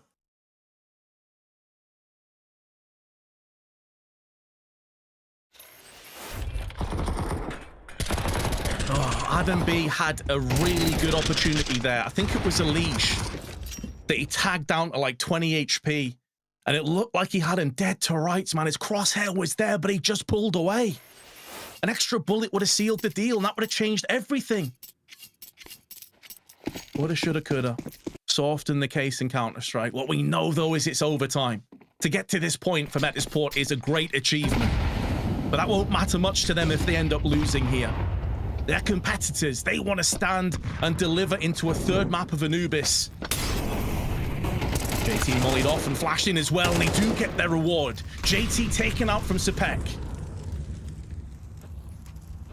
He switches up his style of play as well. His opening pathing there, he's been fighting B stairs with wide swings each time. This time they read into it and send 2 players down. He plays off audio, peeks in late, finds the frag. Response is good from Floppy though. Back of the bomb site, hits heavy. Throws the entire weight of his body into the fist and shuts down Sapek on response.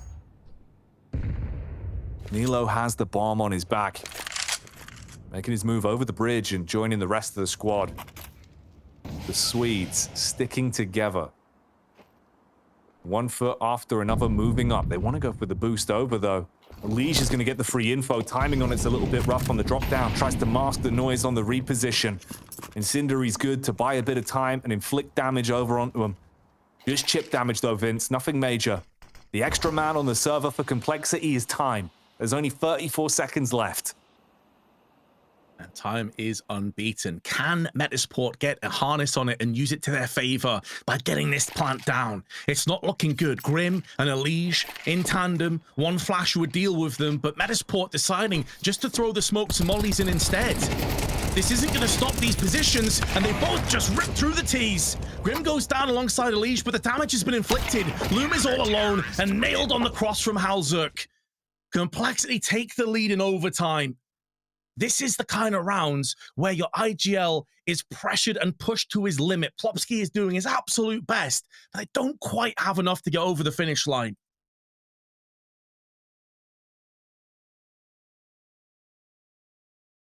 Try as you might. This is where it really separates. How many of those rounds are sustainable, and how many of them went down to individuals having a big moment. Big impact. Halzerk, he's certainly been nicknamed the Big Impact in a matchup like this with some of the moves he's made, but he doesn't even need to create space here. It's Elige and Grim that open it. It's just a few seconds in. Yeah, Sapek up to his old tricks. I mean, sure, he gets a bit of control towards the stairs. But finding an opening frag isn't going to come easy. Exact same situation as last time. Deja vu. Sapek wants to peek up behind the wood. They've got to draw Floppy's attention off this time. He's set up in a similar angle and he even reads it right. But they boost up from the other side. Floppy, able to course correct. Knows that Sapek's there. He gets over the wood and looks for the close swing. Now JT's on site to assist. Floppy just needs to waste time now, allow the rest of his teammates to get in close proximity, and they're going for a long rotation. Halzuk is making moves around the back. They're not entirely sure this is going to be a B-side hit still. There's still time where Metizport can pull the plug and decide to change their fortunes up. But that time is going to start ticking against them. The smoke beginning to fade, beginning to clear, and Sapek making moves, but Halzuk is holding his angle. They could be walking into the big Norwegian one more time with that AWP. And although he's using the thinnest of margins for that opening pick, it's all about listening for the plant. If he can cause disruption, get a kill, that could be enough for complexity. And now he's hearing them. He sees them, but he misses his chance. How important could that end up being? The Norwegian nightmare. He takes the opening shot, Vince. He's trying to even line it up for the wallbang. He's looking for the feet, shooting at them. Eventually one connection through the box, but it's not enough to put them in the body bag, and Sapex looks to make the play. Jumps up on top. Response from Grim is good, and Floppy finds the frag on Sapek. They confirm another round. 14 on the board, complexity.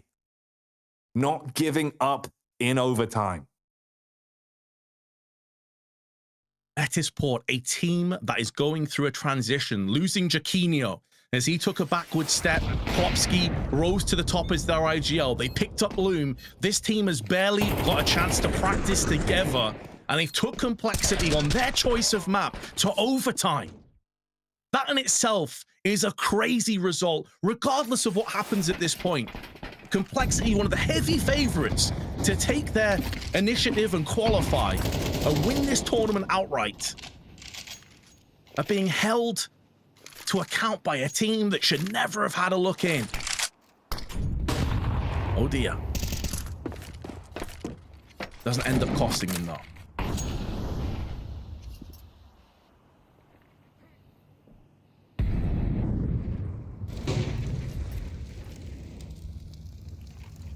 Similar setup once again. Boost play. Wow, look at the flank. That's Grim's territory to find that frag and protect, but it's a 1-for-1 trade. Elige rearms himself with the scavenged AK. Zapek looks to bait out the peak on the B-bomb site, but no one takes the bait. Just under a minute left on the timer. Bomb on Plopski. He's still stationed towards the ramp. Halzuk's here with the AWP as well, supporting Elige inside of elevator. Metizport, Vince, they've got to squeeze one of these rounds out. You give over all three to complexity off the back of the first half, you're going to make it so hard for yourself to survive in the overtime. Doesn't matter about what happened in regulation anymore. Halzuk, pixel sniffing, hits it on the cross, even getting the tag off on a second as well, and has the utility to make it uncomfortable. It's going to be enough, though, to force the plant down, but this is where the strength in numbers and utility should start to favor complexity. The smoke clearing. Nilo in an awkward position. Claustrophobic, taking the initiative and peeks out. Catches Halzuk in transition, but that flash on point. And Floppy will deliver the death sentence. As a guillotine comes down onto Loom's head, he loses it, but he's still just about alive, just about kicking. Needs to have a crazy round, but it won't be afforded him. The luxury is not his. Complexity clean sweep the first half, and now have 3 match points. So awkward on the swings. So close, man, so close. When he went for the repeak on the left-hand side of sandbags, you're thinking maybe there's a chance, but overwhelmed. Needed his teammate to assist. Problem is, though, Vince, a T side, bro. That's where they came alive, right? That's where you were chaining huge rounds together off the back of the B hits time and time again. Plopski was playing really well. Sapek, he was able to explode and catch them off guard with his B hits. But then we get out of regulation going to overtime. They just knew. They had read him like a book. They knew exactly what he was going to do. Wasn't much of a change of pace for them. You're back to CT now. And it's got to be flawless. Only way they can win this and physically take us to Anubis is if they don't drop a round. Grim out at mid. A trade that works better for the CT side of Metizport as they'll take 2 for the price of 1. Elige, good pathing. Pre-firing round the corner as he hits the head of Adam B, and JT trades it onto Plopsky. It's just Sapek left. Minute and 20 on the clock in a 1 versus 2 situation. Health working against him. The position working against him too. There's Sapek gonna try and blow open that smoke, deny the bomb plant, shoots a little bit prematurely, caught between 2 angles, sprays down but can't get it done. Isn't punished for it from Halzuk though. Still in with a fight. Needs to reload that M4 shortly, and he does have a kit and a smoke. Can try and play just around the periphery of the smoke, but it has cleared. Halzuk's not sure as to whether he's pushed in just yet or not. At some stage, Sapek needs to make a move in. Don't get caught with paralysis by analysis. Just go in for the defuse. Goes in fully for it. HE tossed up and over. It could be stopping that defusal, and Halzuk saves the day. Spares any blushes. Complexity take it 2-0.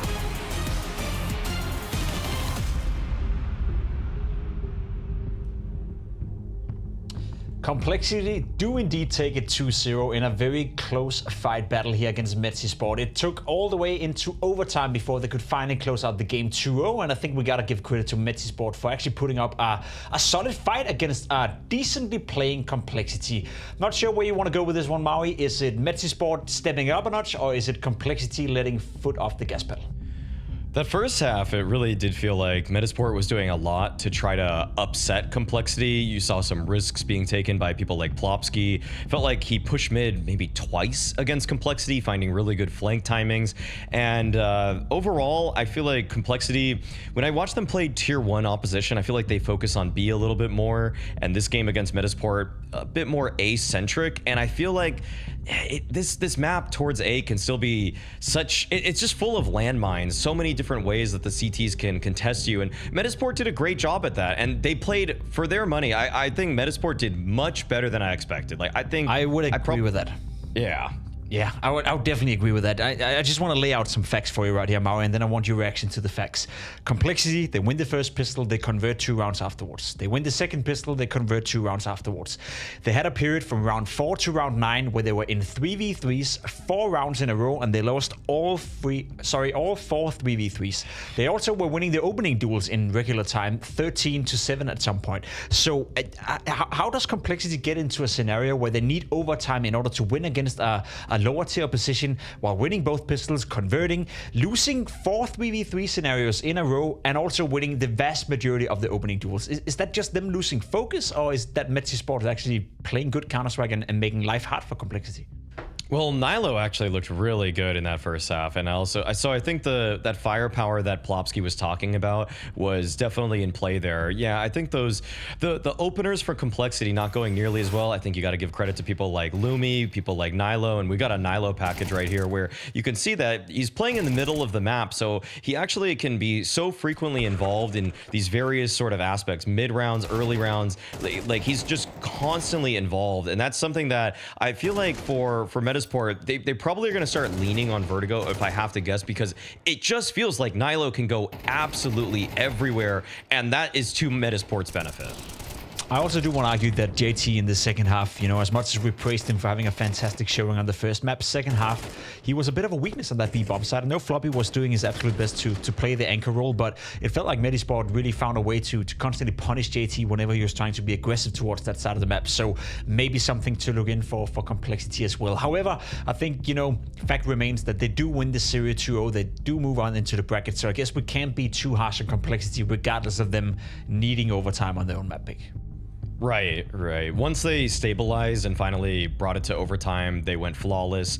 The CT side just looked a lot cleaner. I feel like in some of the rounds, especially towards the tail end of regulation, you could see that Complexity were just sort of putting together scraps. I mean, they would usually keep like 1 player alive, 2 player alive, and then they kind of kept going for these quasi buys over and over again. And for a team like Complexity, who to me now read as a team that's very prep heavy, those are obviously the kinds of buys you're not really practicing as much, where you're just kind of hoping your riflers deliver. And it's fair to say that with the exception of Elige, some of the riflers are kind of up and down on the side of Complexity, and if they don't have that full belt of utility, they can't enact the whole plan that they went over in practice. I was just about to say, we got to touch a bit on Unleash, right? We spoke about it coming into the game. Is he or is he not a top 5 player in the world? Is he or is he not a top 5 rifler in the world? I think once more we got to see tonight how consistent and how big of a difference maker he is for Complexity. I guess it's fair to say that without him today, this could have been looking at a third map first and foremost, and maybe even Complexity struggling to win the game. The fact that he has a 2.0 kill death ratio, actually it's a little bit better than a 2.0 kill death ratio. 51 kills. I mean, you know, it's versus Metizport and it's online, but like we were all getting pretty excited that Zywoo hit 100 kills in 4 maps of a BO5. Like Elige was on track to do better than that in this series, and I mean that's the kind of Herculean effort that Elige seems to put forward, and he almost just normalizes it. I think that's what's so special about Elige, the level of consistency that he hits, other than maybe like say a really big high pressure elimination game that's when he can sometimes fall down just a little bit, but that's usually against the best teams in the world. But against a team like Metizport, it was him all day.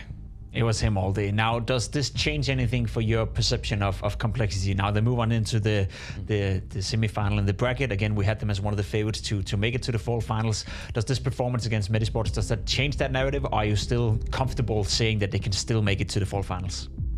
I feel like of all the teams on their side of the bracket, the teams that are going to contest them the most are probably, say, Falcons or VP, but they just beat VP recently, and yeah, it took them till overtime to beat Metizport, but I feel like something went on in the camp there for Complexity where they beat Metizport so easily on Ancient, on Metizport's pick, that they sort of relaxed a little bit. They probably got a little bit too complacent, and in the middle of that game, they started letting things slip, and that can lead to disaster, and I just feel like for Complexity, you're not a team that's, say, like a FaZe Clan or a Vitality. You can't really relax against anybody you play against. You can't just kind of autopilot your way to a victory, and they sort of tried doing that here, and they got bit. They got pushed to OT, they got pushed to the limit, but then they locked back in again, and it sort of became smooth sailing at that point.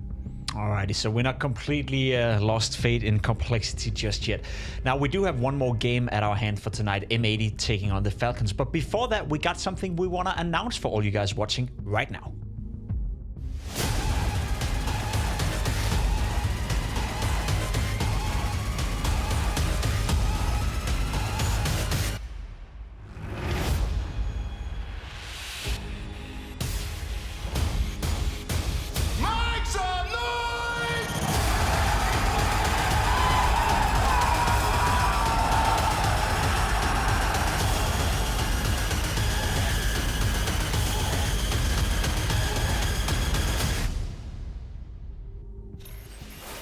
There you have it. You're not wrong. The Blast World Finals will take place in Singapore later this year. And that's the big announcement.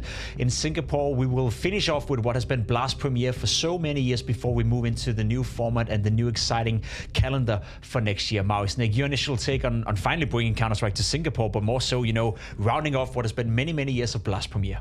Man, I have no idea what the Singapore fan base is like. I know they just had a really big Dota event in the last year, and I feel like that went on to a pretty solid success. So I know they've got some esports fans out there. I know that there's definitely some people that are probably going to even travel from other parts of Asia for that one. And so that's awesome to see that Blaster headed to Singapore for the World Finals. So hoping that that event goes super smoothly, and hopefully the teams that are there are going to put up a great fight. Yeah, I would love to see it as well. I've never been to Singapore myself before, so maybe you and I can make the travel out there and see what it's like. I'm sure that we can fill up the arena in Singapore, and I'm sure we'll reenact Crazy Rich Asians, Pimp, you and me. We'll just, there you go. Who knows what'll happen? Who knows what'll happen? We'll see. We'll see. Anyway, it has been announced now that the World Finals will take place in Singapore, and that's what they're all playing for right now. Obviously, you want to get to the Fall Finals, you want to win the Fall Finals, and by then book a spot at the World Finals. But before we get to that, we got to find out who even stands a chance of making it into the Fall Finals, which takes place in late September in Copenhagen. We have one more game coming up for you. It's M80 taking on Falcons, but not before we jump on a quick break.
Snappy, before we get into the showdown, I wanted to just first get your opinion on your performance at Cologne and how things went for you guys there, just how you viewed it.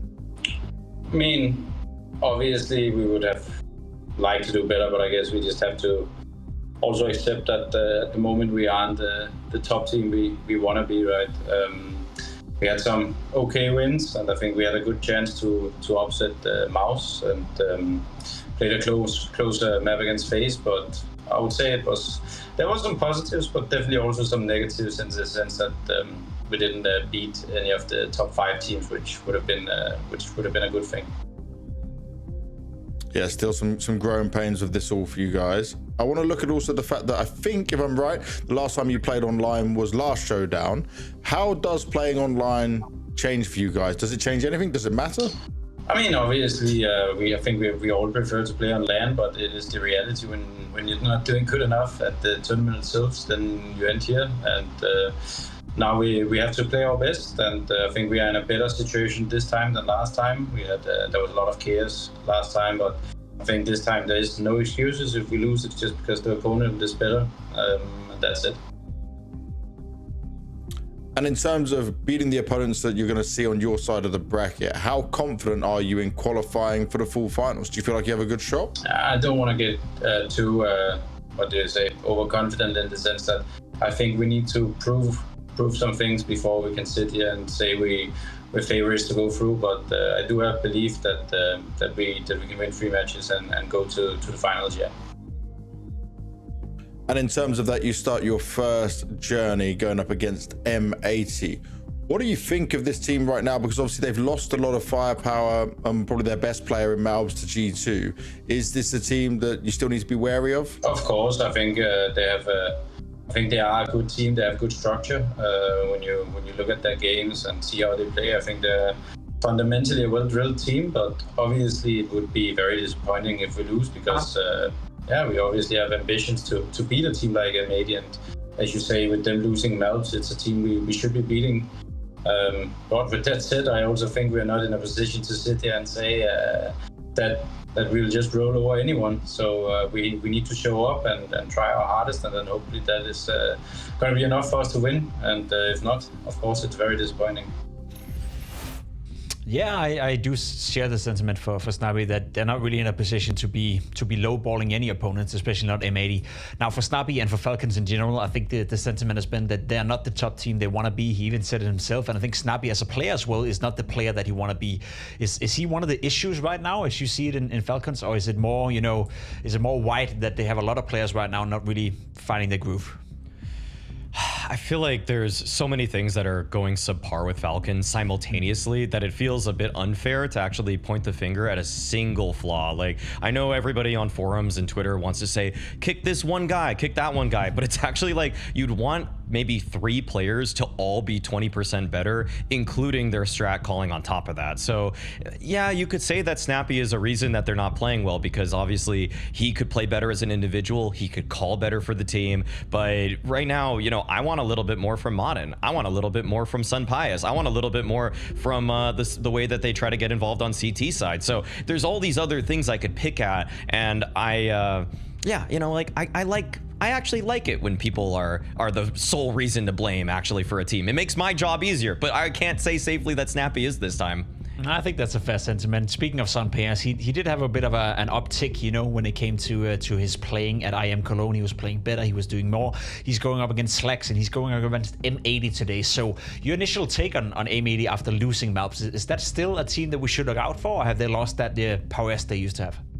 They've definitely lost a little bit of that extra oomph that Malbs brought to the roster. Lake is a great 1-for-1 replacement, but this is really the first time that Lake has actually played in a team with structure as decent as M80. And, Lake as a player is probably one that a lot of people want to keep their eye on. And I want to just give this little brief backstory for Lake, that actually, when he was playing on his last roster, Carpe Diem with Walco, who later got picked up for NRG, when NRG NRG picked up Walco for that roster, Lake wanted to quit Counter-Strike altogether. He thought that he wasn't going to find any opportunities. He actually started rushing a fraternity in his college. He started just thinking like, it's probably IRL for me, no longer CS, but this M80 opportunity was such a godsend for him that he's really reinvigorated his play. He's still showing a lot of prowess as an individual, and it's kind of almost just fortunate for him and for M80 that we got to keep this guy competing in North America as one of our representatives, because he was probably a month away from just stopping playing altogether. Okay, interesting. I mean, it is a team that you see domestically, M80 right now, doing a good job playing against, you know, North American teams and teams that we don't really identify as being even tier 2 or tier 3 Counter-Strike in Europe. So for them to go up against Falcons with the current map pool you see on your screen as well, are we looking at an M80 that we think can make this game competitive, or is it an M80 that we should probably, you know, expect can potentially make one of the maps competitive just? I feel like Ancient could be a bit competitive. I feel like there's an opportunity here for M80 to just game plan really strongly. I think that Falcons, their CT side on Ancient has been pretty abysmal actually, and so for M80 this is a map where, yeah, maybe Lake can actually do some work. He can find some good entries, maybe Rec on his lurks can find something, put something together. So I actually think that M80 could make a dent here. This is probably, of all the first round matchups that we had here at the Showdown, this is one I'm definitely going to keep my eye on. But I do think that Falcons, as a through and through comprehensive team, if this round kind of bleeds out, if it's 3v3 with 30 seconds left, I will probably favor Falcons more times than not in those kinds of situations. Okay, I see a theme. I mean, Ancient, I think you're spot on. I was just looking at Falcons' win percentage on that map. They haven't won the map, you know, in the past 5 times they played it. Last 3 months, it's a 0% win rate. So, I mean, if you're M80 and you're looking at the current state of Falcons, I mean, I know we all say that Falcons are struggling right now, and I think we all agree that they should be better, but it's probably a pretty good time for M80 to play them. We have the GG bet odds as well on your screen. You can see Falcons are the favorites, but it's like you're saying, you know, there is a chance for M80, especially considering that they can pick Ancient. Right. And so I feel like if we want to just like shift the lens a little bit back to Falcons on this one, I just feel like the biggest qualm I've had with Falcons as a team is that they don't really upset their opponents enough. They don't do enough kind of random stuff based off of individuals. That's sort of the spark that they lost when they benched Boros, is that everybody here plays like by the book, and that's something that M80 would probably like. That is something M80 probably would like. We are just about ready with the game between M80 and Falcons. And given that we're doing this from home, Maui, I'm going to go out and do some dirty laundry. And speaking of that, we got 2 casters for you. Oh, he's getting better. He's getting better at those. Yeah. That was a well-prepared one. They've even got a graphic for it. There we go. All right, well, sweet. I'm Dirty, hereby known as. And thank you, gentlemen, for your breakdown ahead of this one. It's the Showdown where anything is possible, Launders. I hope you had a good night's sleep. I hope you're having a good afternoon, my friend. And I hope that Falcons are in the server and ready to play a game of Counter-Strike, because I co-sign what Maui has to say. Like always, in that M80, I think, are going to be real prickly about this opportunity. We see them at a boot camp, side by side, ready to rock and roll and take a chunk of the Falcons. Yeah, this is an interesting game because it's a clash of regions. Of course, we saw M80 play at EWC, and that was pretty interesting to get the debut of Lake. But since then, they played countless games at home, and they played with Lake a ton. But trying to do this now to level up the competition over in Europe versus the Falcons, let's see what they can pull off. Yeah, it's definitely the kind of challenge that they've been gearing up for. So let's see what they can do in terms of taking a swing at the very least. But their swing out mid and pistol doesn't go too well. Snappy and Magisk here with 2 kills a pop. Debris kicked it off, slowed them down, and then we see a pretty quick Falcon swarm. You know, this idea that maybe Falcons won't be disruptive of M80, that's something that I hope we don't end up seeing, right? I would love for Falcons to just jump into the server, take the gloves off, and start swinging. No, I want to see him beat up little brother, right? That's where I'm at on the Falcons camp at the moment. I think when we kind of left them, we were casting the Cologne Stage 1, and that was, you know, formerly known as the play-in, and we saw that, you know, Falcons big match, and I think at that point is like, all right, no matter who gets through this game, neither one is going to make it through Stage 2. That's sort of how it felt. Like they were just, you know, barely better than each other, if that makes sense in certain situations. And then Falcons went on to, you know, they beat Virtus.pro in the second stage. and they actually did look like they got a little bit better. Of course, that was their only win in the second stage, but it's still relatively big compared to like M80, for example. Yeah, of course. Taking down VP, knocking them out. It's sort of what we were pleasantly surprised by, I think, in the Falcons run in Cologne. There is still this little bit of a, I think, weird moment where when they did defeat Big, right? We have to remember the run they had to get to the stage 2. It was beating alternate attacks, the local heroes, and then defeating Big, right? That was their ticket to get into stage 2. You contrast that to some of the other teams that had like real grueling head-to-heads and elimination. You know, the Pain versus Mongols matchup, for example, right? In contrast. It's one of those ones where I hope they weren't too content with just getting to the next stage. I hope that Falcons remain feisty and hungry and see this chance as an opportunity to get themselves to another land by the end of the year. This trajectory upwards is one that's a welcome sight, unlike these missed smokes we've been having over the last 24 hours. But hey. Yeah, there might be more of those. Get ready. Lake for the entry, but Rek actually picks up the headshot. And Lake's going to swing out into Donut, falling to Magisk, doubles down on the A4. Very nicely done from Magisk. Just locks into a side position.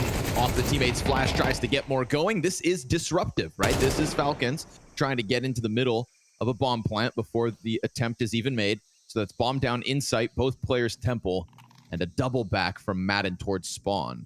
And it looks like Madden might be walking into this and having no idea they could be in temple, which is pretty surprising. Snappy, as the lone man left over, can obviously see the bomb, but it's only a matter of time before they start to walk back into him. The position that he's playing right now, he's got to come up with a pretty miraculous 2K. I think the best thing for him right now is the fact that Slacks is low, but they're about to peek him and make it look good too. So nice one for M80. Onto the board right away after Rek's entry. Yeah, just kind of slowing it down there, making sure, holding eyes on spawn. It felt like they were aware of the possibilities of the CTs as opposed to the other way around. That wasn't even close, dude. That wasn't even that didn't hit a tree branch. That was like jump, throw. That's funny. There are missed smokes and then there are those. One of my old like Twitch subs made this YouTube video about when they banned jump throws originally, and he taped a plastic straw across 2 keys with Gorilla Glue. Okay. Because that way you can just do the jump throw, and technically you can do that today.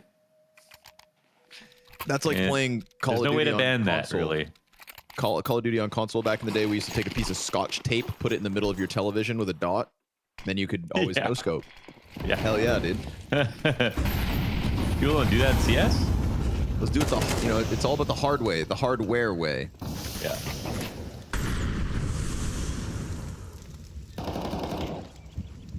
Yeah, what happened to cheating the old-fashioned way? Right. Screen watching and whatnot. Here we get the donut approach by 2 players of M80. So Sunpius smoked out top red. Smoke landed. Oh, Dupree turns his back. Bad timing, but Magisk. Yes, another double kill from Magisk in back-to-back rounds. And he really has been the guy for Falcons that I like watching as of late. Of the riflers, he's bringing it to the table. And today's no different. 8 kills deep as Magisk. Sunpius moves out from CT ledge. And we get the Falcons answer immediately. Yeah, true that Magisk has not been joking around recently, and I think his form dropped off a bit, but he's been one of the sort of main people that we've seen play pretty well for the team. Like, there's still like so many losses here when you look at their recent games, but in terms of when they win, and then even in some of the strugglesome games, he's still one of the only kind of big players at the moment for the Falcons. So not surprised to see a big round like that out of him. I think he'll have a strong series overall, especially considering the tier of competition. I mean, make no mistake, no matter how we talk about this, if M80 win, it'd be a pretty big upset for them. This is a team that has sold off Mobs, and they're trying to find their identity post Mobs, and it's not like you can just find a new Mobs, right? I think the cool part about getting Lake was Mobs was also a player that it was like, oh, well, who knows what his like ultimate potential is, right? He's sort of from an underrepresented region. He's clearly good, but like we haven't seen anything like Mobs to G2, a transfer like that. So they took a risk in that sense. They haven't seen that happen before. And when's the last time that we've gotten a player out of America that has completely knocked our socks off, right? Like that has been the Stewie, Lige, Twist, sort of like either Cloud9 or Liquid level in history. So when they go and pick up Lake, that's someone that's super promising, but you know, not even to the same degree as like Obo in terms, or OC in terms of how much notoriety they gain for themselves. So it's a big risk, and it wouldn't be surprising if they can't just replace Mobs.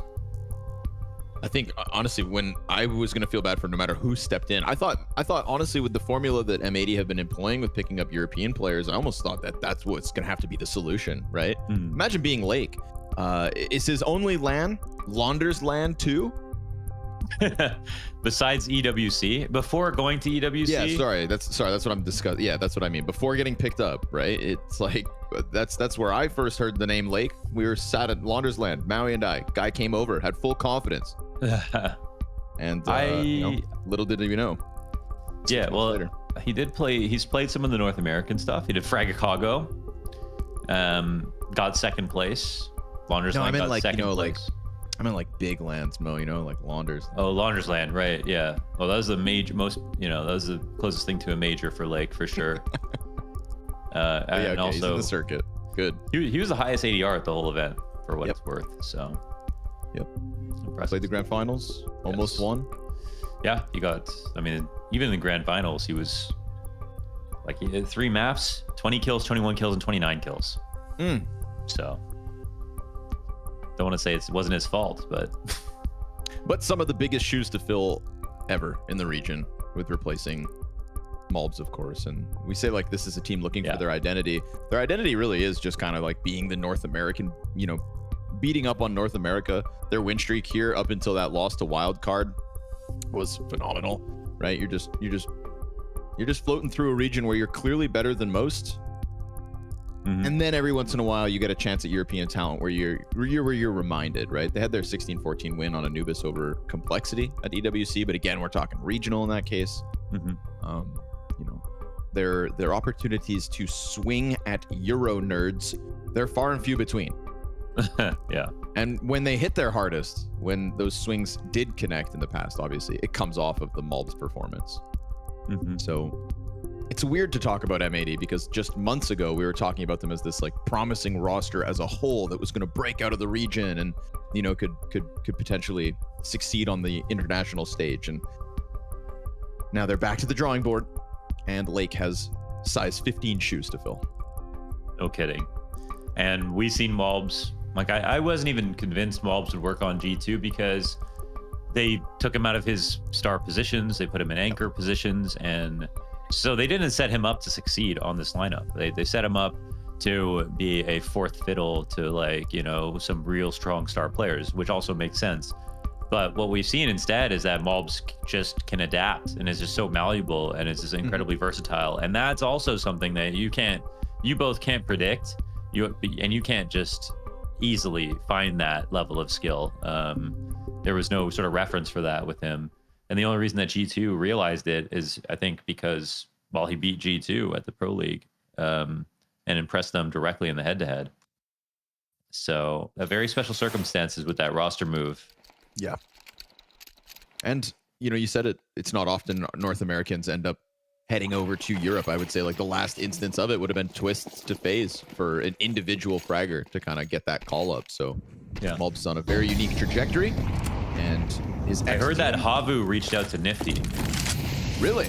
So by courier pigeon, or it was a reply on a tweet. Okay. So we'll have to stay tuned for that. It might be the third biggest North American move to Europe.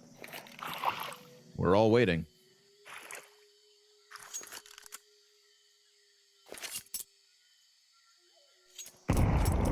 The Hoamenda. Lule. Whoa, Blast World's final moves to Singapore has been announced on HL TV. What? Oh my god. Is that... I hope we can is get that confirmed? It just Blast says has announced it. Woohoo! Look at that on screen now. Sign up for pre-sale at blast.tv/register. Hell yeah. Blast confirmed. Yeah, good thing. It's rumors report. And here's us spilling the beans. All right. Well, that's something I'd love to talk about, but they're a kill deep, Mo. 2 kills deep, 3 kills deep. The AK of Sin. It just sets it all off. That chain reaction in middle. A flurry of deaths, one by one. It's lane first, bottom red second, and then the top red room, third man down. Oh, and Magis watching through this. Oh my gosh. Okay. Deagle to the corner, down he goes. M80 said, "Yo, they said, "Yo, Singapore," and then all of a sudden they come through with the force. Yeah. Okay. There were some fantastic shots, and shout out to Sin because, well, he's the IGL for the team, and I think he has done a bang up job. You know, we look at like Big Clan as we casted them over at Cologne and thought their calling definitely needs some work. And Sin was a player who I think learned from his time on both Big Academy and Big about how to do this role. And I think that's why M80 tried to scout him to come on over. And I think he's done an amazing job, for sure.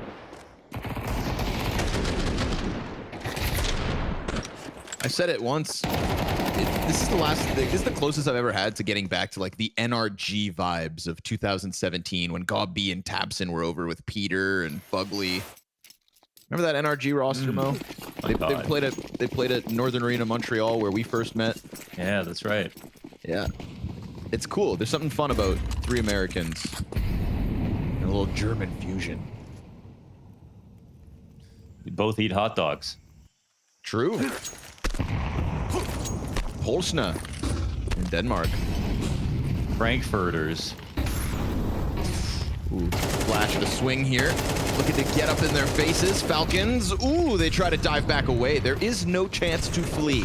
Not with Lake and Sin hot on the chase. They nade open their own smoke, but it's Commadon's own demise. Sunpius hits his shot, but Lake is just rocking their worlds at the moment. His first round with a kill, and he gets 3 of them in a quick crescendo towards middle into the A play. Nobody's stopping M80 now, and they tie this game at 3 a pop. And that is all the money. That is all the money gone with the investment here for Falcons. So they nade open the smoke without the peak at the same time from window, and it feels like they're just going for a little damage, maybe 1 kill here or there. But from our perspective, they're full committing, and they lose on both fronts. So M80 get away with the Lake 3K, the 4 kills in total, only 1 death on this round, and Falcons will be totally broke. The only thing they'll have going for them is Snappy's M4 if he can save it.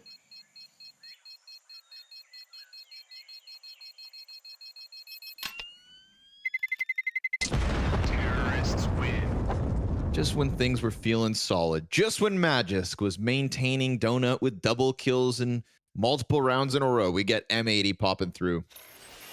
And this is multiple success stories in middle where clearly Falcons are signing up for the fight. You know, they have been trying to apply pressure back on what was this first wound. But it's seeping through the bandages. And now, like you said, there's just no more money left to go around Snappy's M4, so... All right, M80. Game on. Big time. Operation Don't Get E-Code. Sometimes easier said than done. Ruh-roh. The Zeus. We'll have to move from this. Okay. Yeah.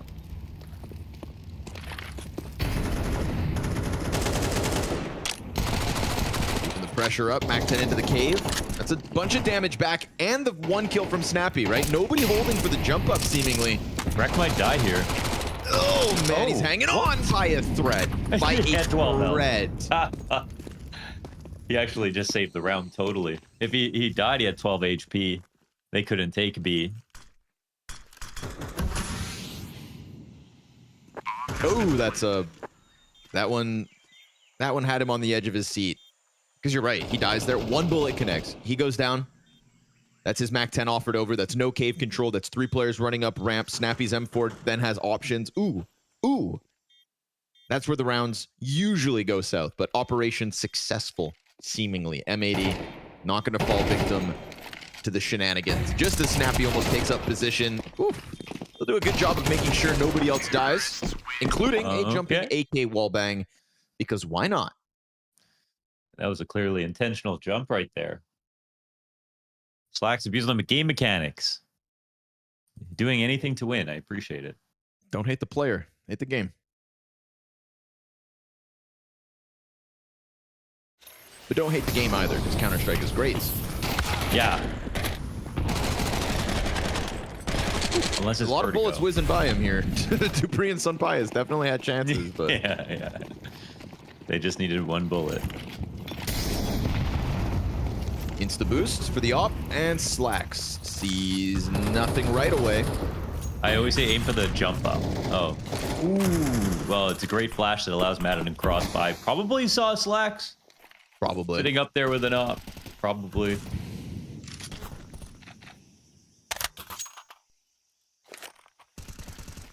But the CTs are still actually looking a little bit tight. Oh, so we go a little bit higher. Just build higher. They call this strat Toronto. Yeah. Swisher Keep gets going the entry. up. Just keep building. Snappy. Ooh, it's awkward as his teammates fall around him. Sunpius, it's a one and done. This angle could catch somebody off. Oh, he shot early. Yeah, starts to jump the gun. Won't be able to stop bomb plants either, even though he sprays through for a bit of damage. It's just the timing on the reload's off. Softens up Lake further so. Rec activates behind, and his teammates obviously nowhere to be found. Falcons, they concede this. The B site can't hold despite 3 defenders being in position. 1 kills all they get, and M80 go up 5 rounds to 3. Not bad, man. What a recovery here for M80. They get into the site. The trades are good. And when I said the CTs look a little tight, I mean, they had Snappy inside of Cave, 2 players sitting on B, but there was not much movement at all, right? They kind of just waited for the attack to come to them. You can see where the X's are on the map. That looks like they just rotated back into the site and tried to put up a hold. In reality, what we saw is they put down some standard grenades, didn't play committed positions, didn't push down B, didn't push out of Cave. And so with that amount of map control, it's not a bad idea here for M80 to try to walk in with all the pieces of utility that they have. And they take out Madden as well. That wasn't a terrible spot for Falcons, but it was also kind of basic. Is that a criticism that we've held over Falcons as of late, though? Yeah, that's a thing, yeah. It's sort of like, there's that period of time where teams like Cloud9 and Heroic, when they kind of came out of online and started playing LANs, they were shaking up tier 1 because they played so differently to everybody. Hold on, let's see if this 5-7 can do some work. You know, you've got to be scared of it. Looks like nothing. And there were a couple of teams that are coming out heroic. They were like criticizing teams like Vitality and other top rosters that they played standard. You know, you get a kill, they rotate, they overstack one site. They play that you could know what they were going to do just by, you know, who died on the map. And they didn't do a good job of changing it up, playing fluidly, and getting information back like heroic. So it felt like unless you played like them, you were just never going to beat them in important matches. And I think Falcons, unfortunately, are comprised with a bunch of players who are playing sort of old school sometimes, and a little too standard. Swisher may have lost his rifle to Snappy, but unfortunately for Falcons, nobody else here kind of fumbles it. And there is 2 very low HP players, but Slacks has got it covered. So you're dead on, right? Falcons playing that old school stuff. I can't remember if it was Jacob or if it was Alexander on the analyst desk that were discussing it, but like just saying kind of M80 will be more than happy to sign up to some textbook, quote unquote, Counter-Strike being played today. And that is exactly what Falcons maybe are employing. So the reason that we saw all those upsets happen at the Paris Major was specifically because everybody was getting way too comfortable with the way that they were playing, and they just didn't bring anything new to the table. And then the teams like Gamer Legion and Apex, who innovated, were the ones who succeeded, even though they didn't have the same quality of players. And so we learned very quickly at that point that, you know, brand values, it matters in important moments, but it's not going to win you entire tournaments or big games. Lake just pushes through. A-Side's still taking over, though. crosses paths with Dupree. Does a great job of kind of delaying things and distracting, but Dupree, that's his second of the round. Deep peek from Swisher, punished. And this smoke spam has been the bane of the tease. Dupree just unleashed, tries to throw himself at this. Got to be careful with Magisk and Madden both low. But they've got, this round's not over. They got legs in this 2vx. We've seen them just slow down these mid rounds before. So Magix is thinking about maybe the B side. Okay, a couple more shots get missed. This makes things a little easier. But definitely that round was not over. Confirming the op spot. Temple push out from Madden. That should be the end of it. Should be. But he makes a fast step. Sin gets an early warning sign. He's going to try to peek CT. Ooh, he's just trying to fight his way out of here, and he's doing a good job. Again, piecing together the positions is the first piece of this 1v4. Did they smoke themselves out of Donut? Yes, they did. Huh. Interesting. So Slacks crosses up in front of it. They actually decide to join up, and I think he can actually put this together. They're going to be playing it as 2 now, so he'll put the bomb down for sure. Oh, fakes it a second time. Wow, it's a late fake, especially with the amount of time left over. Ops even closer. That's 2 players exposed here. What if they all line up? What if? Sunpias, good kill on the op as Madden does get killed up close, but yeah, that's Falcons stuffing one of these A hits finally. Yeah. Couple kills are good. There were some shots that got missed here, and Dupree was very good to save his teammate from Lake outside of middle. Falling back in the donut, and Slacks gets he walked into the shadow. Still had a chance to take the shot. M80 still up by 2 rounds, but it is a full buy here for Falcons. Gotten that money back behind them. They were able to win a mid-fight last round. That's where it all started off. Lake trying to chase the donut kill, gets surprised by Dupree's close positioning.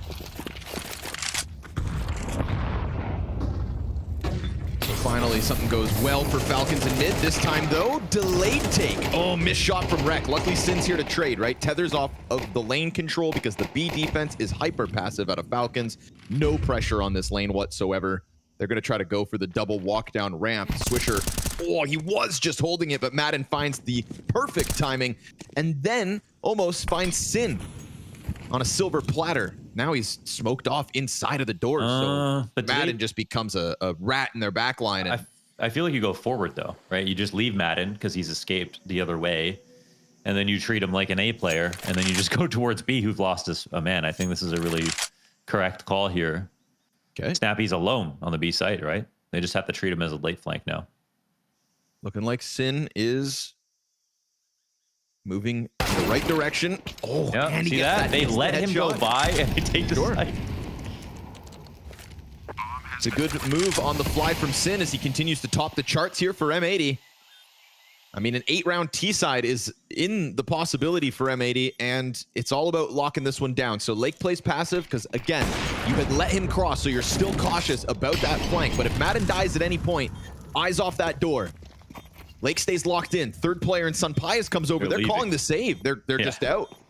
Lake confirms it. Madden's going to try to swing away. Dies, and with it, oof, almost a chance at another. But that's going to be 3 standing for M80 by the looks of it, unless Bomb claims a victim. It is big. Lake could be, unfortunately, going down with that. But hey, it's a 7th round regardless, and it's a clean call from Sin.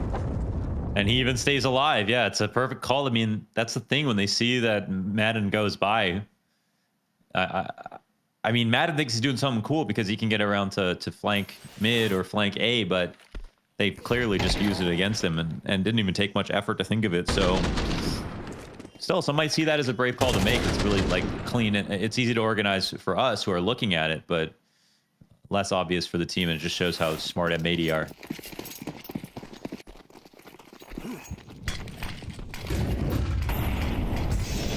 Definitely praise Sin's in-game calling. I'm glad he's moved to our region and kind of shaped this new version of M80.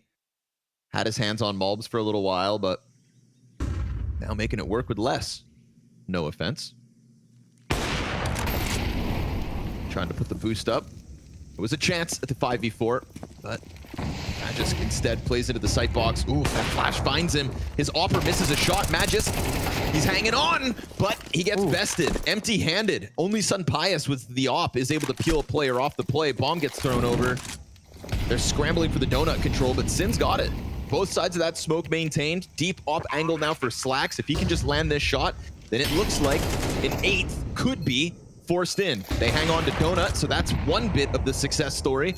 And everybody landing the shots. Slacks doubles down, and there they go. Cleared off of the A site. It is an excellent half from M80 on Ancient.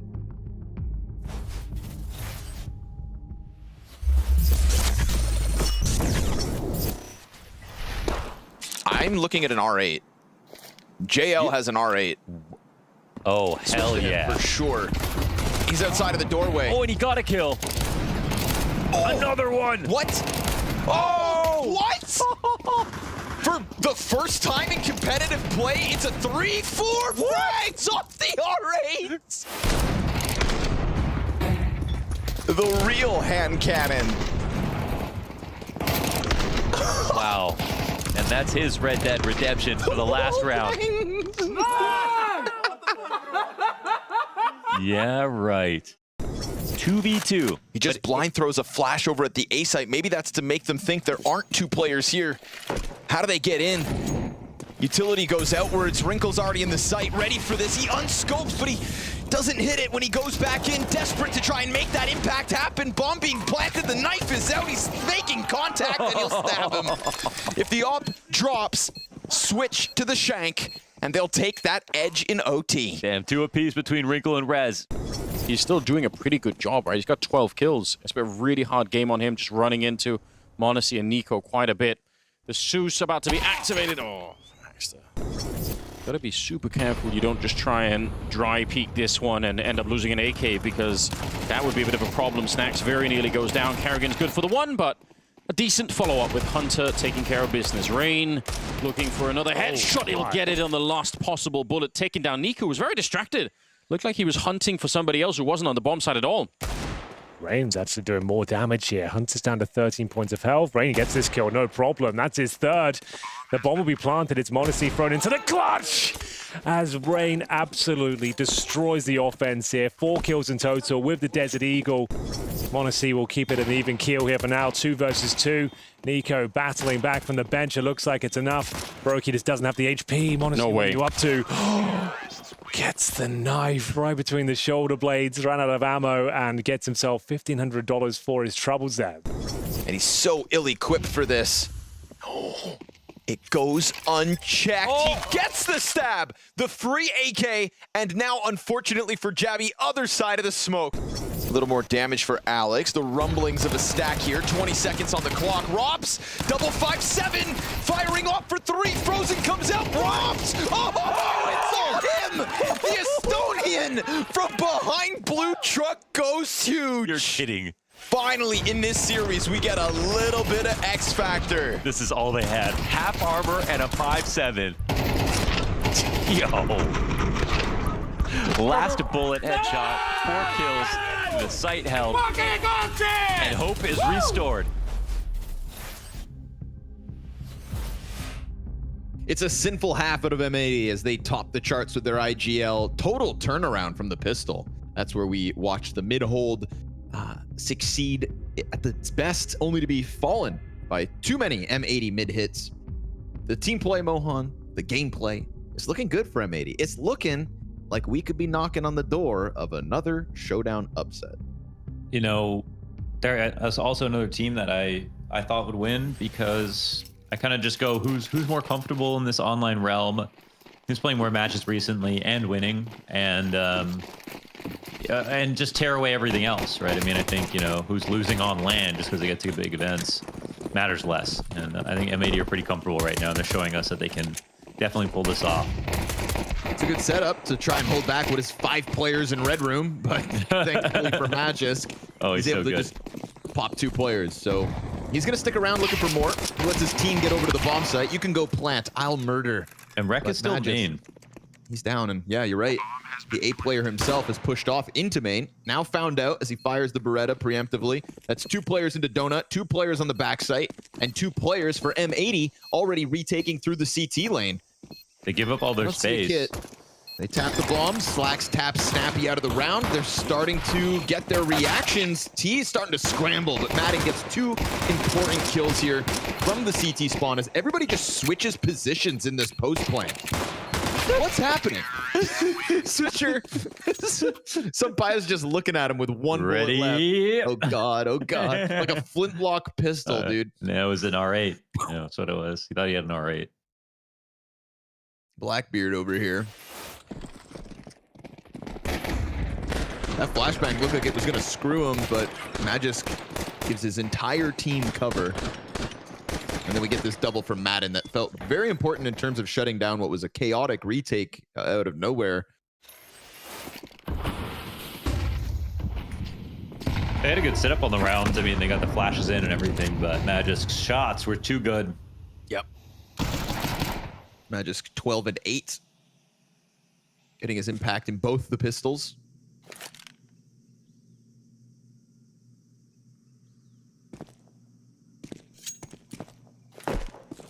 But everybody's least favorite game, anti-ecos. Don't let it happen.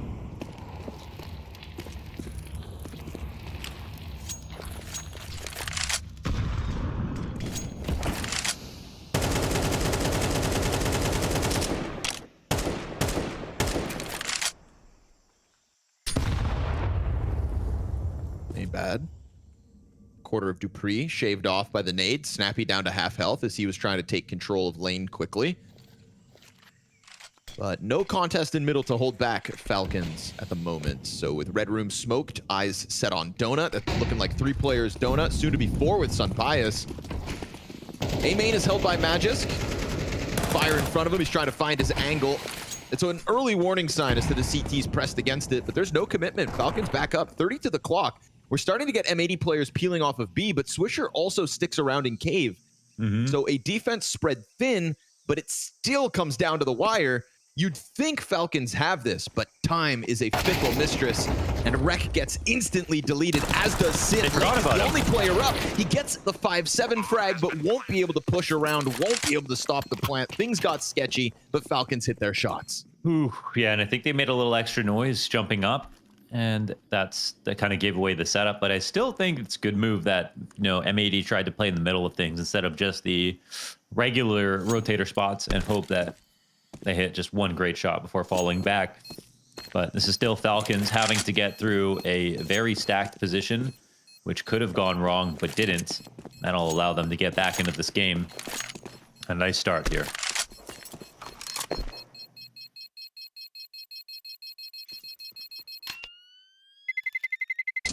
Terrorists win. I got no criticism for the round from Falcons. Could have gotten weird, but they hit their shots, right? And that's what you're going to bank on when you let the clock burn down as they did. So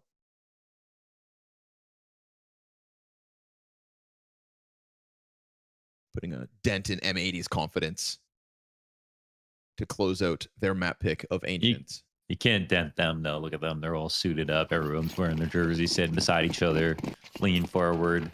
Watched every single Falcons demo for the last 6 months to prepare for this moment. That is true. They have had less opportunity and more time. But Snappy doesn't give a damn about your prep. Swisher with the MAC-10. Molotov spreads to Sin. Oh, he jumps out. And he's going to go down. As anticipated here, Pistols not able to do too much. Drive-by from Snappy as he just absolutely rips the W key. You can always tell when it's Snappy, Mohan. I feel like that man runs with a MAC-10 like nobody else. Yeah. And that's something that I wish Falcons would do more of, is just his old calling style. I just have no idea why. I don't know if he's ever talked about that in interviews, why they've stopped sort of playing fast CS like they did. Maybe they tried it for a bit, just didn't work with like synergistically with this roster, but I don't know. I think CS2 is the time to go fast. Even VP are going fast. Yeah, but VP are also going down. That's true, actually. You know?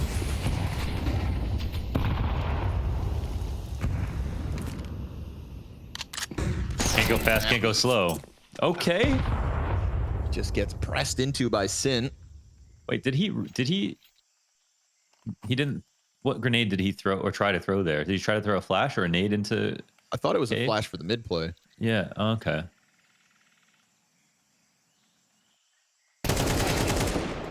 Ooh, good kill from Dupree, but Rek is right here, and it's an easy mow down. Beautiful. Sunpius goes down first. Dupree, a single bullet, got the dub done, and Slacks connects to Magisk. That looked like when you punish someone for not behaving in a pub in 1.6, and then you use God mode to like pick them up and throw them down. I don't know what any of those things are, Launders. What were you doing back then in 2000 and 2000? I was probably playing Halo 3 custom games. Oh, okay. And were there admins on these servers? No, they were just I would always be the lobby leader so that I could kick people I didn't approve of. You know, I was a bit of a power. Okay, so did you have console commands? No, Launders. No, there's no console commands on an Xbox. No console commands, eh? So no. you couldn't exercise your will and power over the other 14-year-olds in your games? I mean, I could kick them from my lobby. That's about it. You couldn't slap them. You couldn't light them on fire. You couldn't throw them across the map. Only when I saw them at school the next day. You couldn't put a repetitive emanating halo on them to let everybody know where they are at every point in the round. No. No hook mod. I'm getting uncomfortable. No? Yeah, maybe you were playing the wrong game. Ever thought about that? I think it's the road that led me here, so I was doing all the right things. We all have our own journeys. Okay, all right. Everyone's Buddhist these days.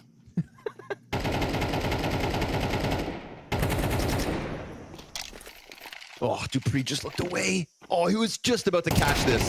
Oh! Luckily, Magic's got that snap in him. Rek not gonna get away. Yeah. Oh, man. Made a fatal error when he didn't cross into the side of A main. Tried to make it all the way back. Took the long road. It really looked like they were going to get away with those kills when poor Dupree looked away a half second sooner, but luckily for them, Magis got that little bit of X factor. That had to have been a quick flick. Oh, I respect it though. You know, M80 trying to get active on an extremity of the map, almost being rewarded for it, but instead now Falcons knocking on the door of a B site execute and the potential 8-9 score. We'll see if Dupree's open A site will call them back instead, but the bomb is actually towards ramp, so it could be a bit of a journey here. That's nuts. Now they're going here. Yeah, I guess Swisher. Missed Molotov. Snappy's gonna go down. This bomb Still is coming. Slacks. He gets one. The bomb is on the site. There is this Dupree flank, but all the kills on B site to the defenders. Thank God for Dupree. Woof.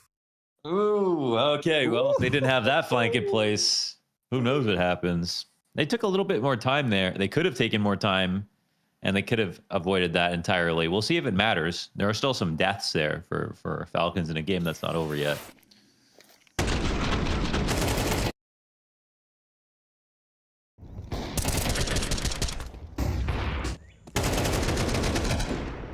Oh, Dupree, the savior.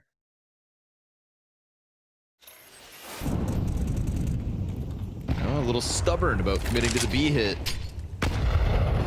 Almost costs them.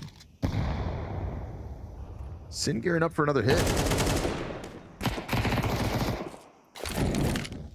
Trying to keep Snappy away from middle, but tough job to pull off. Oof, eats the nade as well. Zoned by the Molotov into the frag grenade. Good util usage here from Snappy. Kind of buffing his chest on lane.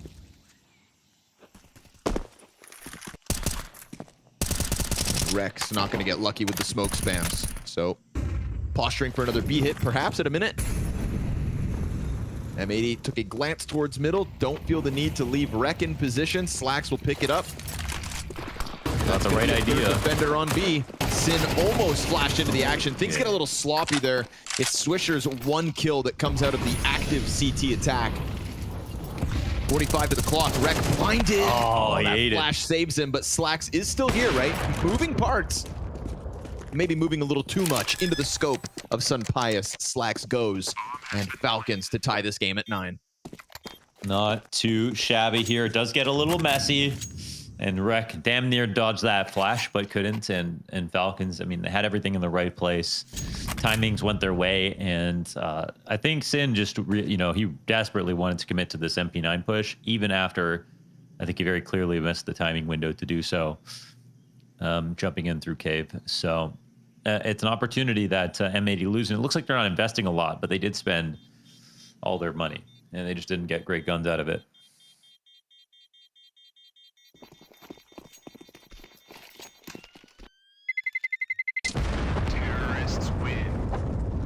There's ideas there, but ideas that didn't quite come to proper fruition. That flash into front cave that could have interrupted 3 Falcons players is a little off the mark. M80 end up kind of blinding themselves, getting bogged down by the commitment. And these new smokes are definitely, this is definitely new now. I'm confirming that, Mohan. Yeah. Shadow Blast. I like it. I like it a lot. I feel like in the past we had smoke grenades at Blast that were like 80% transparent, and then it just made it awkward because you almost didn't see them. But this is a nice little grayscale effect. I approve. I don't know whose job that is, but I approve. I am happy. Yeah, it was. You can thank me. Oh, so if you want. Well, taking credit again, huh? I mean, who else is going to? Who's going to stop me? That's not me. I'm the only one allowed to talk. We're the only two with microphones, so.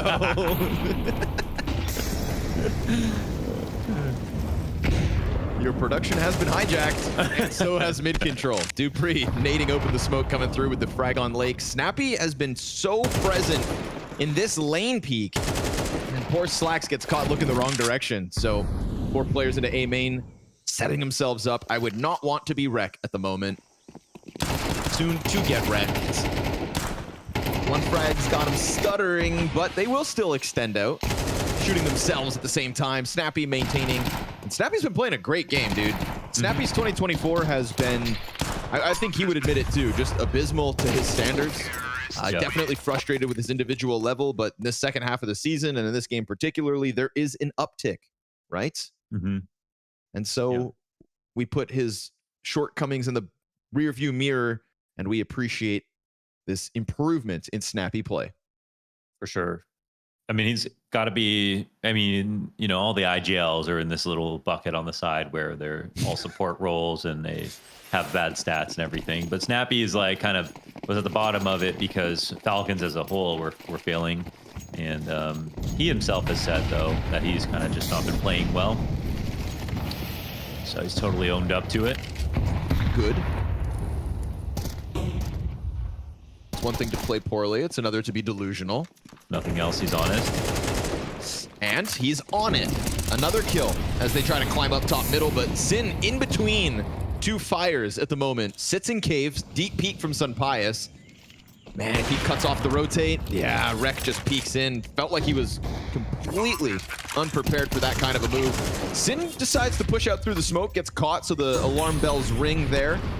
And Team Falcons are starting to post an absolutely perfect T-side. We have had a single CT round win. That is it. That is all. This M80 first half that felt like they were going to run away with the map pick is now 2 rounds the deficit. They have officially lost control of the game, even though the buys are getting better here for M80. So confidence is growing. Falcons are moving faster, looking a lot better as we switch over to the offensive half. And Snappy at the tip of the spear, 16 and 11. Getting all the action now. He saw Apex's performance at IEM Cologne and said, okay, we got to do that. Maybe we get into the days where Snappy's going to start carrying Falcons. Lead by example. At least here on this T side, he has just been omnipresent on the lane. He's been constantly causing problems in middle. And funnily enough, this is the same spot where M80 were thriving back on their own T side. So what goes around comes around. Unfortunately, what comes back for the purchase of M80 ain't too pretty. We've got the slacks off. We've got 3 MP9s. We got Snappy continuing to do what he wants because there hasn't been too much pressure. So they throw 3 bodies at him this time. He goes for a more passive angle. Oh, and it's a clean snap from Snappy to the head of Sin. You need 4 or 5 guys right now to take out Snappy. He is a one-man army here for Falcons. Another 2K on the round, could be even more. I'm looking forward to going back to seeing the first half just to see how many of these kills from Snappy, currently at 18, have just come by way of this T side. I mean, he has dominated lane. And again, not always a massive contest, right? It's usually him versus Sin kind of at the doorway of Cave. But even throwing 3 MP9s at him, not enough. And it's the perfect round from Snappy too. Maybe sensing with the extra bit of utility that somebody's going to come swinging at him. So he holds off on the scaffold, gets his 2. He will be finished off by Slacks. Bomb stuck outside of B site as Swisher gets softened up down to a mere 6 HP. And Magisk seems wary of that op walking at him, but Slacks it's a little awkward that. Yes, I mean, Senpai should be fine, but he's also by himself, so he'll get the kill. Slacks gets drawn towards that bomb as it has been confirmed, and we're going to get the Magisk elbow peek at the perfect moment as Senpai serves up the distraction for Falcons to go on fire and add another round to the tally. Something there was a little bit uncomfortable with the bomb on that side of the map, but they just didn't want to waste time walking it back over towards the A site, and I think that it's fair to say that they have control of this T side. They look really comfortable. They can trust in Snappy as a caller and a fragger right now, and I mean, how are you going to lose if he gets 2 kills at the beginning of every single round? Back to the wide swing. The Danish duo going hunting and succeed. That's Lake dead. That's Sin to try to nade bottom mid box. And whoa, Slacks. Okay, double op kill. Through the smoke somehow, some way. Probably popped open. Madden tries to make the move into the B site, and that one's going to get found out. So in response to an M80 success, we get Falcons kind of leaking through weaker positions where they can find them. No resistance for Sunpius. Missed shot, though, however, towards the back lane of B site, and he looks to disengage. Snappy sits in cave with bomb. We've got so much time here for Sunpius to continue to poke and prod in all directions. They're starting to peel off of the B site, and Snappy can come forward now. And he is just not the guy that you want to see in these late round situations if you're M80, because he is having an amazing game so far. And it looks like he might just be able to wander into this side of the map. Oh, Wreck goes down. Not like this, M80. Honestly, if I'm Snappy, I keep walking a bit. Yep, and he is. He's on the bomb site. Sunpius. I said he could do as he pleased. Little did I realize it meant 3. As he goes to Donut, doubles back, delivers the double off the op, and he could be a shoo-in for the 4th. But it's a fast swing out from Slacks as the USP goes hunting to his counterpart in the op. Oh, miss no scope. Oh, but the 5-7. Okay. Sunpius with a smile. It is a welcome scene and an excellent second half set up by Snappy, not just in the calls, but his performance too. M80 had a shot, and it slips through their fingers on Ancient.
There we have it, a hard-fought battle for Falcons to get one step closer to what you just saw a teaser for right here. Obviously, that's what everyone wants to do. They want to be part of the World Finals taking place in Singapore later this year. But before you get to that point, you got to qualify through the showdown into the Fall Finals, and then you got to win the Fall Finals. And let's be completely honest, Maui, despite Falcons winning this game, let's be honest, it's a long way ahead for them to even, you know, get the smell of Singapore.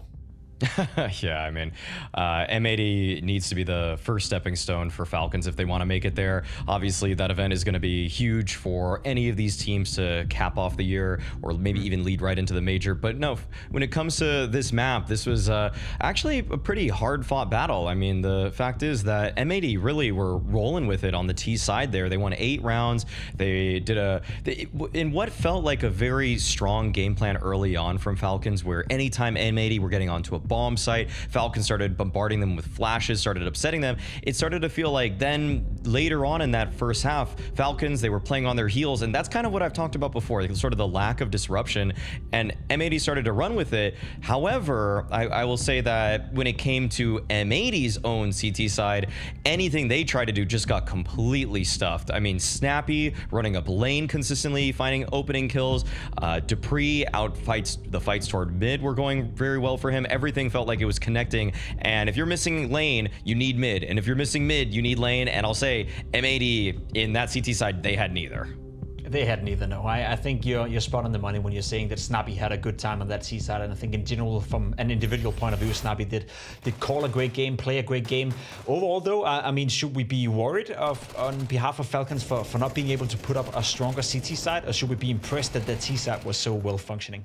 A bit of both. Yeah, I mean, that's kind of the worry that I had going into this. Like, some rounds you'll see Falcons, it feels like in the beginning of this game, they're so cohesive, they're much more fluid, dynamic, they're ready to try to upset the opponents, and I feel like that's something they had to have gone over between Cologne, between the showdown here, to try to make things awkward for their opponents, and that's kind of been my biggest concern, and they sort of fell into that bad habit. That being said, they still got the victory here on this map, but we are being a little bit nitpicky because I think Falcons need to be nitpicky. You should be actually much more confident against a team like M80. You should feel enabled by your teammates throwing flashes for you regularly, and the hole that they fell into that they had to dig themselves out of was more or less because, again, they sort of played fairly standard. Like, a couple people tried to make some little unique plays, and I feel like every time I see a Falcons player doing something a little bit eccentric, like when Modden's pushing all the way into T-spawn as a CT, it actually, as opposed to then being in control of a new dynamic situation,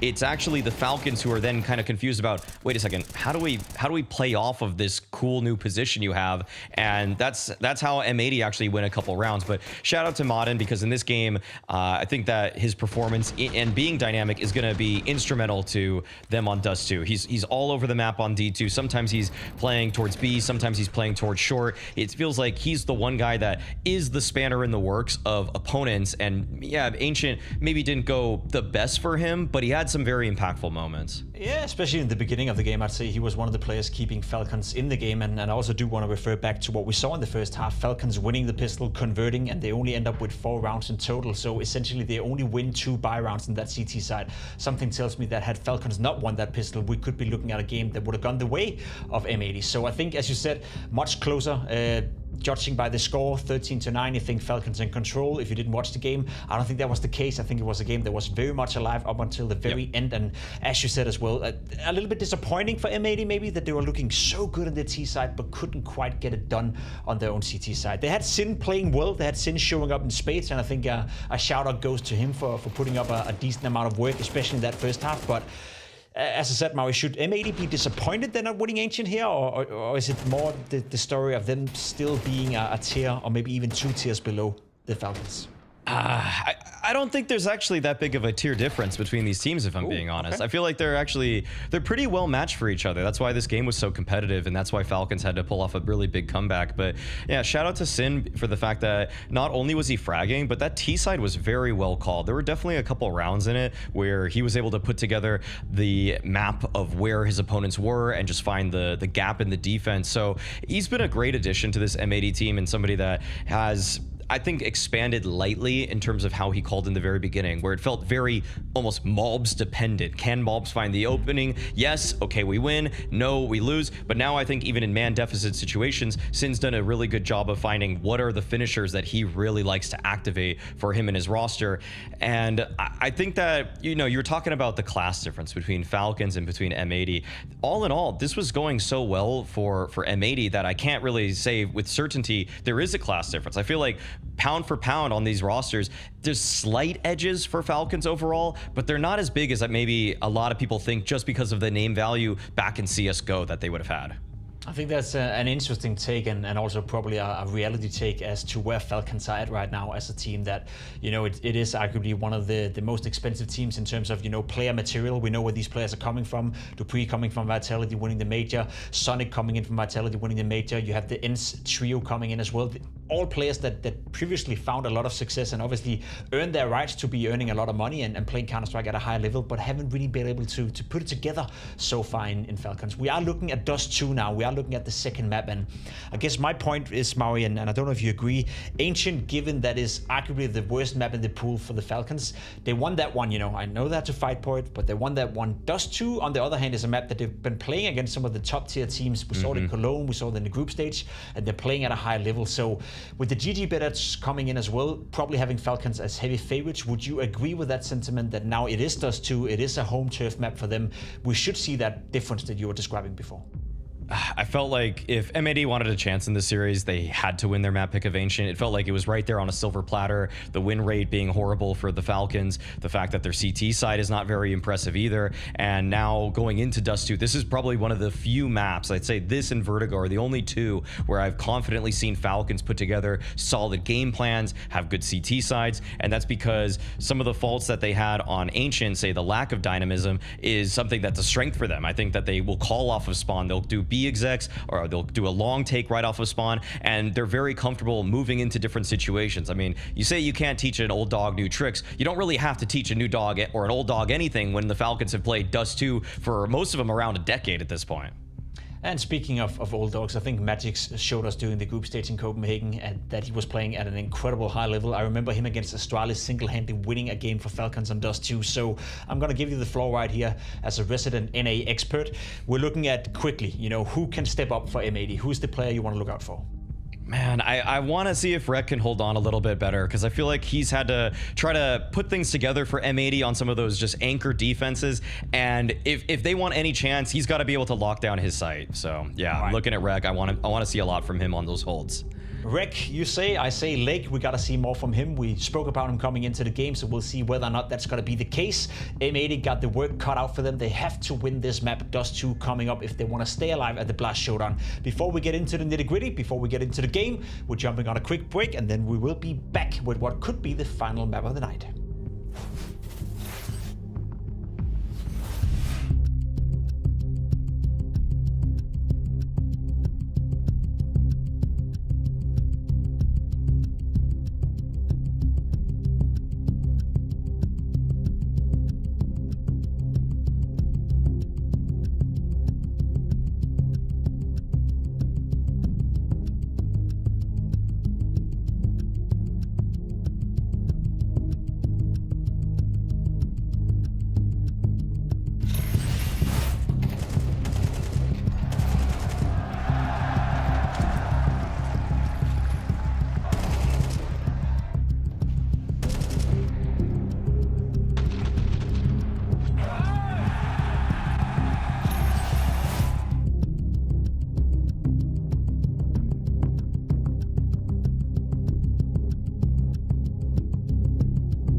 Ooh, it's time for Dust 2, and it's time for M80 to maybe kick it up a notch. Things look so good on the Ancient T side, but the CT side is where things fell apart, and that is where we had the likes of Maui Snake calling for Rex improvement. Pimp wants to see more out of Lake Mohan.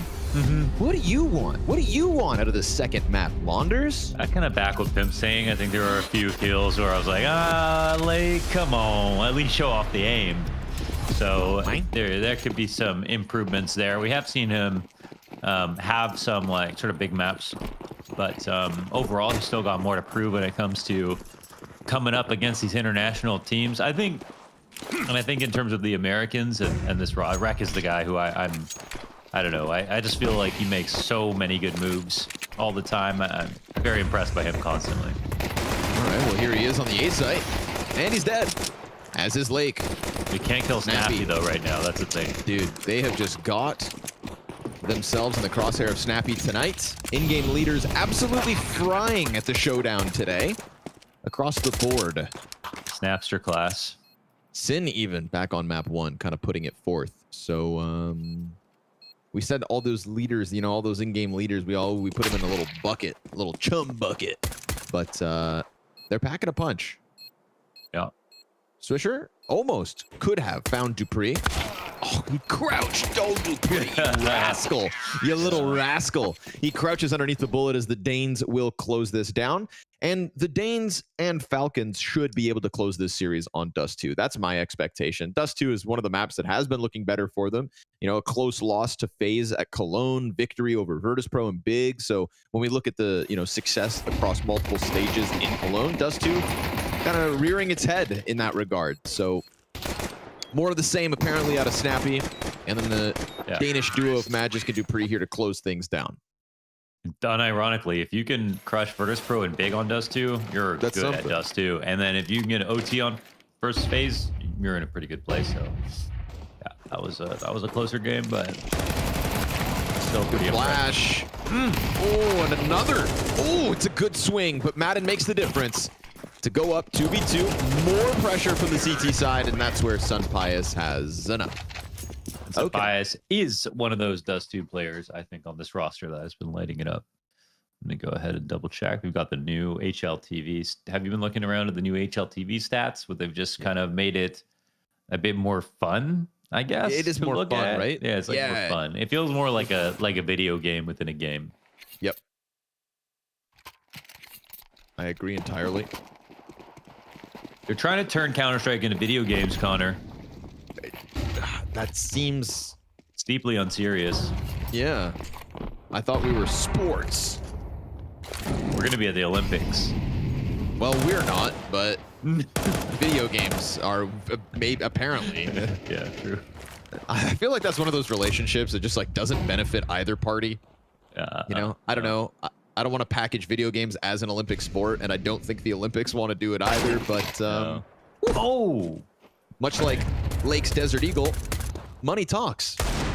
Rek finds one on the flank. The Desert Eagles finding a home for themselves as Team Falcons have to peel off for the most part from middle. Dupree stuck around, and that's going to be worth its weight in gold.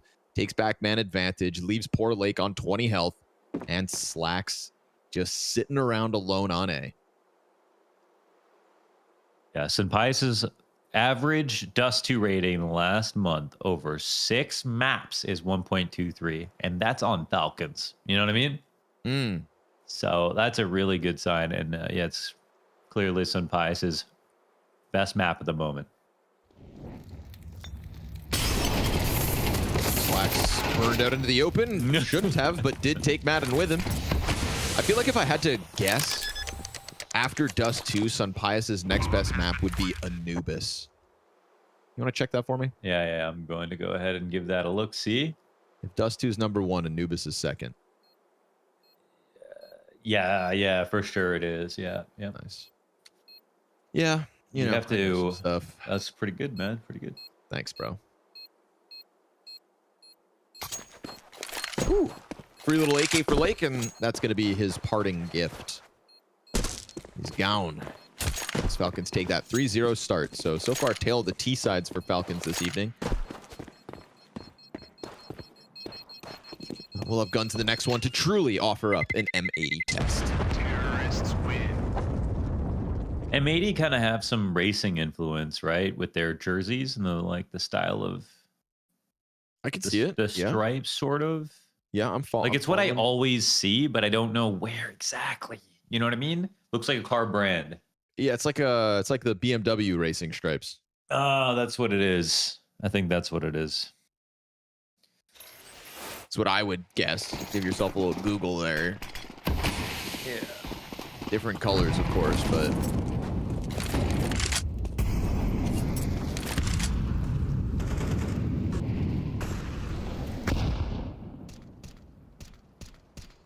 Slacks deep angle.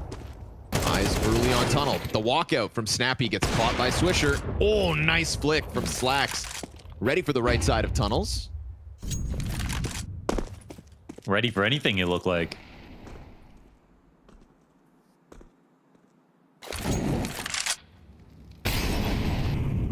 Madden trying to take some long control in this 3 versus 5. Guns making a difference for M80. Lake looks to posture alongside Rec. There's the swing, and it's caught. Oh boy. That's the ace. Madden wins his duel. And the off is there to cover. Bogdan's Law. Madden's going to take the big green. Dupree. Oh, he finds Swisher just climbing up haphazardly as if that wasn't a possible threat. And so this 3v5 is now looking at the bomb plant. M80 maybe jumping the gun with that climb up mid. Yeah, they did. They did just jump the gun a bit there. No flashes to help them scale. Started to try to retake a little too early. And this is Rec and Lake dying at the same time, holding on the long. One kill from either of them could have changed this entire round. So best case here for M80. And also M80's name, is it just because it's like matey? No. It's not? No, definitely not that, my friend. Because so what is it? Is it an M80 is an M80 is like a no, it's like a popular American firecracker. It's like a big firecracker. Oh, okay. Yeah, they're illegal here in Canada. Actually. That's what it is. Yeah, okay. Yeah. I see. Yeah, it's illegal in our country. But M80s, you throw them at your friends when you're a kid if you live in America. Oh, I did Roman candles. Yeah, that's like our version. Yeah, that's our version. I see. Yeah, except M80s can blow your fingers and toes off, so it's a little. Oh, okay. Roman candles just left like burn marks. Yeah, they bounce off you. Oh, it's caught on my clothes. My clothes are on fire. M80s is like, yeah, John can't balance anymore. He gets vertigo sometimes. he's partly deaf, but it was a good story. B-Pop looking likely. Yeah. Smoke. Oh, goes up, but Snappy's a little quick. Snappy's got that killer instinct in him, and he's not fragging as hard as he did on Ancient, but it's still good space creation for everybody else to kind of take up positioning. Dupree was fed to the Wolves. Snappy stuck around for that fight. Gives away man advantage before the retake gets going. So to go down 3v4, curious to see what M80 want to do here. They got the util for the retake. Yeah, they've got for to be tunnels. able to... And it lands. Magis keeping his head down. Madden's on the window. Slow. Sunpai is playing the same spot as Snappy. Like you said, it's a little slow. So here we go. It's late, but it's still a party. And Magis sprays down the 2. Sunpai is going to find his shot. No chance here for M80 as Falcons locks him out with a pretty lickety-split hit into the B site that just overwhelms the 1 defender. Another great situation here for the Falcons. I mean, as long as you get the B side, doesn't matter how many players you got left, you got a good chance of winning. Unless you're playing against Na'Vi, then they might pull off the retake. But versus anybody else, no problem. Very, very hard to retake that site, even up numbers. So they give it a try, but it's a shutdown once again for the Falcons, showing us why they do so well on Dust 2.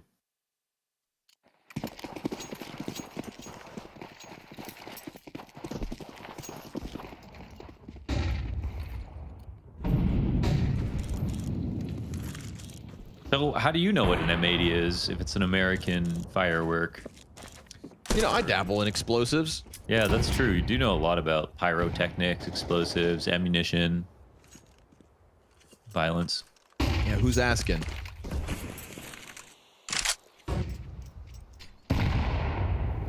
Oh, man. He's not going to walk into this, is he? Slacks neat and tidy, just waiting. Don't move it, Slacks. Just sit right there, buddy. Ooh, the smoke.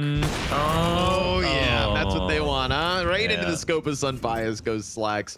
Dupree's going to take up the space in middle, and this has got the formations of a little A splits.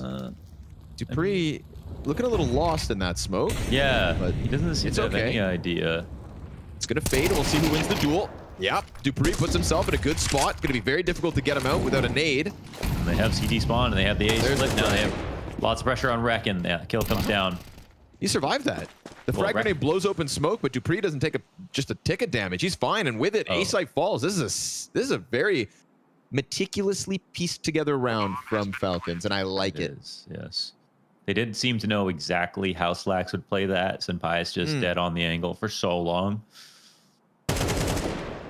And one of two.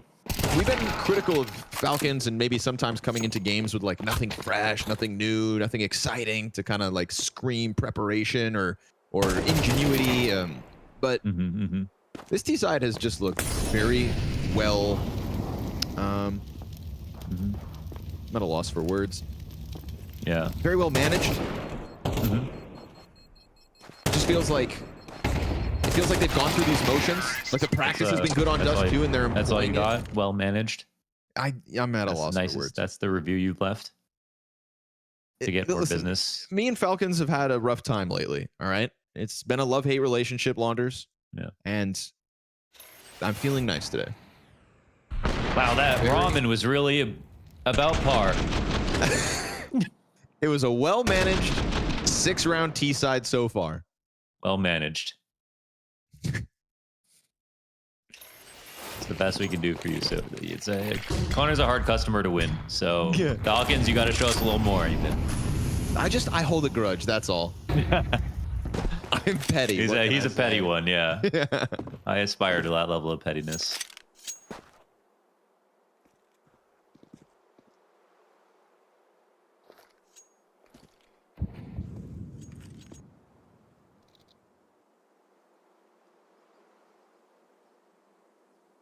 Three-player, soon to be 4-player push top mid. But yeah, jokes aside, it has been a pretty well managed T side here. There are not, and in the way of not making a lot of mistakes. And I would like to retract my term in a second. Once Lake gets inevitably traded by Dupree, who should be turning attention. Right now, that A-Site's getting stacked. Oh, God. Dupree's just not even looking. What? All right. Wait, Lake didn't even see him? What? What? Blake. Madden's going to get 1 kill. No, Lake's running. Lake's running, and Dupree's going to turn around and find it. How did Dupree never even fathom that he could be back there? Wait, how Meanwhile, there is losing? still no A control. Bomb is just trying to work its way up long. The management's out the window. Well managed. Somebody call management. Get him on the phone. Senpais is going to walk away with the op. This round gets a little zany. And the word I was going to use instead of manage, it's a well-orchestrated T side from Falcons so far. Okay, now you're just lying.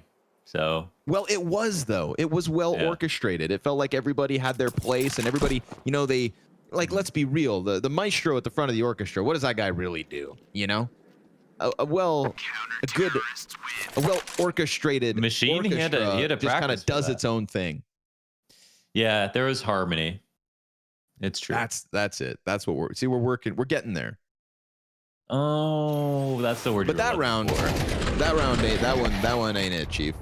Yeah, this is a bad time to say it because how did that even happen where Lake doesn't see him? He gets the kill and they still lose the round. Like they. All right. Well, that's M80's golden ticket. Yeah, I don't know how. Careful. Willy Wonka's a freak.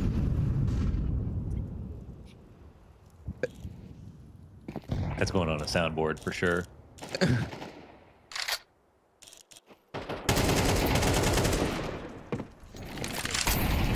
don't know. Anybody who owns a chocolate river is on my list. It's me after a protein shake. Okay. walking away from the tunnels. Magic's and Dupree switching spots.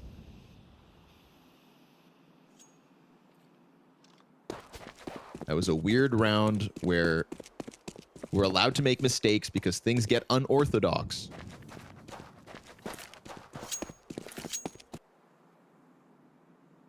Unique CS from the Falcons. And the M80 with all the guns are now just down to, you know, this molly and the smoke. They have to use it so carefully. They've had a lot of trouble sticking on to long control, so they can try to change it up and go for short. But retake utility is limited, so this is a big advantage, I'd say, for the T's. Yeah, they just look very uncomfortable right now trying to hold on to this. Snappy doing a good job of keeping his head down. Nice shot. Slacks, that's a beautiful trade. It's going to give him a chance to turn back and maybe hold off on A site, if not for the smoke in front of him. He's going to try to just press around through it.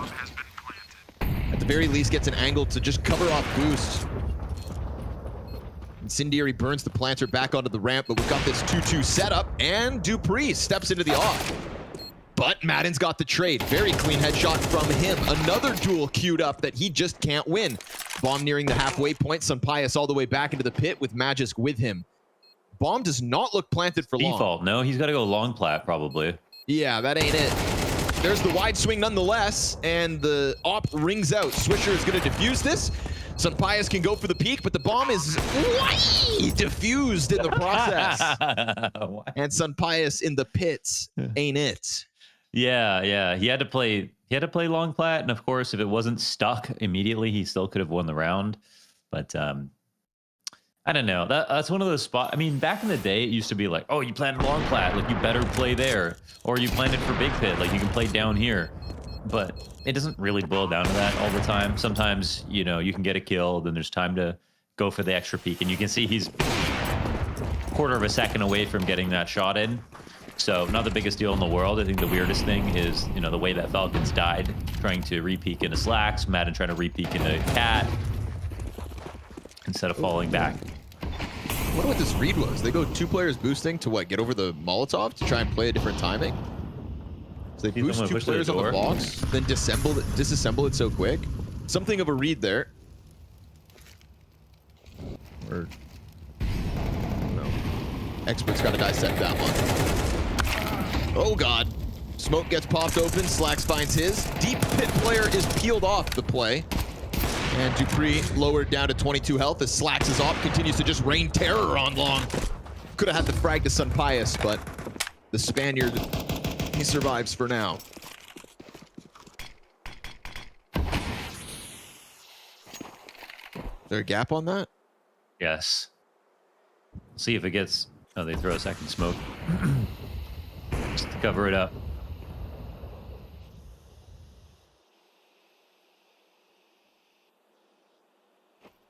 Now, it's obvious that they're going to be coming up long, but how fast and what will they clear? Magisk. He had the opportunity right there. Swing around the smoke. Okay. Sunpius kills Sin, who just steps out from the corner. But Slacks with another. Big 3 round. op kills out of Snacks this round. Snacks? Slacks. Yeah. Yeah. That other guy. Like, he's opt every once in a while.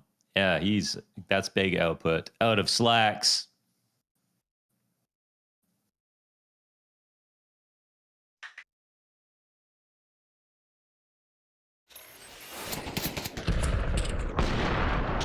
Poor Snappy. Hit like a truck. And that's the kill that could have been. He finishes it off there with the headshot instead, so Slacks having his work set out for him and still delivering. M80 got a little resurgence here. 3 rounds in a row after the 6-0 start, and we see the shortcomings now economically for Falcons, but no problem out of Snappy. He gets the scout headshot. 5v4 setup.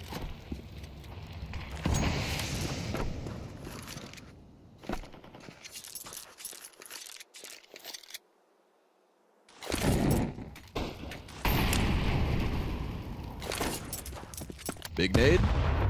Yeah. Perfect. Perfect.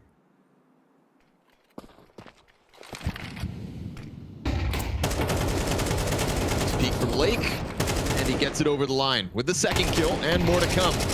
The Tech-9 tries to gun him down. He's going to put a quick end to that one. Sin here to sweep away what's left of it. Madden's Tech-9 against two more. Careful, boys. Yeah, they both showed themselves, so Madden knows he can make this a bit of a meal. He's going to run around through tunnels, maybe out all the way through B, who knows? Made a lot of progress quick. This is his best chance to get one kill without them expecting it. But they do a good job here. This is the right reaction from them. Just sort of push forward. The bomb's on his side of the doors, though, isn't it? Yeah, yeah. He can get AK bomb and go B without ever being spotted. But they come back to it. Yeah. They keep an eye on mid. They'll deal with him. And M80 continue this little comeback here in the second portion of the first half. This one was just guns blazing inside of middle.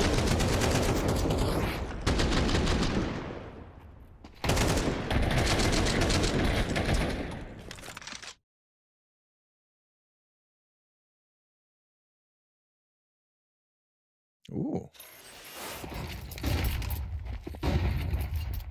Why you have to be mad? I wonder what he's mad about. I can't believe they would push and then watch their flank.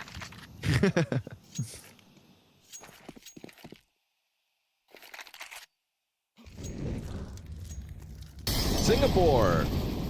Singapore. That's awesome. October 30th, November 5th. I mean, just, you know, in Counter-Strike, it's very rare we get to go to Asia for big events, so it's pretty cool. I mean, you and I haven't gone since 2018. Hong Kong, Zotac Masters. Mm-hmm. Legendary experience. So, ready to go back. I mean, Asia, and by Asia, of course, we mean Eastern Asia. Yeah. It's big. Smoke for the cross, 3 players along the wall, support in the pit as well, so feels like it's got all the makings of a site take, if not for all these pesky defenders in position. Tons of resistance here for M80. They open the smoke with the nades, but they don't get anything for it, so burning some of the util that could have been used on site.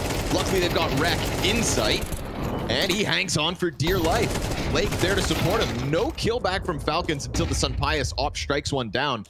I mean, they had all the makings of a site take, but M80's defense in position, ready for the fight, and in these squirrely little positions, playing behind box in the smokes. That was ratty, Launders, because everybody knows that squirrels are just rats with furry tails. Yeah, but it doesn't change how you feel about them, does it? That was a glorious. You watching Glorious Bastards? I have seen it, but okay, you know, I'm not very good. I did your own reference. This is from the opening scene with Christoph Waltz as he explains that squirrels are just rats with furry tails. I lucked out on this moment because I watched the movie again 2 days ago. Ah, good prep work, sir. Thank you.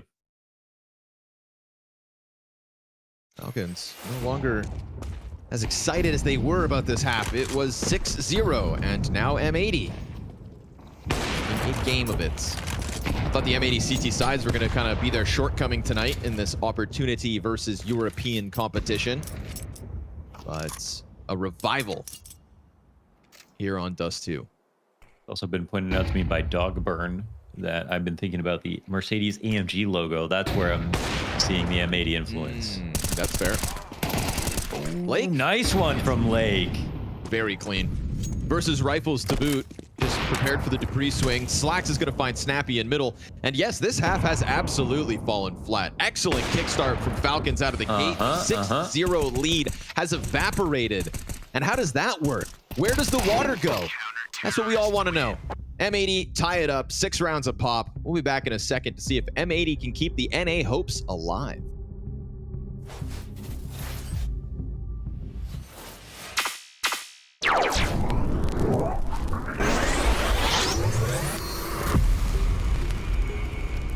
And look at how confident. He's like an evil villain at the moment. Look at that smile. Look at that smirk. All right, Zonic. Oh, it's Deagles. Okay. Right. Okay, Zonic, There's the a Deagle twist. King. One Way more. back in the day. Oh, simple. I thought it was Zonic to get it. It felt good. It sounded like a Zonic headshot. It's a rough start, but he's just shaking off some rust. This will get better as we go on. Right. Here we go then. Simple, probably up there, the best with this particular weapon. Zonic probably with all of them, really. Yeah. Yeah, that's the problem here. Simple. He'll be happy to do this. You cast Simple in a 1v1 tournament most recently, right? The Omen Challenge. Yes, and there's Zonic. There it is. #1 on the board. All right, now it's on. Okay. All the pressure on Simple, of course. We haven't touched on that. He's got all of it on him. Oh, you can see those boxes being deployed. Oh, no. Zonic, no, not like this. No, get back, get back. Get back, no. Get away. No, not like this. Oh, dear. No, he can't get back up, Jason. Oh, he can't find it. He's getting, it's, there he's done it. He survives. He avoids the humiliation of the crater, but he goes into a headshot. It's Zonic, 2-1. It doesn't make any sense. How has he done that? He almost falls off the ledge, but he pulls it off. This is unbelievable. And the box almost taking Simple out here. He is sweating at this point. Simple doesn't know what's happening. He got it again. It's going down. This could be one of the most historic upsets of all time, Jason. This is absolutely spectacular. I've never seen anything like it. Coming in out of nowhere, subbing in, and he's shocking the world. This is what it's all about, ladies and gentlemen. Counter-Strike in its purest form, the 1 versus 1 Angel, and Zonic is thriving in this environment, looking for another kill, damage inflicted. One more bullet will do it. Can he get another frag here? It will be absolutely unbelievable. If he pulls this one off, it'll be a 4-1 lead. You have to imagine Simple's just getting more and more pissed off. He's almost got him down. One more. Simple, a little bit afraid now as he backs off, and somehow Zonic is avoiding all damage. Oh! There it is. Simple will pull one back. Shake it off. But remember, all the scores, every kill accumulates to the grand total, right, Jason? So yes. Every time he's actually finding frags in Zonic, he's doing his team a service. It's not all just a 1-0 conclusion at the end. Well, another chance. An off angle. He's not going to mess with the surf ramps any longer. Simple out in the open. He's found it. Patient with the shots.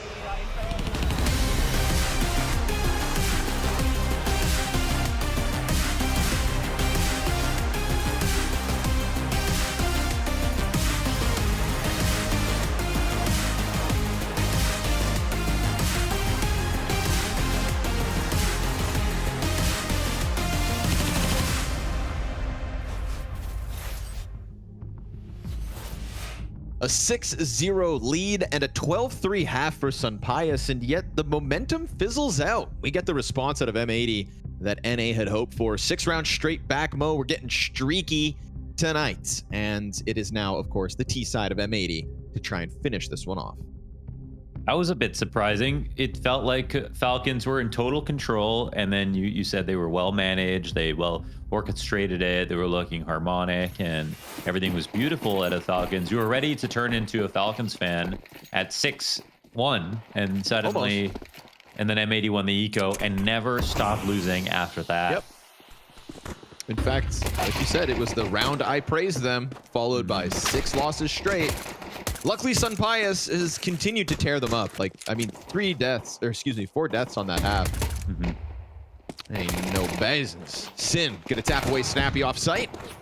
Whew. Now this time, Dupree kind of gets a little haphazard, right? Just running through the doors, not considering anybody lurking out in the open like that.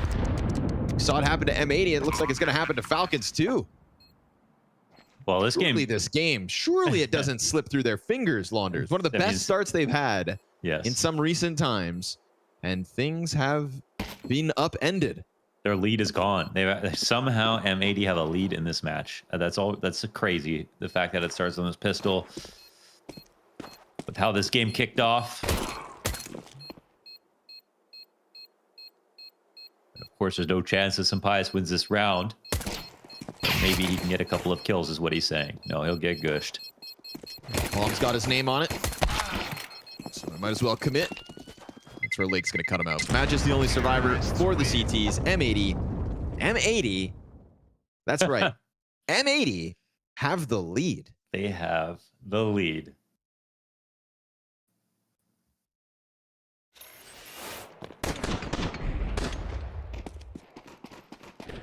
Maybe. Maybe they're the solution to Dust 2.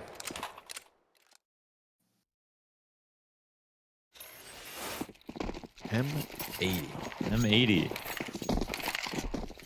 I see a lot of utility damage. Is that Alexi B in the server? Or? I know, it's the IGL. That's a good sign. Good flash here. Sin supports. So Sunpius gets swept away. Swisher worried about the pit, but there's just this guy on long and his teammate's reloading.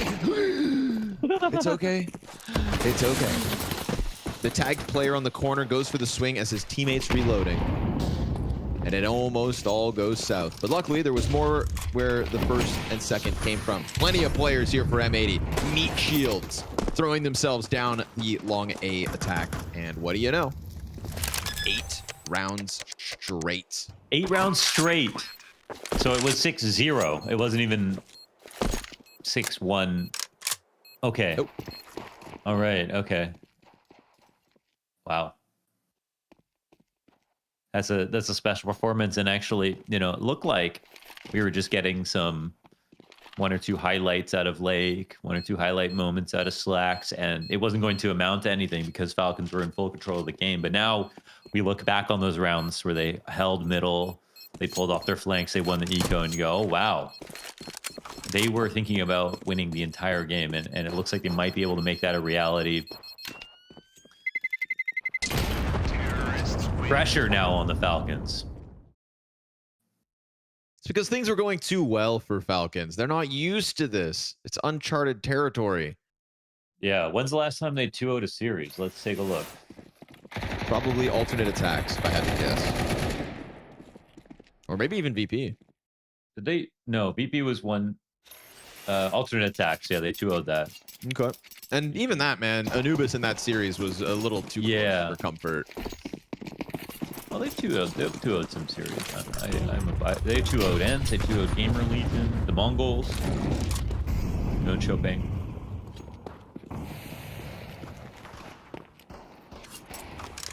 I forgot again how good they were. But your question was their most recent, you know, so you were right. It wasn't. You just thought, you know, I mean, but they should be 2-0ing alternate attacks. Yeah. Someone argue. They should be 2-0ing M80. And they might still. They might still. But it ain't the Snappy from Ancient, I'll tell you that. Nor is it the Magisk. But it is Dust Pious for now. Mm-hmm.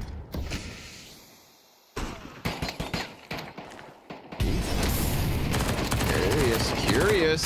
Magisks, MP9, it's a long-range fight, but he does a ton of damage versus Lake. 5-7 could blindside this bottom mid player. Ooh, yep, sure enough. And that is now man advantage, health advantage, and 40 seconds for M80 to try to scramble back into the round. Where you want to go? There's a defender no matter which direction you take. Oh, and Madden nails the Desert Eagle shot. Insult to injury. Sure, the trade frag's good. You know, he does stick around to try to slow it down, I suppose, but we get this doubling back from Snappy on long. Dupree eventually going to climb up the Xbox. Swisher jumps. He's going to clear a long wall, you'd think. And Snappy jumps the gun. Ooh, Swisher looking for the duel, and Snappy hits the headshot. Queued up by Snappy's scout shot. They could still 2-0 this series. Damn, okay. The long-range MP9 from the car. That was crazy because Magis kept no thought in his mind. Like, I might die doing this. He sits here, he aims, he's burst, he moves. He uses that, he wields it like it is a M4. An MP9 from the car. Beautiful at a distance, using the fire to his advantage as well.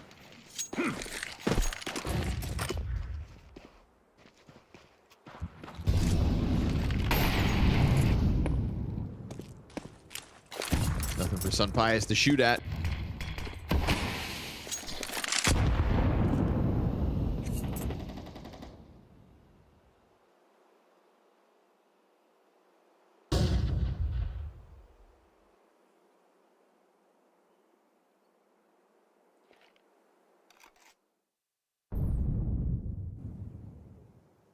Like task for the entry. Snappy slides in, disrupts it, confirms a couple more, and Sin is going to make the difference here, keeping Madden empty-handed. They sign up for the long fight. They pay the price. All of M80 behind that double door is now starting to barrel towards A. See how fast they go. Enough. Yeah, Falcons able to slide a player out. Dupree, oh, it's perfection. Dupree senses danger and steps into the flames. Hey, not bad. That's a beautiful play out of Dupree. Swinging that A4, very nicely done.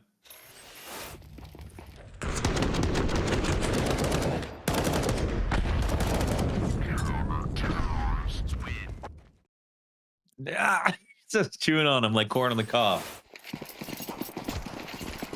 Hell yes. That's sweet, sweet North American nectar.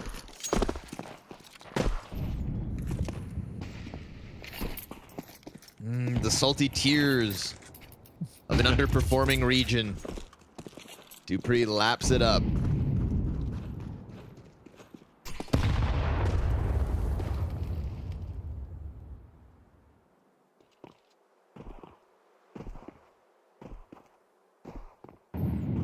Rumblings of tunnels. Dupree sits on the secondary op. It's one of those scary ones where it's like, oh, double op, this should prevail, but if ever these pistols get up close. Yeah, definitely not the ideal time to have one. They picked it up, though? Is that what happened? Surely.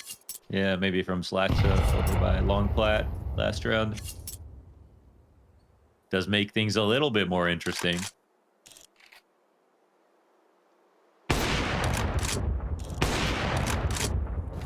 Well, luckily scared him. He's got a smoke and a frag that behind nade. it. Oof, Slacks no way. Magisk here in the corner. They're going to try to react to him. Okay, it's a pistol out. The knives are out, and an ace. Oh, he gets all 5. Said, all right, Dupree, you want to give me those kills? I'll take them. Nom, nom, nom.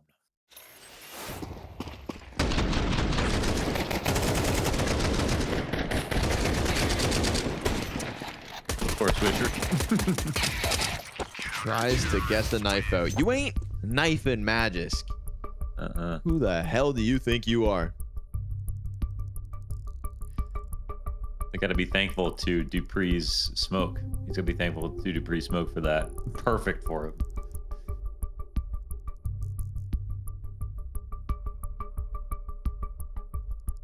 Sitteth down.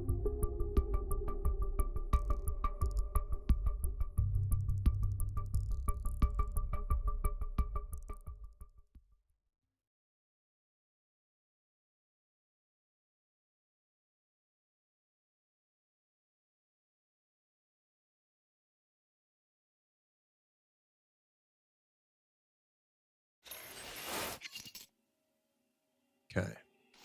Guns.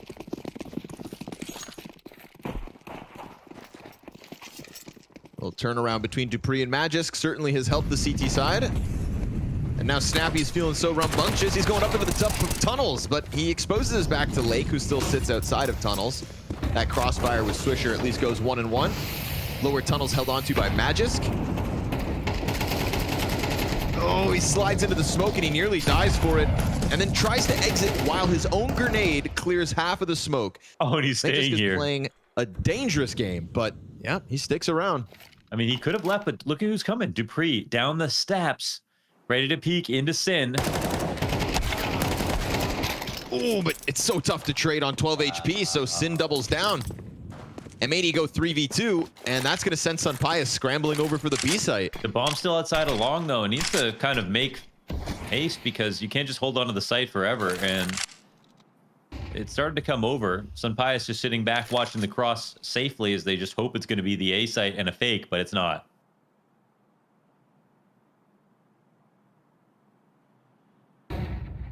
Leaning away. Nah, that could have been something, but now they'll smoke down and bomb across, and that'll be M80 to tie up again. Okay. Snappy knows what he wanted with that tunnels fight, and things felt like they were manageable up until that whole Magisk sticking around on 12 HP and stepping into the Sin spray.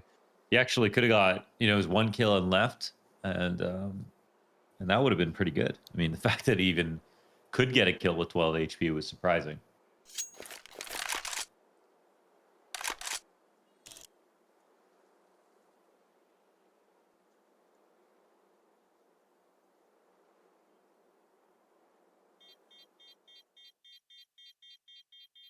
You hang on to your op, buddy.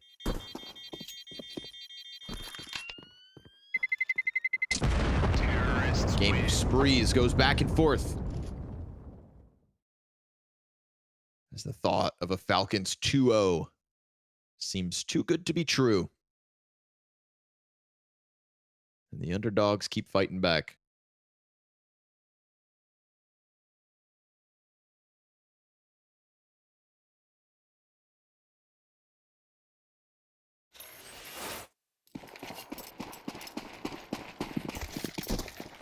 Just brushing his teeth.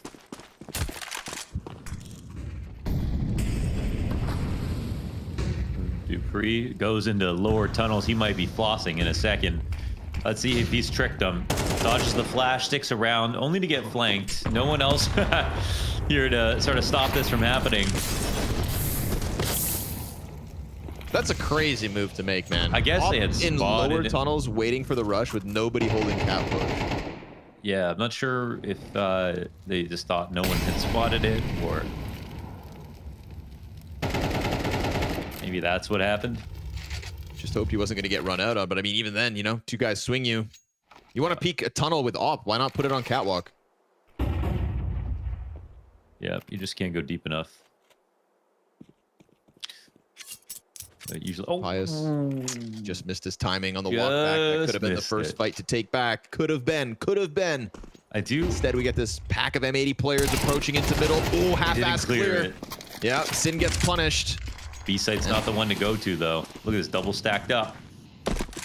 Two of the heaviest hitters at the moment for Falcons. Yes, sir, Sun Pius shaves Lake off the play. That's the bomb dropped at 30 seconds. They kind of stall out here for a moment, and Rek still yet to scoop that bomb back up. Nobody's picked the bomb back up. They're just waiting for somebody else to make a move, waiting for Snappy to maybe overstep, but that doesn't seem likely. He has CT a cat. Smoke fades. He has cat covered in case they want to go bomb back up still. there. 15 seconds. They've got to grab the bomb. Sun Pius, Okay. oh my god, gets cleared out by Rek. If not for Rek, instant double headshot. That bomb goes down with 3 seconds to spare. Or and doesn't. M80 get out of it. Yeah, or doesn't. Holy hell. That was definitely a close call. Nice heads-up play from Rek to make that possible. They just decided to throw some utility when it was actually time for M80 to have to commit to the site. So obviously a mistake there from Falcons. But you could see that Magisk was going to drop that molly and reposition really, really quick. If he did it a second earlier, would have been fine. But that's because M80 perfectly waited out that smoke. Yep. Down to the wire and rewarded. Playing a dangerous game, but one that Rek seems happy to prevail within. Trying to catch up to Lake. Marked improvement from both those players, as our analysts called for that between maps.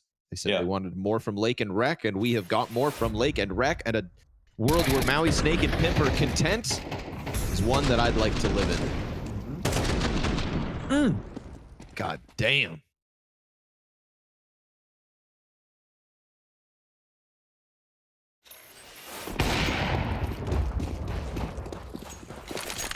What did he I don't think do? Madden's having fun. Yeah, I don't know. Madden's been, not having fun. Emphasis on the Mad. Oh. Ooh, luckily, he's got Magisk to bank on. And M80 tried to get frisky on the long control just to go down into a 2v5 out of the gate. Minute 30. How the hell are you going to bring this one back? Yeah, that didn't work out too well.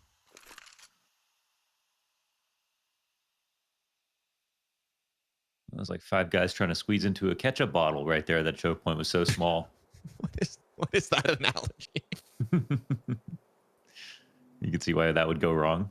I can definitely see why that would go wrong. Make a bloody mess. Great imagery. Some Pius will not let your jiggle peek get the better of him, but Slacks does slide in right as that op is on cycle. Well-timed peek from Slacks. But now what the hell is he going to do about it? Madden's sitting inside of tunnels, actually pushing in. If he gets this kill on Madden, that B site's looking plantable. But he'd have to clear the corner. Hit him with the no scope. He's into the crouch. No, he is? Yeah, he is. Oh, still going to get cut off at the pass. Yeah. Yeah. Very strong rounds here, as we're about to see.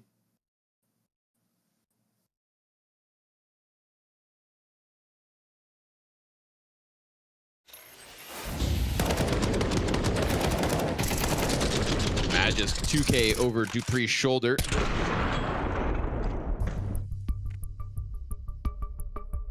They don't like that one. Yeah. Bit of a head scratcher. How the hell do we get locked into long like that? But you walk into the rifling core of Magisk and Dupree. Dupree is actually playing from Pimp's apartment at the moment, as you can see when he's on camera. Must be Jacob's house. Maybe I don't know if you guys know this, but Jacob's his cycles. stream manager. Oh, that's probably it. Does Pimp stream?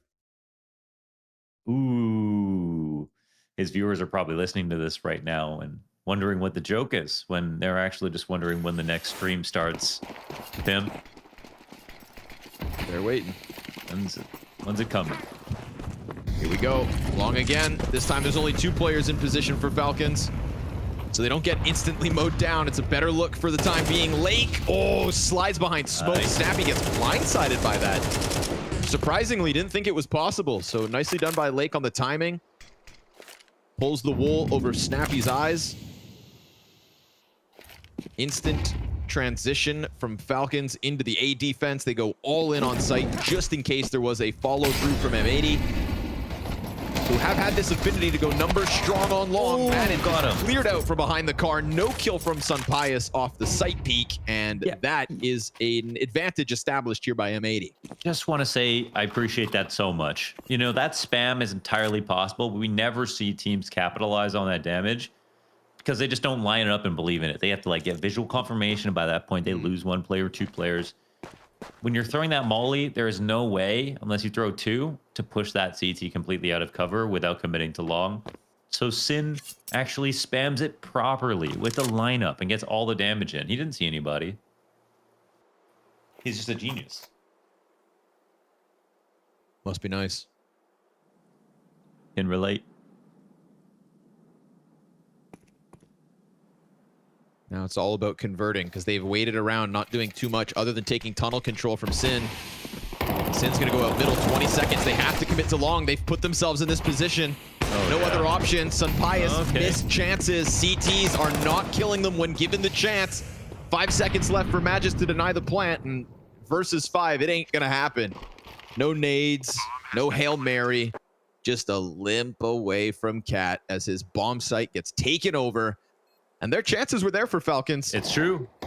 But nobody hit their shots. They didn't play perfect, but they definitely had opportunities. And yeah, if they had hit a couple of shots, there was actually an incredible amount of time pressure there for M80. So they're quite lucky nothing went wrong.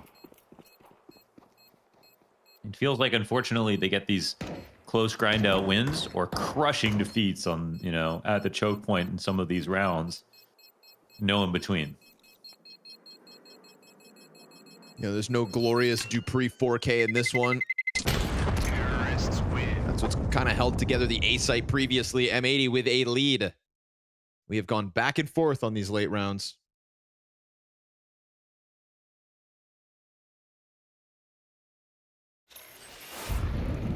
It all starts with Lake getting that kill on Snappy. This wallbang, like you said, right? The beauty of that spam, too, is like, well, once you hit the guy and you confirm the blood, it's so obvious. You ain't got nowhere to hide. Falcons, you got a map in your back pocket. Don't look so deflated. Aren't you having fun?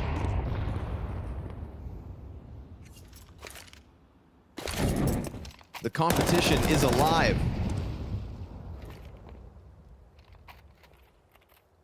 M80 climb that Xbox, taking over cat control. This time Snappy's given a chance to lock in behind long door, and Sunpius hits a zinger. That is quite a shot in a very important situation here for M80. They're looking for a third map, but now they're down to 4 players. Even though it's low HP for the Falcons, just changes the odds entirely. Could be a key duel here for Lake.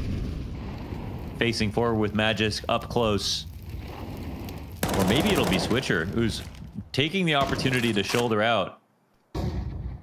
Well, his 3 other teammates walk up Cat into Magisk. Oh, labored spray, no kill. Scout comes back through, pop there by you go. Rek. It's those headshots that come through from M80. Sunpius' scout set him up, but it didn't clear the board. Now we've got Snappy hot on the flank, met by Smoke. He's got a teammate to climb through with him, but as he just presses up against Swisher, he'll get cut down, even though he gets a kill. Snappy cleared Slacks. Lake doubles down on Dupree, and Madden's scout shot rings out.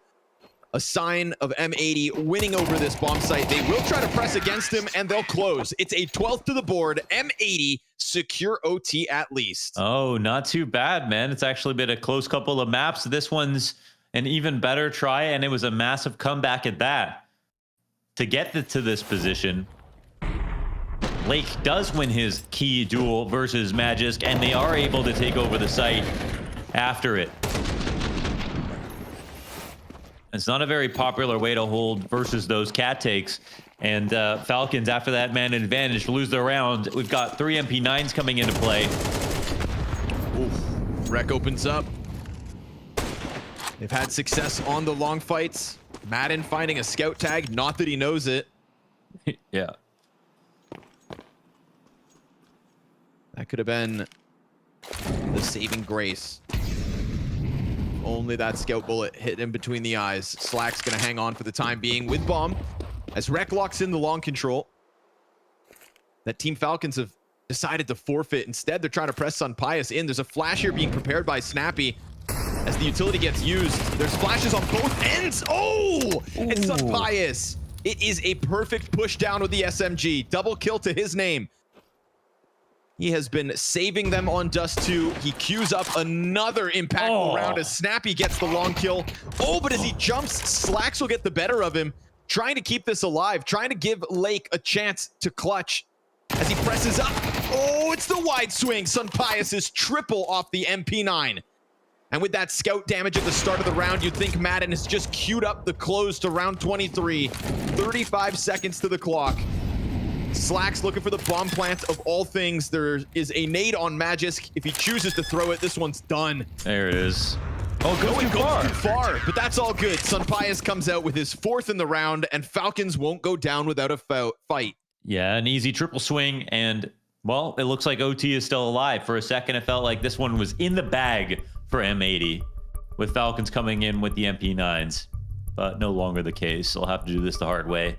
Having trouble with winning rounds in succession here, even though they've gotten back into the lead, and now they're 1 away. We've got a very emphatic Def in the back, trying to imbue them with some ideas. Haven't seen Zonic for this one. True. I don't think. Maybe just off camera. Yeah. Or is that, hey, if you need me for this, you're in trouble. Oh yeah, he's off camera. He's operating in the shadows.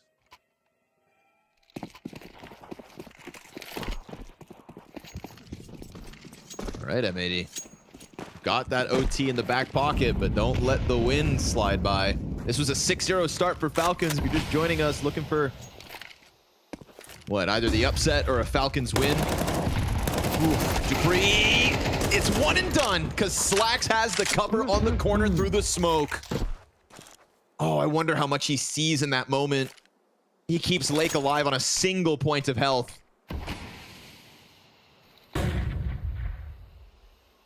M80 don't give this position away. They've got into this spot before, but they have taken too much time. And you know, it's a little arbitrary at some point how long you wait outside long.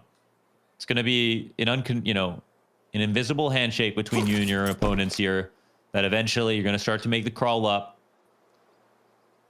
And look how spread out the CTs are. They're not looking for information properly or anything. We've seen solid mid rounds. This doesn't look like one, Mo.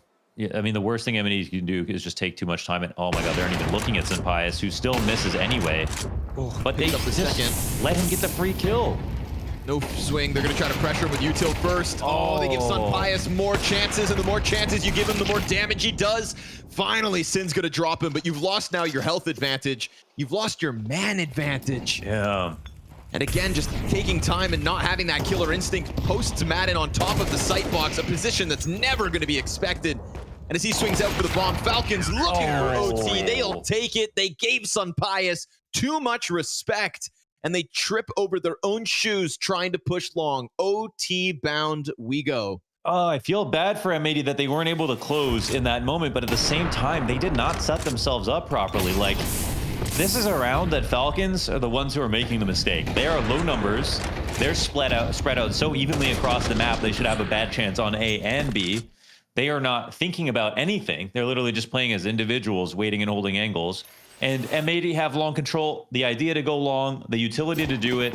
And what do? They let Senpaius take 2 easy shots. They take too long to get up to the site. They finally take their duels with one person don't want to trade. So they're not able to convert because they don't know what to do with the long control. And that's like step 1 on Dust 2 in your P-side game plan.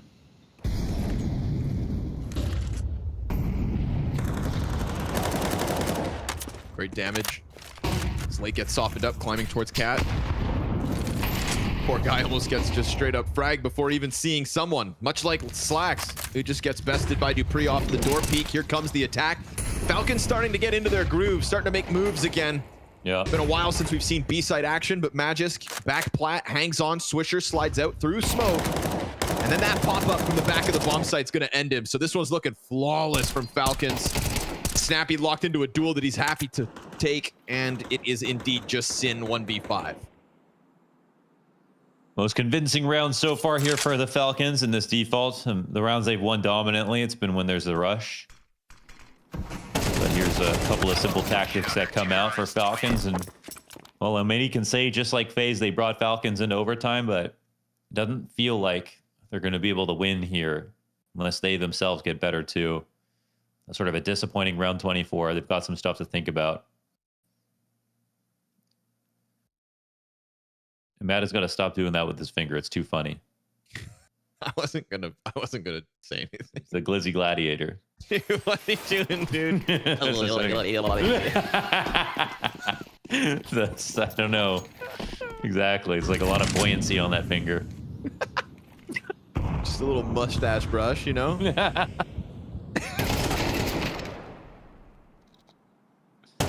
He tries to get active. There's an op down here in tunnels too. See, we've seen Dupree take this position with an op, but be completely alone. I much prefer this. Somebody up Cat to help. And, well, there was a rifle in front of it. Oh, they're kind of just letting him go. They're too scared. Oh, that's great nade from him. 45 health from Wreck.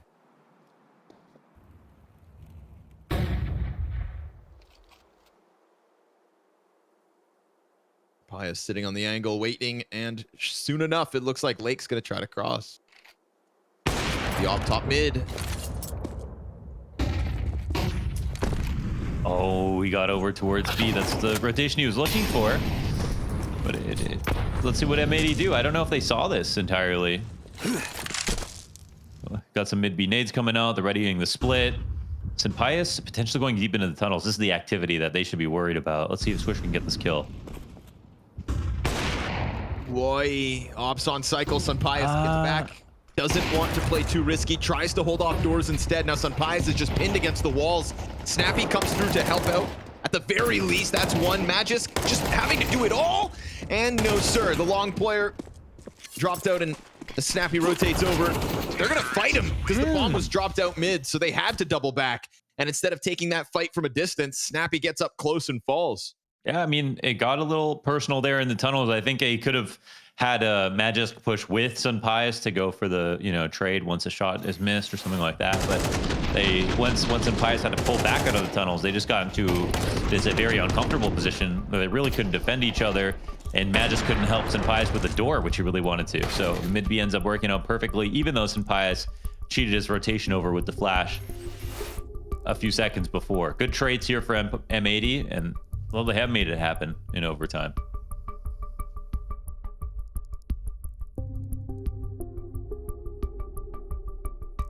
The thought of Anubis looms over M80's heads.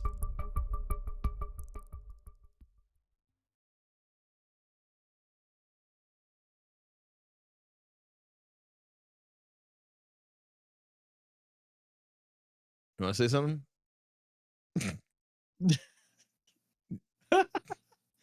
The way that he just gives it a sniff too, like a nice rolled cigar. Why do we keep showing it, dude? We're just doing him dirty. Because it's the only thing he does. I don't know. I know, but just stop showing it. And this is mouse finger. It makes me uncomfortable. It's like just the, you know, arrow before he puts it in the quiver. Oh, is that what that is, dude? You gotta slicken up the mouse one finger.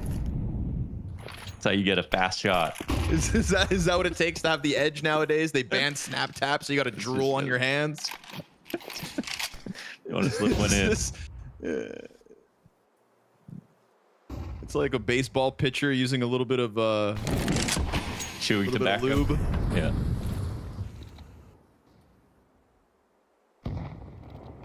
It's funny. Funny times. Love a showdown. Love a showdown. It's like doing pen tricks with a hot dog. Oh god. Sunpius, what kind of tricks you got up your sleeve? Oh! Blinded on the second. Beautiful hold from Sunpius. The op has really just been kind of like the glimmer of hope for Falcons on Dust 2. And as M80 remains strong in their attempt to push into this site, the utility's up and the retake queued. But they don't come flying at him just yet. They're waiting for that snappy addition over towards tunnels. Madden holds off outside doors. Can't fake too many times. Not with 3 players alive. Oh, took a little peek out of tunnels, but Snappy falls back. He doubles up with Magisk. Missed shot from Slacks. Okay. He'll hit Snappy in the background. Magisk clears it. That's the 14th to the Falcons' favor. It's just his security teddy bear, essentially. Security blanket. Security glizzy.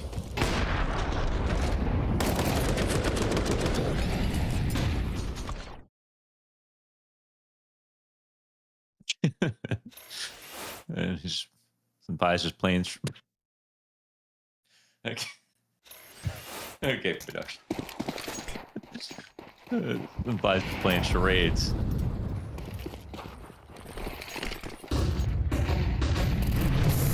Wait. Madden's already out. He brings Snappy forward with him. 4 players of Falcons taking long control with no real contest offered up from M80.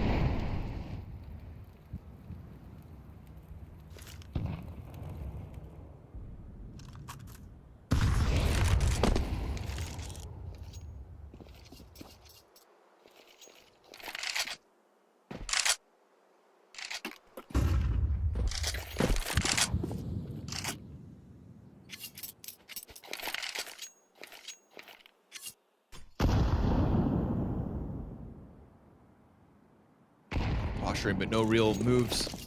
Just waiting for somebody to step into Sunpius' scope. As he continues to tear him apart here on Dust 2, 24 kills. He sends 2 players along the wall. Bomb still in the background, though, on Snappy.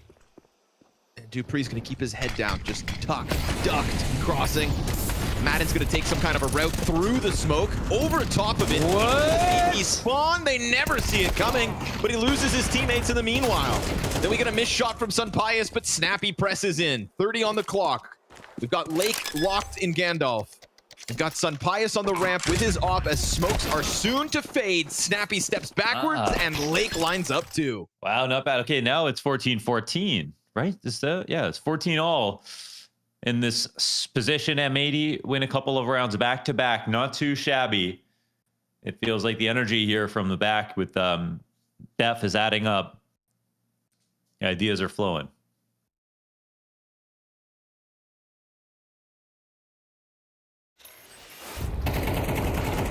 That was a crazy play from Madden, was it not? Yeah, I don't know, but I don't know. I think he made that one up. If that strat had a name, what do you think it's called? The Glizzy Gauntlet. Okay. Sure.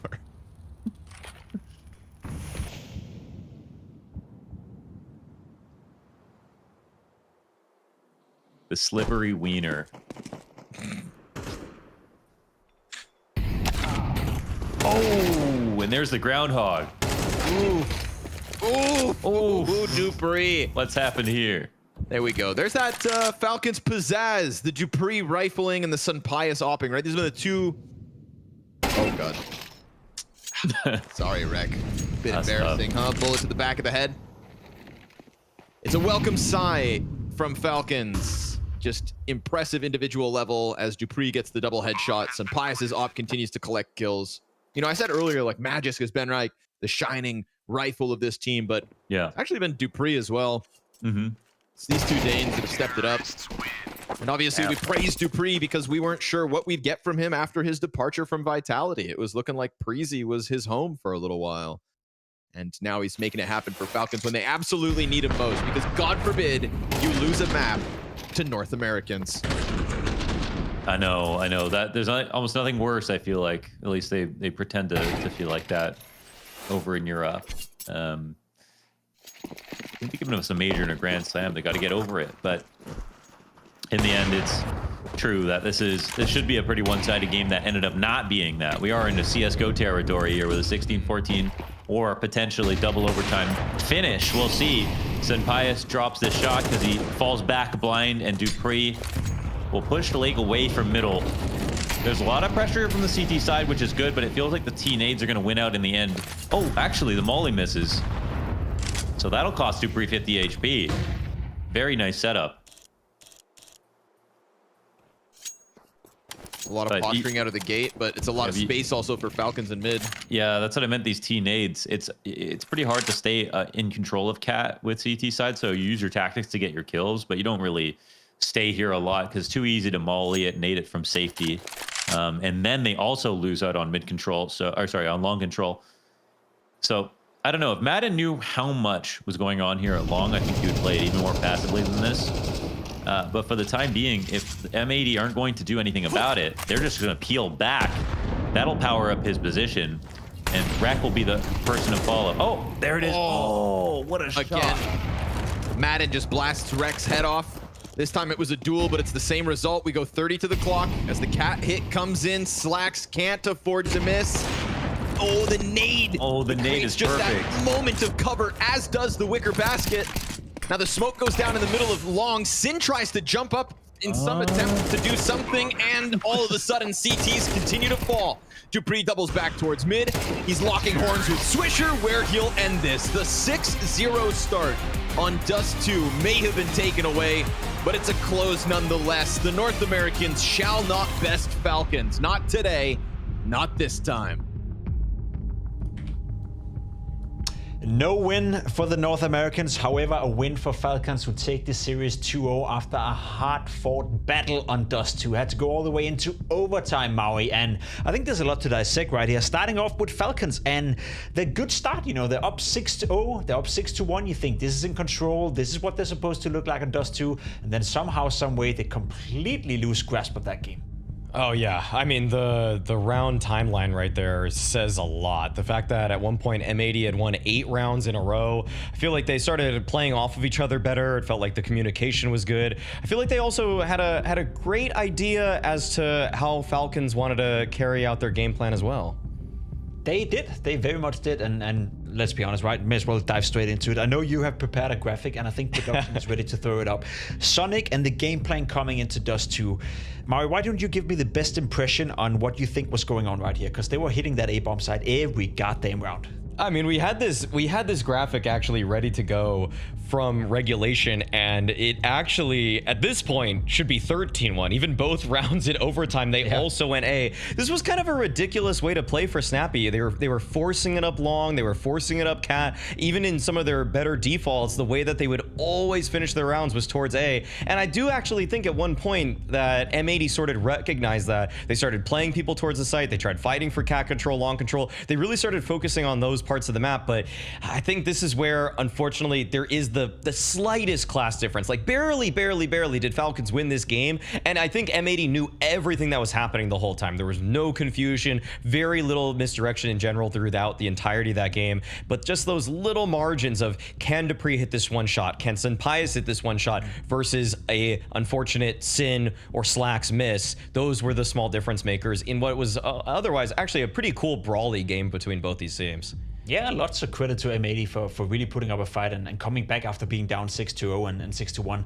I remember Senpaius, he was losing a 1v1 duel as well in that 6-1 round, and that was basically what, you know, installed a new belief in M80, where they came back into the game. So for my money, you know, I really want to give credit to M80 for putting up a great fight against a team that they were supposed to lose to. But then again, I'm also looking at Falcons and I'm thinking to myself, you're right on when you're saying that it was the individuals who made the difference. It was the individuals who showed up when it was, I guess when it mattered the most, Senpaius being one of them. But if you're Falcons, can you be satisfied with winning based on your individuals and arguably being the worst playing team in terms of team play, game plan, execution, etc.? You know, you don't go 13 out of 14 rounds unless you have, I don't know, nothing to show for, I guess.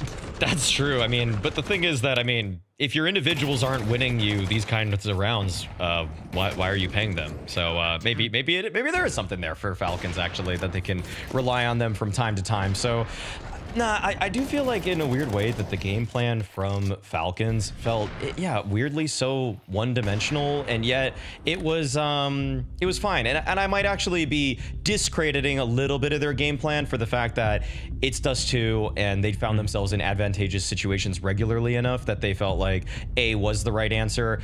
I'm a little bit curious as to why they didn't want to run any sort of B splits really, or even just B execs, other than the very one time that they did it. So credit where it's due though, because Falcons, Snappy put together at least a winning plan. So that even though I do think that this was probably supposed to be a little bit more convincing. Yeah, should have been a little bit more convincing. However, it was a win for the Falcons. They do take down M80 2-0, which means M80 have been eliminated from the tournament, no longer in contention for a spot at the Fall Finals, with James Banks catching up with Sin just after the game. Sin, certainly a good effort, I would say here, but it wasn't enough to best Falcons this time. I want to touch on Ancient to start off with, the fact that you start off so strong, right? 8 rounds in a row. What did you start to struggle with when it got to the CT side, though? Because they started to just roll through and it seemed like their confidence was building and you didn't have enough ideas. You hear me, boss? Yeah, okay, no, my mic wasn't working. Yeah, bro, like, I think we had a really good T side, as you said, and then we came onto the CT side, we lose the pistol, we buy in the next round. We had a really great, like, we outplayed them in the second round, but couldn't convert. Like, we blocked them on A, we knew they were going A, but we couldn't, like, convert it. They were stuck behind smokes and killed us in the end. So that's a round which will be, like, when we rewatched it, we were like, why didn't we win this round? And especially then also on the CT side, I think we won the first gun, right? And then, like, we killed Snappy. I remember I killed Snappy Heaven, and we knew what was going on. They were, like, doing an A round. And then afterwards, just, we couldn't handle Snappy, to be honest, in this cave position. I think our comms, like, we should have, like, knew that after the first time we lost the round against him there in Heaven, like, we should have stepped up our comms and, like, knew where they are basically on the map, because I didn't feel too much presence early round, and, like, this was not really our game we normally play. Yeah, and that's it. Your Ancient certainly does normally look better than that. But then on Dust 2, I started to worry about you guys in the first half. Then you get 6 rounds in a row. You start to show up again. We actually look like you're going to take it. But on those last few rounds, it felt like there was just maybe a bit of indecisiveness or not knowing how you wanted to play out the rounds. Is that what it felt like on the last few before you got to overtime? I mean, kind of. Like, we knew, like, Dust 2 is always a struggle map. We're definitely not it's not our comfort map right now.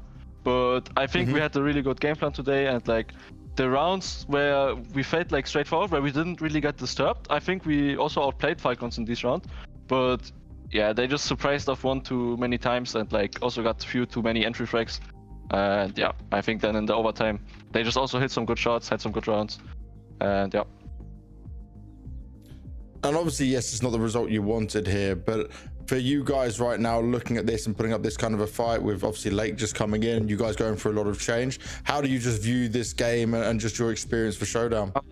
Blast is always nice. I remember from my time in my old teams that like the Showdown is always like important games, but it's like a more casual vibe, and I think this was like a good feeling to us, like that we can, on a good day, we can beat with all these teams, you know, like, and this is just a confidence boost for sure. And just again, like you rewatch these games and you feel like, wow, how couldn't we close this? But yeah, but overall, just we use this time here in the UK. We're an A team, right? So they flew us to UK. We have like 1 week now here, and we just use it as a boot camp to get some EU practice in, and yeah. Nice, that's really positive to use that as some boot camp experience, and the fact you can be there a little bit longer. What's next for you guys? What's the plans for M80? Yeah, just boot camping, using the rest of the week really like with a lot of practice games here in Europe, then flying back to America. I think we don't have too much going on in America actually, and I think then the Pro League is around the corner in like 2 or 3 weeks. So yeah, Pro League is the next tournament for us. Interesting and very positive notion coming out of Sin right here after being eliminated. You can see the graphic right here states the same thing, right? They're no longer in contention, but I tend to agree with him, Mario, saying that it was a decent performance, and it was a performance that on a good day would have been enough to potentially at least take a map off the Falcons, maybe even beat them. Right. If that's actually how my leader is actually going to carry himself, I'd be pretty positive about that. Yep. You know, you're not going to get too hung up on this kind of loss here. Not going to get overly fixated on the fact that you were the underdogs in this one, and you actually really took a good fight to Falcons on Dust 2 at least. So I feel like if Slacks, or Sin that is, if he's able to continue with the in-game leading that he's actually provided for this team, I've seen them pull off upset victories in the past. I feel like they're going to get a wealth of experience from practicing against EU teams, and I have a strong feeling that going into I guess they're going to probably play the Americas RMR next, so or Pro League after the RMR, but either way, I think that they're going to probably come out of this boot camp and all of this European experience as one of the teams to beat when it comes to the RMR, because actually last time, if people really remember, they were like a round away from actually getting to the major while playing with Def, and I feel like this core is still very strong in terms of what it takes to make it through the Americas RMR, and I think Sin's got a good head on his shoulders. Does sincerely feel like there's some untapped potential within M80. Unfortunately for them, they are out of the showdown, which gives us an updated bracket that we can have a look at now as we're moving closer and closer to concluding who will make it to the fall finals. As you can see right here, FaZe, OG, Amkel yesterday made it. Falcons, Complexity, and Virtus.pro took some W's today. We still have a couple of opening games, Cloud9, Pain, and then of course Big versus Gamer Legion as well, before we dive into the semifinals already starting tomorrow night. I guess there's been a couple of surprises so far, Maui, but what's not surprising is the fact that we had the traded play of the days. And, you know, I want to argue that today we've seen some cool plays. We've seen more cool plays today than we did yesterday. And we're starting off with a little bit of a Brute Monster. Oh yeah, Brute Monster had a beautiful moment for him and Zero Tenacity, keeping them in this one. Excellent 1v4. This one was just so swift. These players are trying to peek him, but he's able to isolate the duels very well. Good job, Brute Monster. That was a really, really good job by Brute Monster, and it almost resulted in a comeback. The next one would be the Samurai Norbot coming in with a cheeky little knife kill. He didn't have to do this, you know, but he did it, you know. And this was at a very close moment in the game as well, and he even jump scared his opponent. Absolutely love to see it. And we're going to let Jackie take this one. Someone's for safe put back. a banana peel on the ground. Oh no, they've even done it with a black and white. A sad day for this man. Who would leave a banana peel in Sapek's path? Metizport's dream slips away. The Swedish tale. Unlucky, man. Banana peels can be a pain in the ass, can't they? Oh my gosh. Jackie can do so many imitations also. I think we got 2 really good play-by-plays in that regard that Scrawny and Jackie should just do. I need them to do an impression kind of battle. You know what? That's what I need personally. Who can do the best accents? Yeah, maybe we can get that arranged at some point. We also do have some predictions going on today, and I guess today was a little more normal, you know, compared to yesterday, and that also means Jackie is in for a rough one. I'm not gonna lie, and I like that. I love that, because Jackie was the one guy yesterday who stole a point from me, which is the one reason why I'm not in contention for this. So suck it, Jackie. Better luck next time. He took all the underdogs. He's trying to create the new meta, okay? And for that, I have to give him a little bit of respect, but unfortunately, he's going to have to take not 1, but 3 L's. Yeah, we'll see. There'll be more GG bet predictions coming your way tomorrow, but we also got a schedule for tomorrow that we can have a look at. As I said, still 2 opening games in the bracket, starting off with Cloud9 taking on Pain in the first game. We have Big taking on Gamer Legion, and then we're starting with the semifinals. The biggest surprise so far of the tournament, dare I say it, Amkel taking on OG Esports in the semifinal. Any of these matchups that stands out to you, Maui?